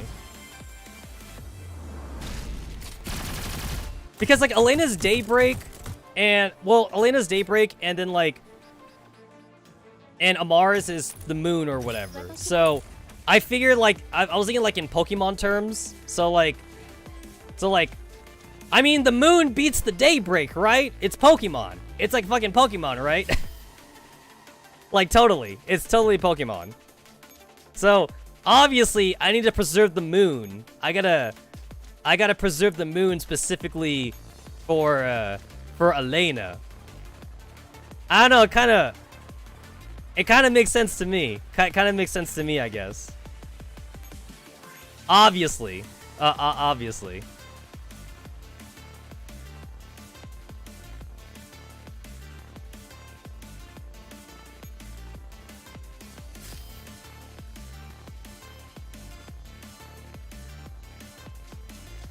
Right? Like, no, like, legit, though. Like, the whole point of the mission, it says to collect the 3 moons. So, obviously, the game doesn't want you to fight Elena until you collect all 3 moons, right? That seems to make sense to me. So, like, you know, yeah, you gotta collect all 3 moons. Alright, cool. No longer a death stack. Alright.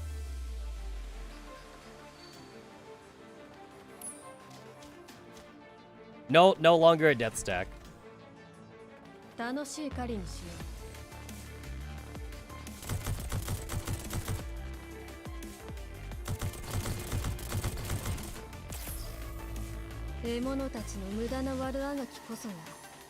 guess if I want to make this completely canon, I'd be using Amaris right now. But obviously, I want to fucking use my coalition units.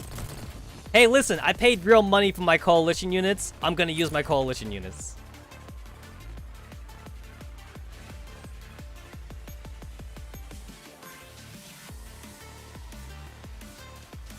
Obviously.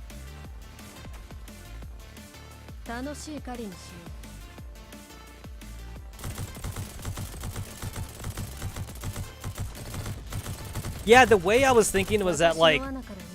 So, like, when you first get the moon sigil, like, the suppressed thing comes up, right? I saw that. But I was thinking that, like, when you grab all 3, like, all 3 suppressions would be all like, oh, like, they massively weaken Elena. So you could go and fight her and shit. It's like, one would reduce her HP, one would reduce, like, her attack power, and, like, one would reduce her mobility or something. Yeah, that's basically what I was thinking.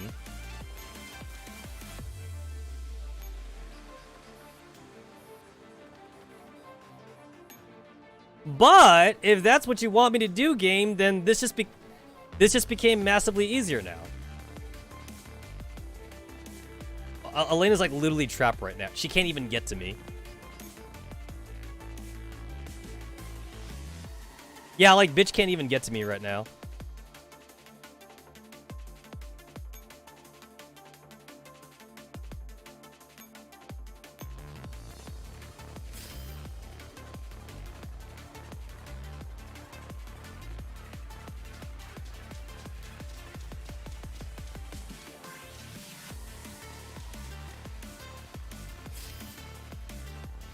All right, not having that tank makes like a whole lot of difference.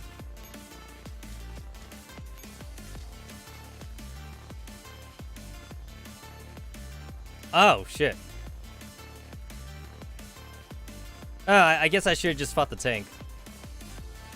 I went like all the way around because like I thought I would have enough action points. I don't actually have enough action points for this. Yeah, it so would have been easier for me just to fight the tank. It's like, I'm trying to like preserve my suppresses, but I guess not.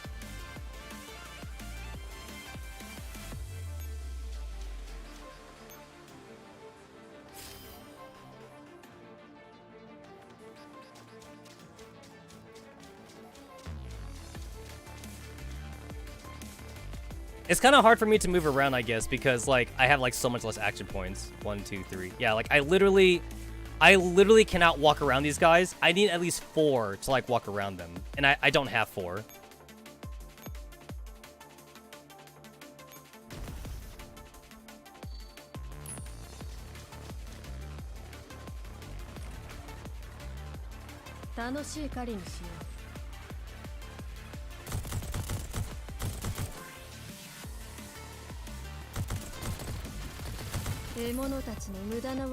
Obviously, to fight KCCO, I must use the Samvisperas.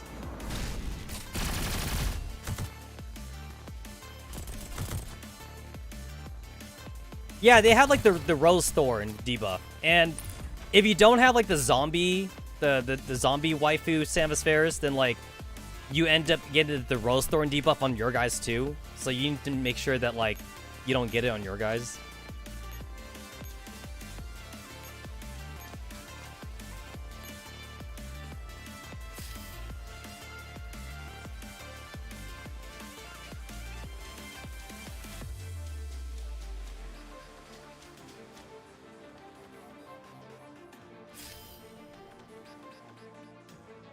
What does it say on her? Oh, it just says alert. I was thinking it was to say something special, but I guess not. This is the last place we can beat her here.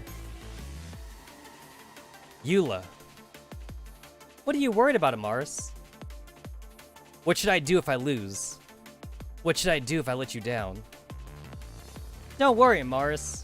You're no longer your old self, and Elena isn't the Elena from before. You won't lose because you've already won just by standing here. You were the weakest among us, but you're definitely not the weakest.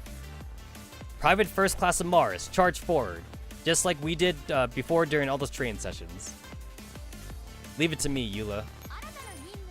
Fight Elena! Now I must fight her.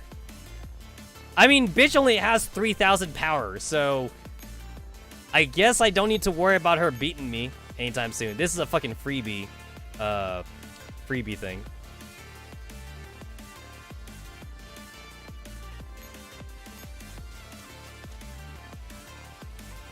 I can't even get to her right now.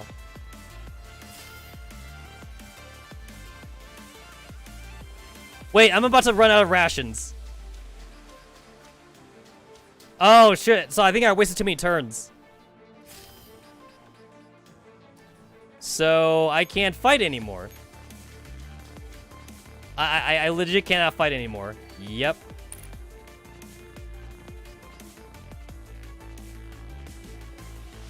I could run all the way back here just to resupply.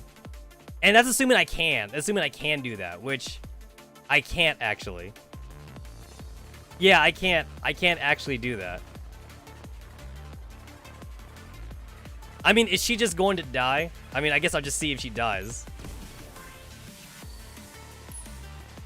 I have rations game. I technically have ammo. 楽しい狩りにしよ There's no way you could win outside, but you think you got a chance against me in here? Yo, this is a pretty badass backdrop though. Go to hell. Alright then, if that's what you want. Help Scar H defeat Scar L in electronic combat. Mash the skill button as quickly as you can to expand the lunar domain. Once it fills the screen, you win.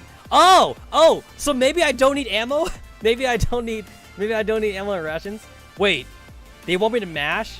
Hold up, I'm bringing up the fucking clicker, guys. I'm bringing up the auto clicker. I'm cheating, guys. I'm cheating.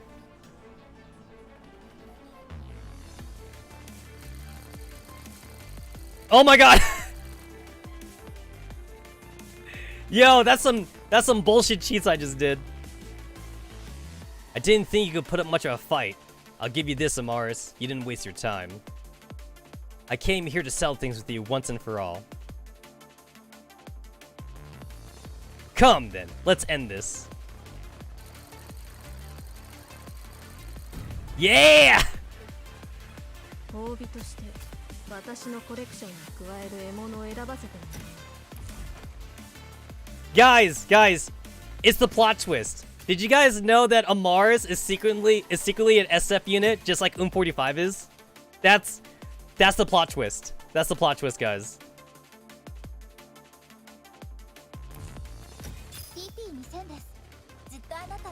You didn't use SF, but your Griffin Squad wasn't there for sure. You know what? It's probably because the coalition units are like they're kind of pay to win, so they probably like only balanced it for like regular echelons. They didn't balance it for pay to win echelons. Probably. Or I found the secret, and the secret is legit that that Amaris is actually a Samus Ferris factory unit. Her real sister is 45. 45 got another sister, guys.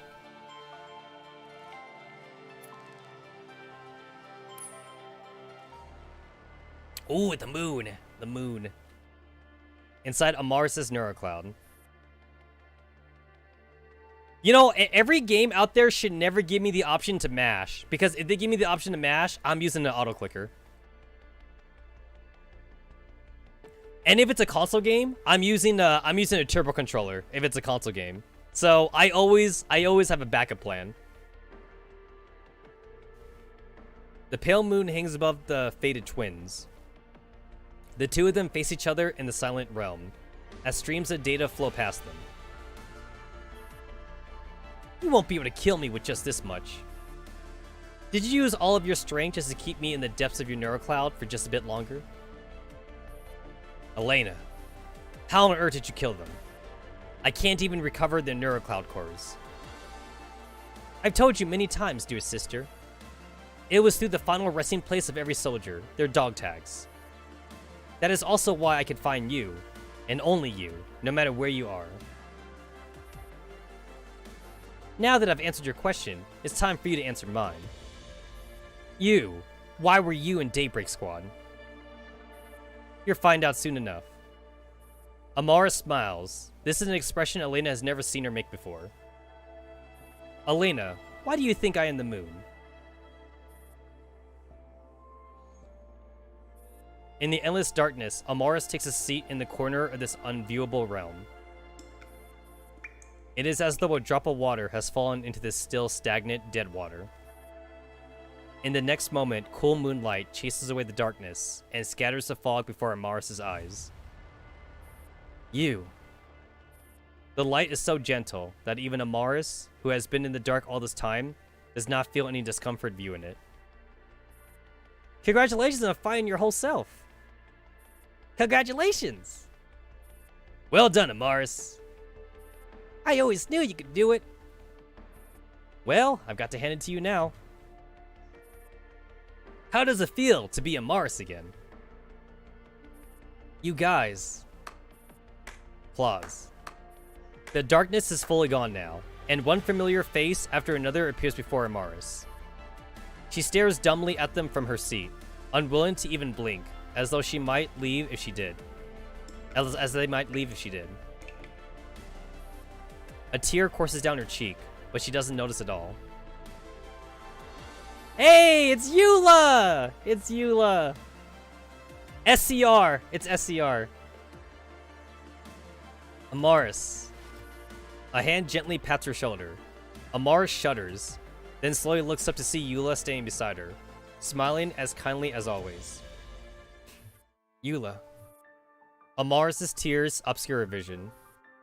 In the data realm of her base layer, physical obstructions are meaningless. She knows full well this is just an outcome she is trying to avoid. Amaris! It is Eula's voice that reawakens her. Are you going to leave me now? Eula looks at her and gently pats her head. Amaris, I've always known that you had the strength and bravery that we didn't. You knew the truth, and what you had to do from the beginning, didn't you? Heh, don't worry about us. I don't want to be a bad big sister who drags a little sister down to the end. Elena was once the sun that illuminated us, but to us, you are the patient moon. Amaris, this is the duty that only you can perform. Are you ready, Amaris? Don't be scared, we're all by your side. Amaris nods. All the familiar faces close in around her like a loop. Some are kind, some encouraging, and some are approving. As she bathes in their gazes, Amaris sighs heavily before slowly lifting her head. Tell us, who are you? I am the moon that swallows the sun, just like how the eclipse is the shadow that swallows all the daylight. She is the last sister of daybreak, the one who is loved by all. These memories and this support have allowed her to be selfish and survive until now. This selfishness nearly made her forget her duty, which was to serve as a fatal flaw for a certain someone. I am Amaris. Your name has been chosen. Daughter of the Moon, a gift from the gods. Amaris. Thus, we have decided to give you a little gift of our own. What is it? It is the door, the one that would use to store a little redundant data in your neurocloud space for the future of Daybreak Squad. Why is this Persona vibe? Are you willing to strive hard for the future of Daybreak Squad? I am. Good. Her end will also be your beginning. The key to this door is yours now, but you must not use it lightly. Lock these memories away for now, and when the time comes, know that time should never come.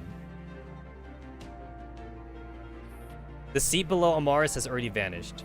She is standing now, her head held high as her tightly shut eyelids begin to open. There is no longer any doubt in her shining eyes. Eula, Laurel, Callisto, one familiar face after another stands behind her. The dog tag system, you say? The thing that destroyed and imprisoned you. Today, I shall put an end to it all. The door, bound by steel chains that glows with a dangerous light, sits quietly before her. Amaris reaches out to it without a second thought. Eula's hand covers hers. Laura's hand covers hers. Callisto's hand covers hers.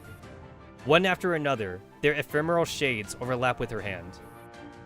Amaris does not look back, even though she knows there is nobody behind her.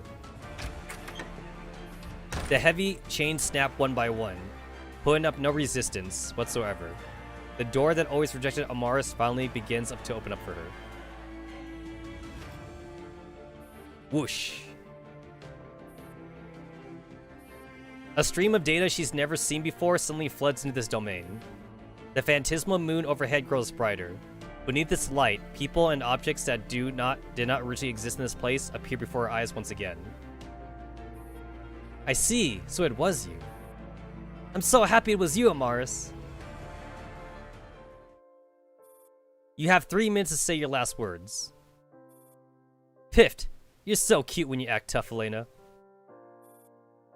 Samantha's smile slowly vanishes as she lowers her eyes. The death of humans on the battlefield is always a painful thing. The melding of neuroclouds is just a forced merging of data, so it shouldn't hurt so much, right? Frankly speaking, I don't know. Tell me, Elena, will there be an end to war? This is what I should be doing. Although I already knew this, I still couldn't convince myself when the time came. Whether I was blown up by a stray bomb or melted down by the enemy. There is a long silence. Samantha closes her eyes and her body shudders. Elena reaches out her hand and places it on Samantha's chest. A blue light glows. Allie, no matter who lives in the end, please remember our mission, to end the war and bring back the light of day. That way, it'll be as though we completed our mission. Samantha's face grows paler and paler. Her neurocloud data is forcibly extracted and fused. A massive stream of data quickly takes shape. Samantha's sorrow, fear, pain, and resignation, they all flow into it. These rich feelings tear at Alina's neurocloud and make her feel like she's split into two dolls.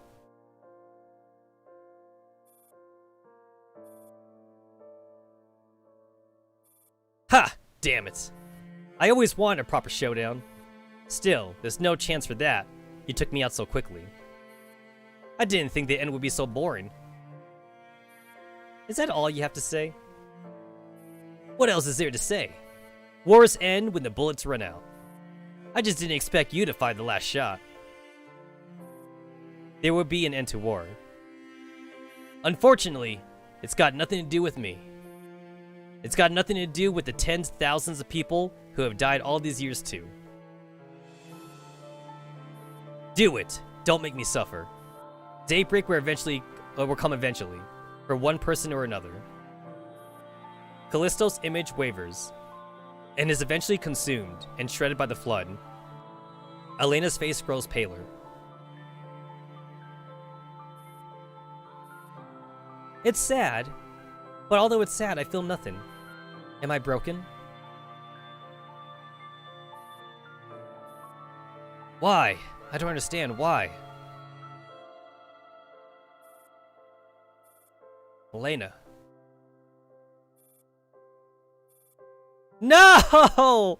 They had to put in the picture for Eula, because now we know what Eula looks like. SCR. Elena pulls the trigger and blasts the final phantom, Eula to bits. Eula's cold face becomes Amari's face. This time, one of them is still looking haughtily down on the others, but their positions are reversed now. Like a poison deep in their bones, all that data runs rampant throughout Elena's body. Her body is torn apart and put back together over and over again, barely managing to hold into its original shape. She looks back at Amaris before her and smiles thinly. You win. After I die, when you inherit my memory fragments like you did theirs. I have not seen the full picture of the entire team. I've only seen that one cutscene where Cheryl had half the picture. You don't deserve to be in the same room as them, even as fragments. That's a relief. I hate the feeling of being watched, even if it's you, Amaris.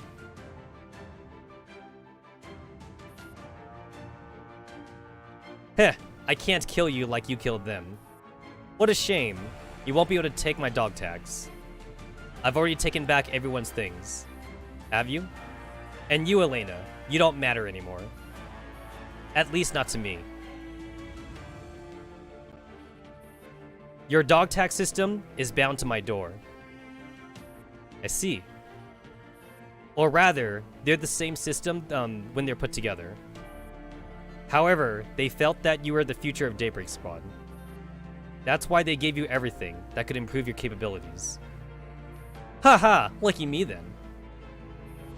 And all things they considered useless, like accumulated emotions and redundant memory data, they gave to me instead. Thanks to that design, they've been keeping me company for 13 years. Amar's voice trails off, as though she's lost interest. Clap. The howling night winds burst into center of the skyscraper, through the broken windows, and it sounds like wailing as it blows through the building's interior. Elena is lying in the center of the structure, staring dazzledly at Amaris, who is standing tall before her. Amaris looks at Elena, who has collapsed and is powerless to stand back up. She takes a piece of paper from her waist pouch and tosses it at Elena. The paper spins in the wind as it falls, and finally lands beside Elena's head. It is a picture of two people. Amaris looks Elena dead in the eyes. Elena returns her gaze, staring deep into her eyes.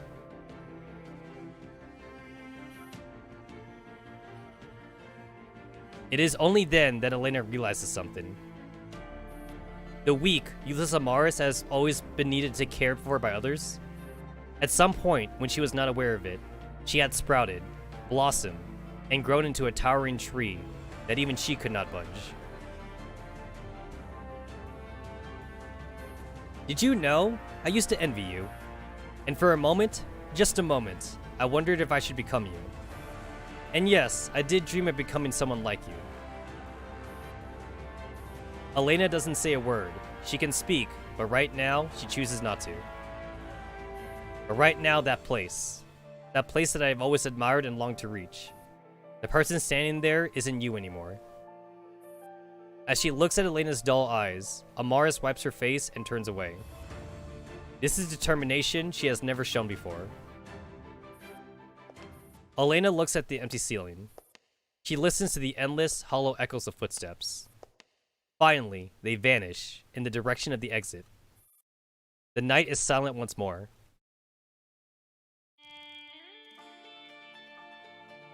Yo!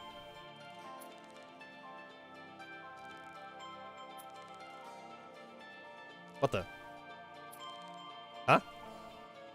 Do I get 2 dogs from this?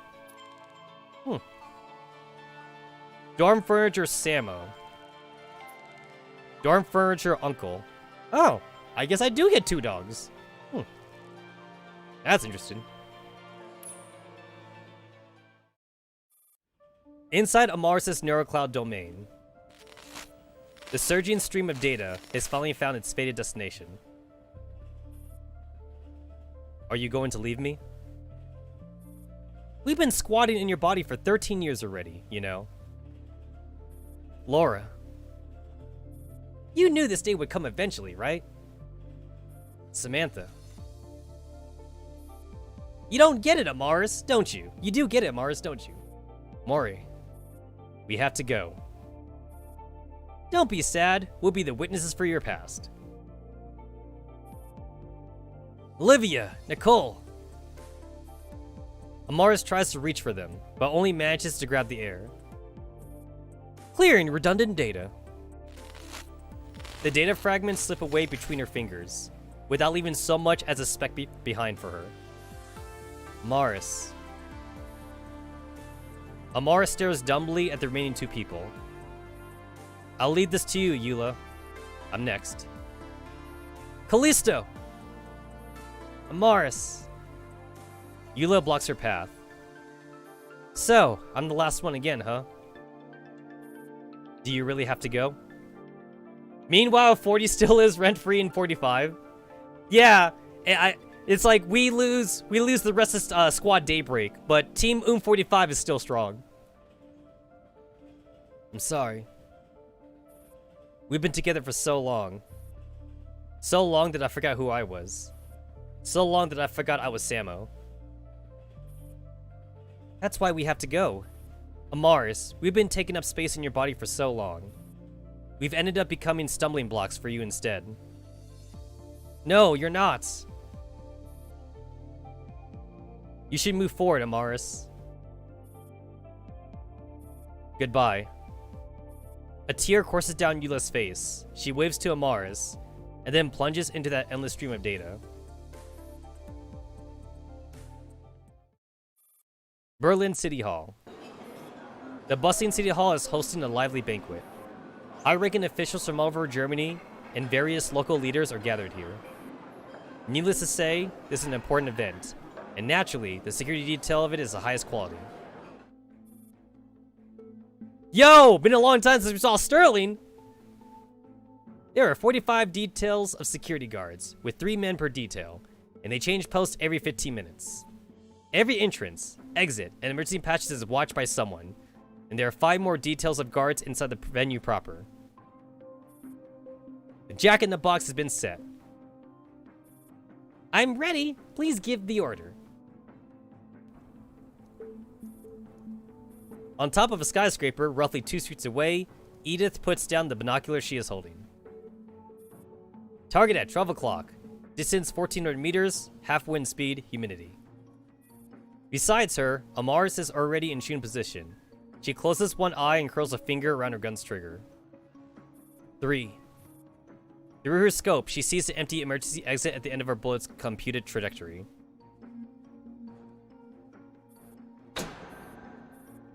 Dagmar cuts the power to the building from its basement.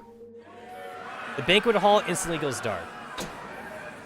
The emergency response takes only a few seconds before the backup power supply kicks in and light illuminates the hall once more. 2. Everyone, please don't panic. Listen to our instructions and evacuate in a calm and orderly fashion. Brigitte sets off her pre-positioned smoke bomb. The smoke fills the hall and sets off the alarm. Amidst the uncontrollable chaos, the professional bodyguards quickly see to the protection of their assigned VIPs and swiftly move them to safety.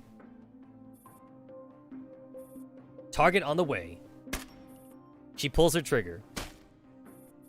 In the next moment, that human appears in the center of her vision, and in the span of a single breath, her bullet pierces his forehead. The target collapses to the ground amidst confusion, and the well-dressed people in the vicinity can see the blood-spurting corpse. He dead, son! He dead! The mission is over. The simulation ends.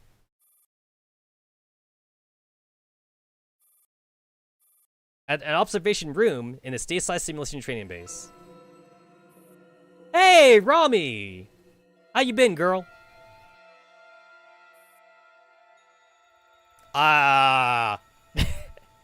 Hey, Mica, I think you missed something. Her results are exceptional. Both her AI and data evaluations and our tactical expert concur that there are no flaws to be found. Very good. Carry on. She will be a capable operator for us, and we need a weapon like her. Yes, ma'am. We'll raise the sim difficulty for her next round, and improve her ability to mesh with her subordinates. Right. Rami looks through the one-way glass at Amaris, who is emerging from her sim capsule. Amaris looks up, and her clouded eyes seem to be looking her way. From Amaris' perspective, the mirror reflects her face. Still, Rami has the feeling that Amaris is looking straight at her. Stateside training base looks basically like Griffin's training base. Shh! Shh! Mica doesn't have the money to pay for new artists. They can't afford it. Right after that thought passes through her head, Amaris looks away and turns to leave the training room. Hey, I remember this. This background in the Zombieland saga thing. Berlin, in Amaris' dorm. Amaris lies on her bed and looks at the ceiling in front of her. This is the first time her head has felt this empty. There are no voices at all. No! Amaris lost her schizophrenia. She can't talk to Eula anymore, or Olivia and shit. She has never had a lonelier night than this one. She turns and sits up, and a strange, unfamiliar feeling rises up from the depths of her neurocloud. She knows that this feeling is loneliness. Amaris turns on her tablet screen, as though she's trying to spell that feeling.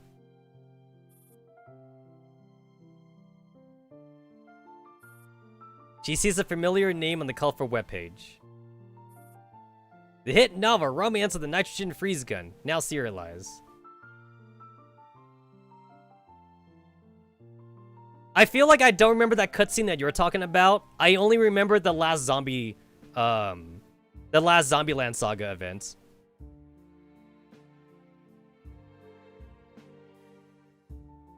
Hey, Cheryl released her novel though. Amaris can't hold back her laughter as she smiles in the bottom of her heart, the first time since that night. The heroine's fate in the story is currently unclear, and the comments in the story have blown up, with all sorts of analysis, essays, and simple flames being posted willy-nilly. After quickly scanning the text, she stretches her fingers and begins typing out a comment. I'll bet you 10 power banks that the MC is still alive. After posting it, Amaris turns off her computer satisfied. Just then, her eyes are drawn to the fragments on the table, which she spent an entire night piecing together. There's a stain there, which refuses to go away no matter what she does. Amaris takes out a lighter from her drawer. She looks at the person in the center and frowns. The lighter flame is only a tiny distance away from that person's face, and it seems as though that picture is going to be scorched, black by the fire. Forget it. She extinguishes the lighter and lies back down in the bed with the photo. All the familiar faces on it have the smiles that she likes best.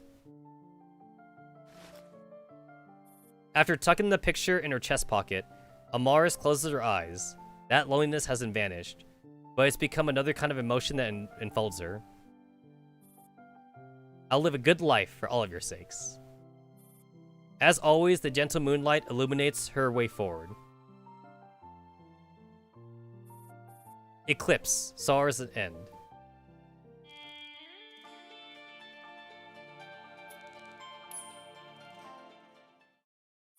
A third uninvited guest walks through the night and arrives at the deserted building. Is it over? Before her are the ragged remains in the wake of the gunfight. The acrid smell of gun smoke still has not dissipated after so long. Elena. Tap tap. SCR's footsteps echo slowly through the quiet building. When she reaches the top floor, she sees a doll lying in the middle of the ruined room. A shaft of moonlight shines in through the broken window, shining on the fallen Elena. Elena's hands are covering her face, but even though her expression is invisible, there's an unspoken sadness flowing out from her. I'm free at last, but I can't go back. SCR doesn't know if Elena knows her presence. No, there's no way she couldn't have noticed. It's just that right now, nothing is more important to her. Why didn't you tell her that actually you? SCR ventures an attempt at conversation as she walks up to Elena.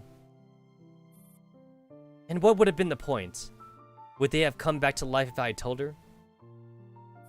Still, even if you didn't say it, those reasons are still valid.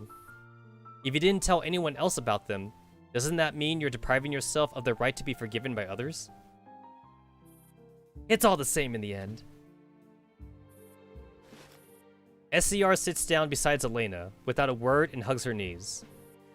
She glances at Elena. The latter is still covering her face, with her hands, and her expression can't be seen. With the moon hanging high in the sky, SCR leans back, and lies down beside Elena. She took away everyone else's data. Isn't that a good thing? Now you're yourself again. Yeah. I once said that I was strong even without their data, but nobody believed me. The fact is, Operational Kodo was still a failure even with her strength. A loser has no right to explain all this. You'll make it. Even if you didn't succeed 13 years ago, then you can try again 13 years later. Yeah, how can I die when the enemy's still alive? In the future, I'll keep the daybreak going, even if I had to do it myself. SCR freezes up, then turns to Elena, turns to look at Elena. So, which of you won? Were you prepared to die at her hands too? Would it have been a reunion of sorts? In the darkness, SCR does not hear an answer. The sporadic pattering of rain filters in from outside the window, making the gloomy night that much colder. Nobody else speaks on the silent night. In the ops room in the Griffin base, which had been quiet and largely empty for the past few days, now sees many dolls moving back and forth within its corridors.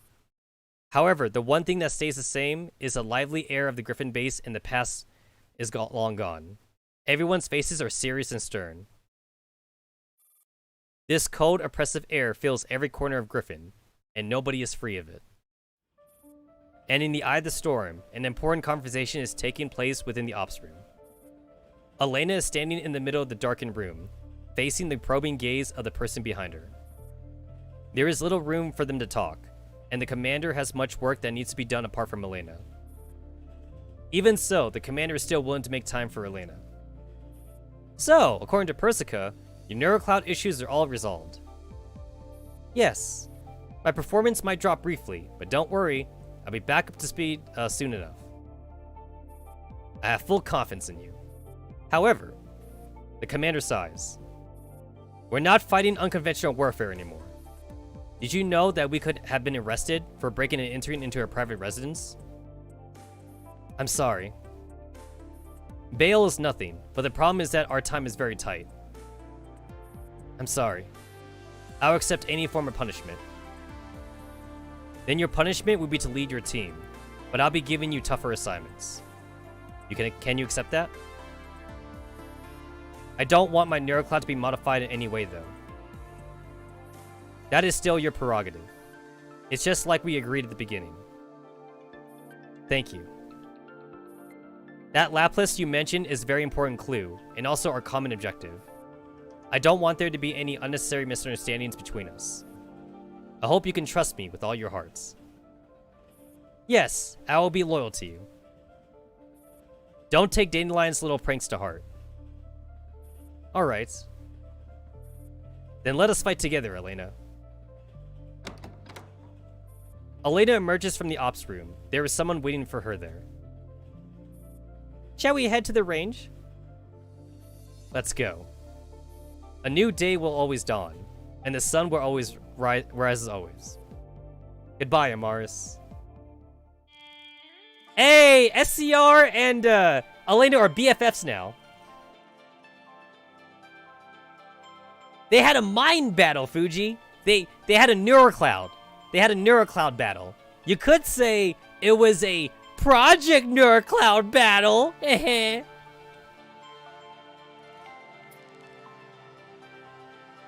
That's how it do. That's how it be.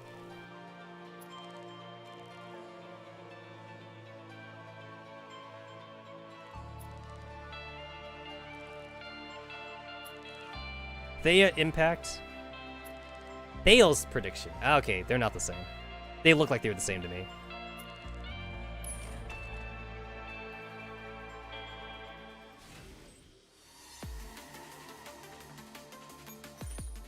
Eliminate at least 5 enemies. Coolio.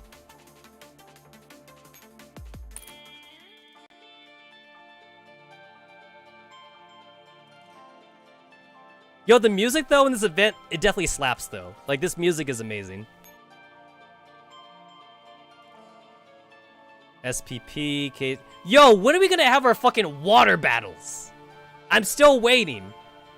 We have a fucking water gun. We have a water gun. I'm waiting for a water battle. Yeah, they should make like SPP like fucking like 300 times more powerful for like a water battle mission. I'm still waiting. I'm still waiting for a water battle. We got AUG. We got PM9.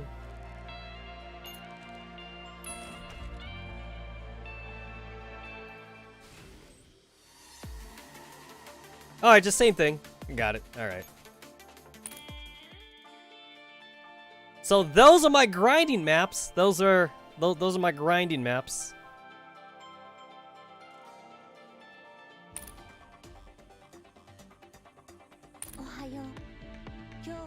That took me so long that the day resetted. PKP's favorite telescopic stock, produced by Zenico, an accessory that both looks good and works well. And 90 gems. PKP, machine gun bitch, right? No, that's PK. You're the 5-star bitch.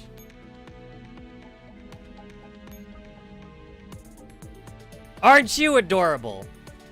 I forgot that I had the loli costume for PKP. And then I got the wedding dress outfit.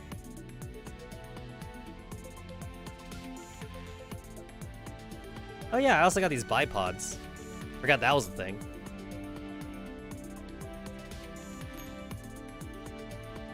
Well, that's cool.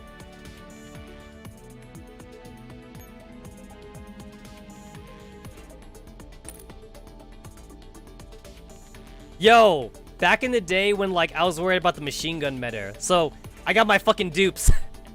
I got like 3 PKPs. I got like 3 MG5s. When I was trying to think about like the stupid ass like machine gun meta. There's my cord. I got a second. I got a second cord right here. I got 2 cords. It's coming. The machine gun meta. The machine gun meta's coming. I'm ready for it. I'm fucking ready. Oh yeah, I got my 3 M2 HBs. That was way back in the day, yo. This was super back in the day when like we didn't have that many machine guns. So I got like 2 PKs right here. Yeah, I'm fucking ready for the fucking machine gun meta. Whenever that happens. I'm ready. I'm ready.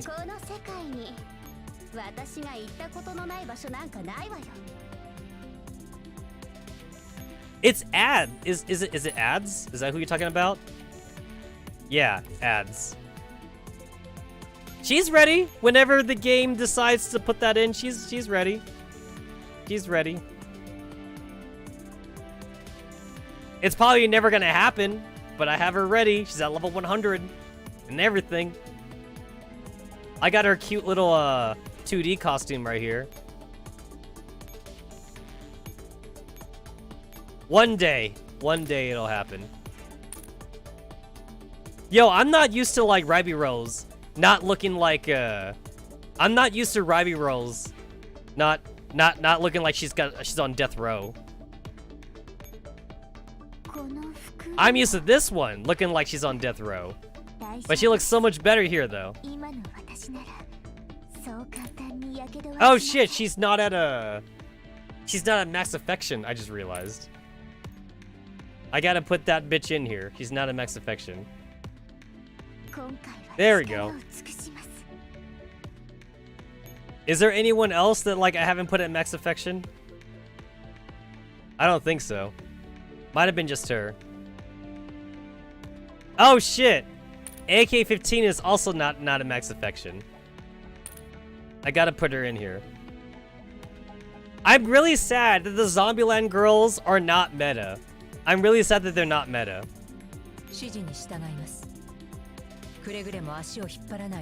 The worst part is that like the Zombieland girls, they work off each other. That's the worst part of it. So you can't make a fucking echelon with like 5 different classes in it because each one's different. Each one is fucking different. So like it'll never work. I mean, maybe, I don't know. Someday it might work, but not now. It's like, what do we got? We got like the fucking assault rifle. We got a rifle. We got a machine gun. We got a shotgun. We got a handgun. We got an SMG. It's like all of them are different. They're all different, and they all fucking proc off each other. All this fucking bullshit just for them like not to be meta. They're not even like remotely useful. And I really wish they were. That makes me sad.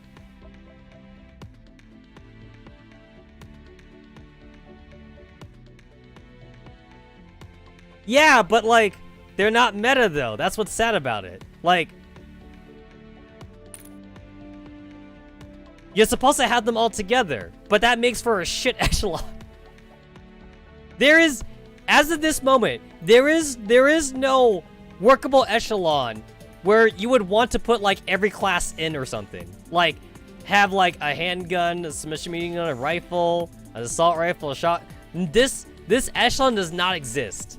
there's no unicorn. There's no unicorn echelon where it's like, yo, I want to put like fucking M4A1, and then I'm gonna have Kaliko, and then I'm gonna have Mica Uzi, and then I'm gonna have fucking MG4. Like that echelon does not exist. It's not a thing. Maybe someday in the future, if Mica wants to give us like some weird ass like squadron that like somehow is actually decent or something. I feel like the only way you can make a squad like that decent is if you make their buff tiles. Like, their buff tiles had to like buff everything. That's the only way you can make it work. So, where's all my handguns? Where's all my handgun bitches? So, you gotta make it so their tile buff like isn't just like. How do I make it like so it's everywhere? So it would have to like buff the entire field, and it would say buff all types. That's the only way it could possibly work.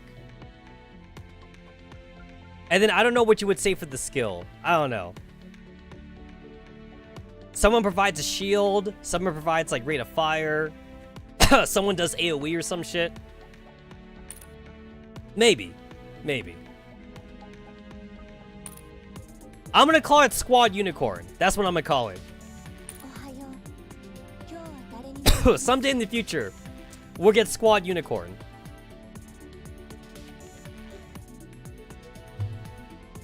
Also, my ass is still waiting for a new night battle. We haven't had a night battle in a while. We got Night Battle 10, and that's all we got. No more night battles. And I really did like how the night battles, like, it focused on, like, the T-Dolls themselves. It did not focus on the commander. It didn't focus on, like, the bigger picture. It was always, like, a side story. That's what I liked about the night battles. I mean, like, I still hate night battles, though.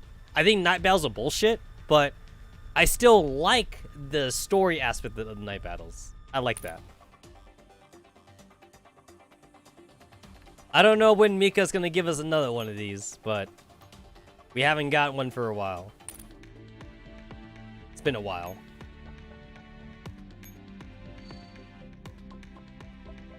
Oh, all the Cheryl icons are cute. Icon, paycheck to paycheck. Oh, that's sad. That's too real. Mica, that's way too realistic. That's too relatable. Icon, gag genius. Icon, superb writer.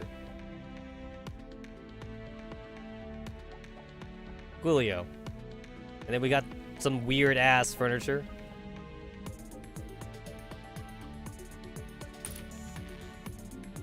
I got a medal! That's screenshot worthy.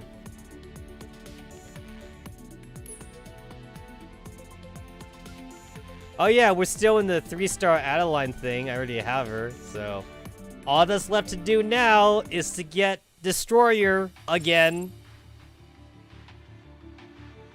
Get Destroyer. Go and get Destroyer. But you can't, because they hate each other. You can't do that. Even though they have a unity skill.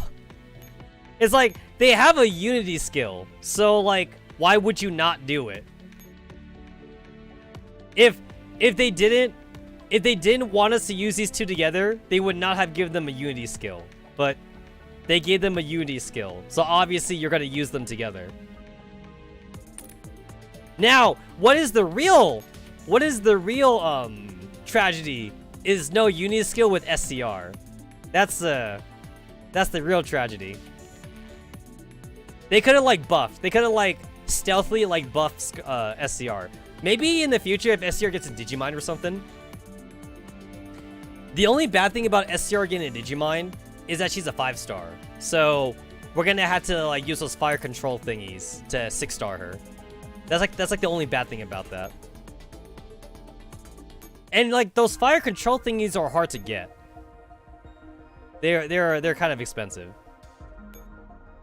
I got 31. I got 31 of these fire thingies. I am over the max of my memory fragments. I am legit out of shit to upgrade right now. So the moment that we get our next batch of Digimons, I'm fucking ready. I'm fucking ready to get someone up. The only thing I could do if I wanted is I could do like another fucking dupe. If I wanted like another dupe or something. I don't think I do. I don't think I want another dupe. But I'm ready. I'm ready for it.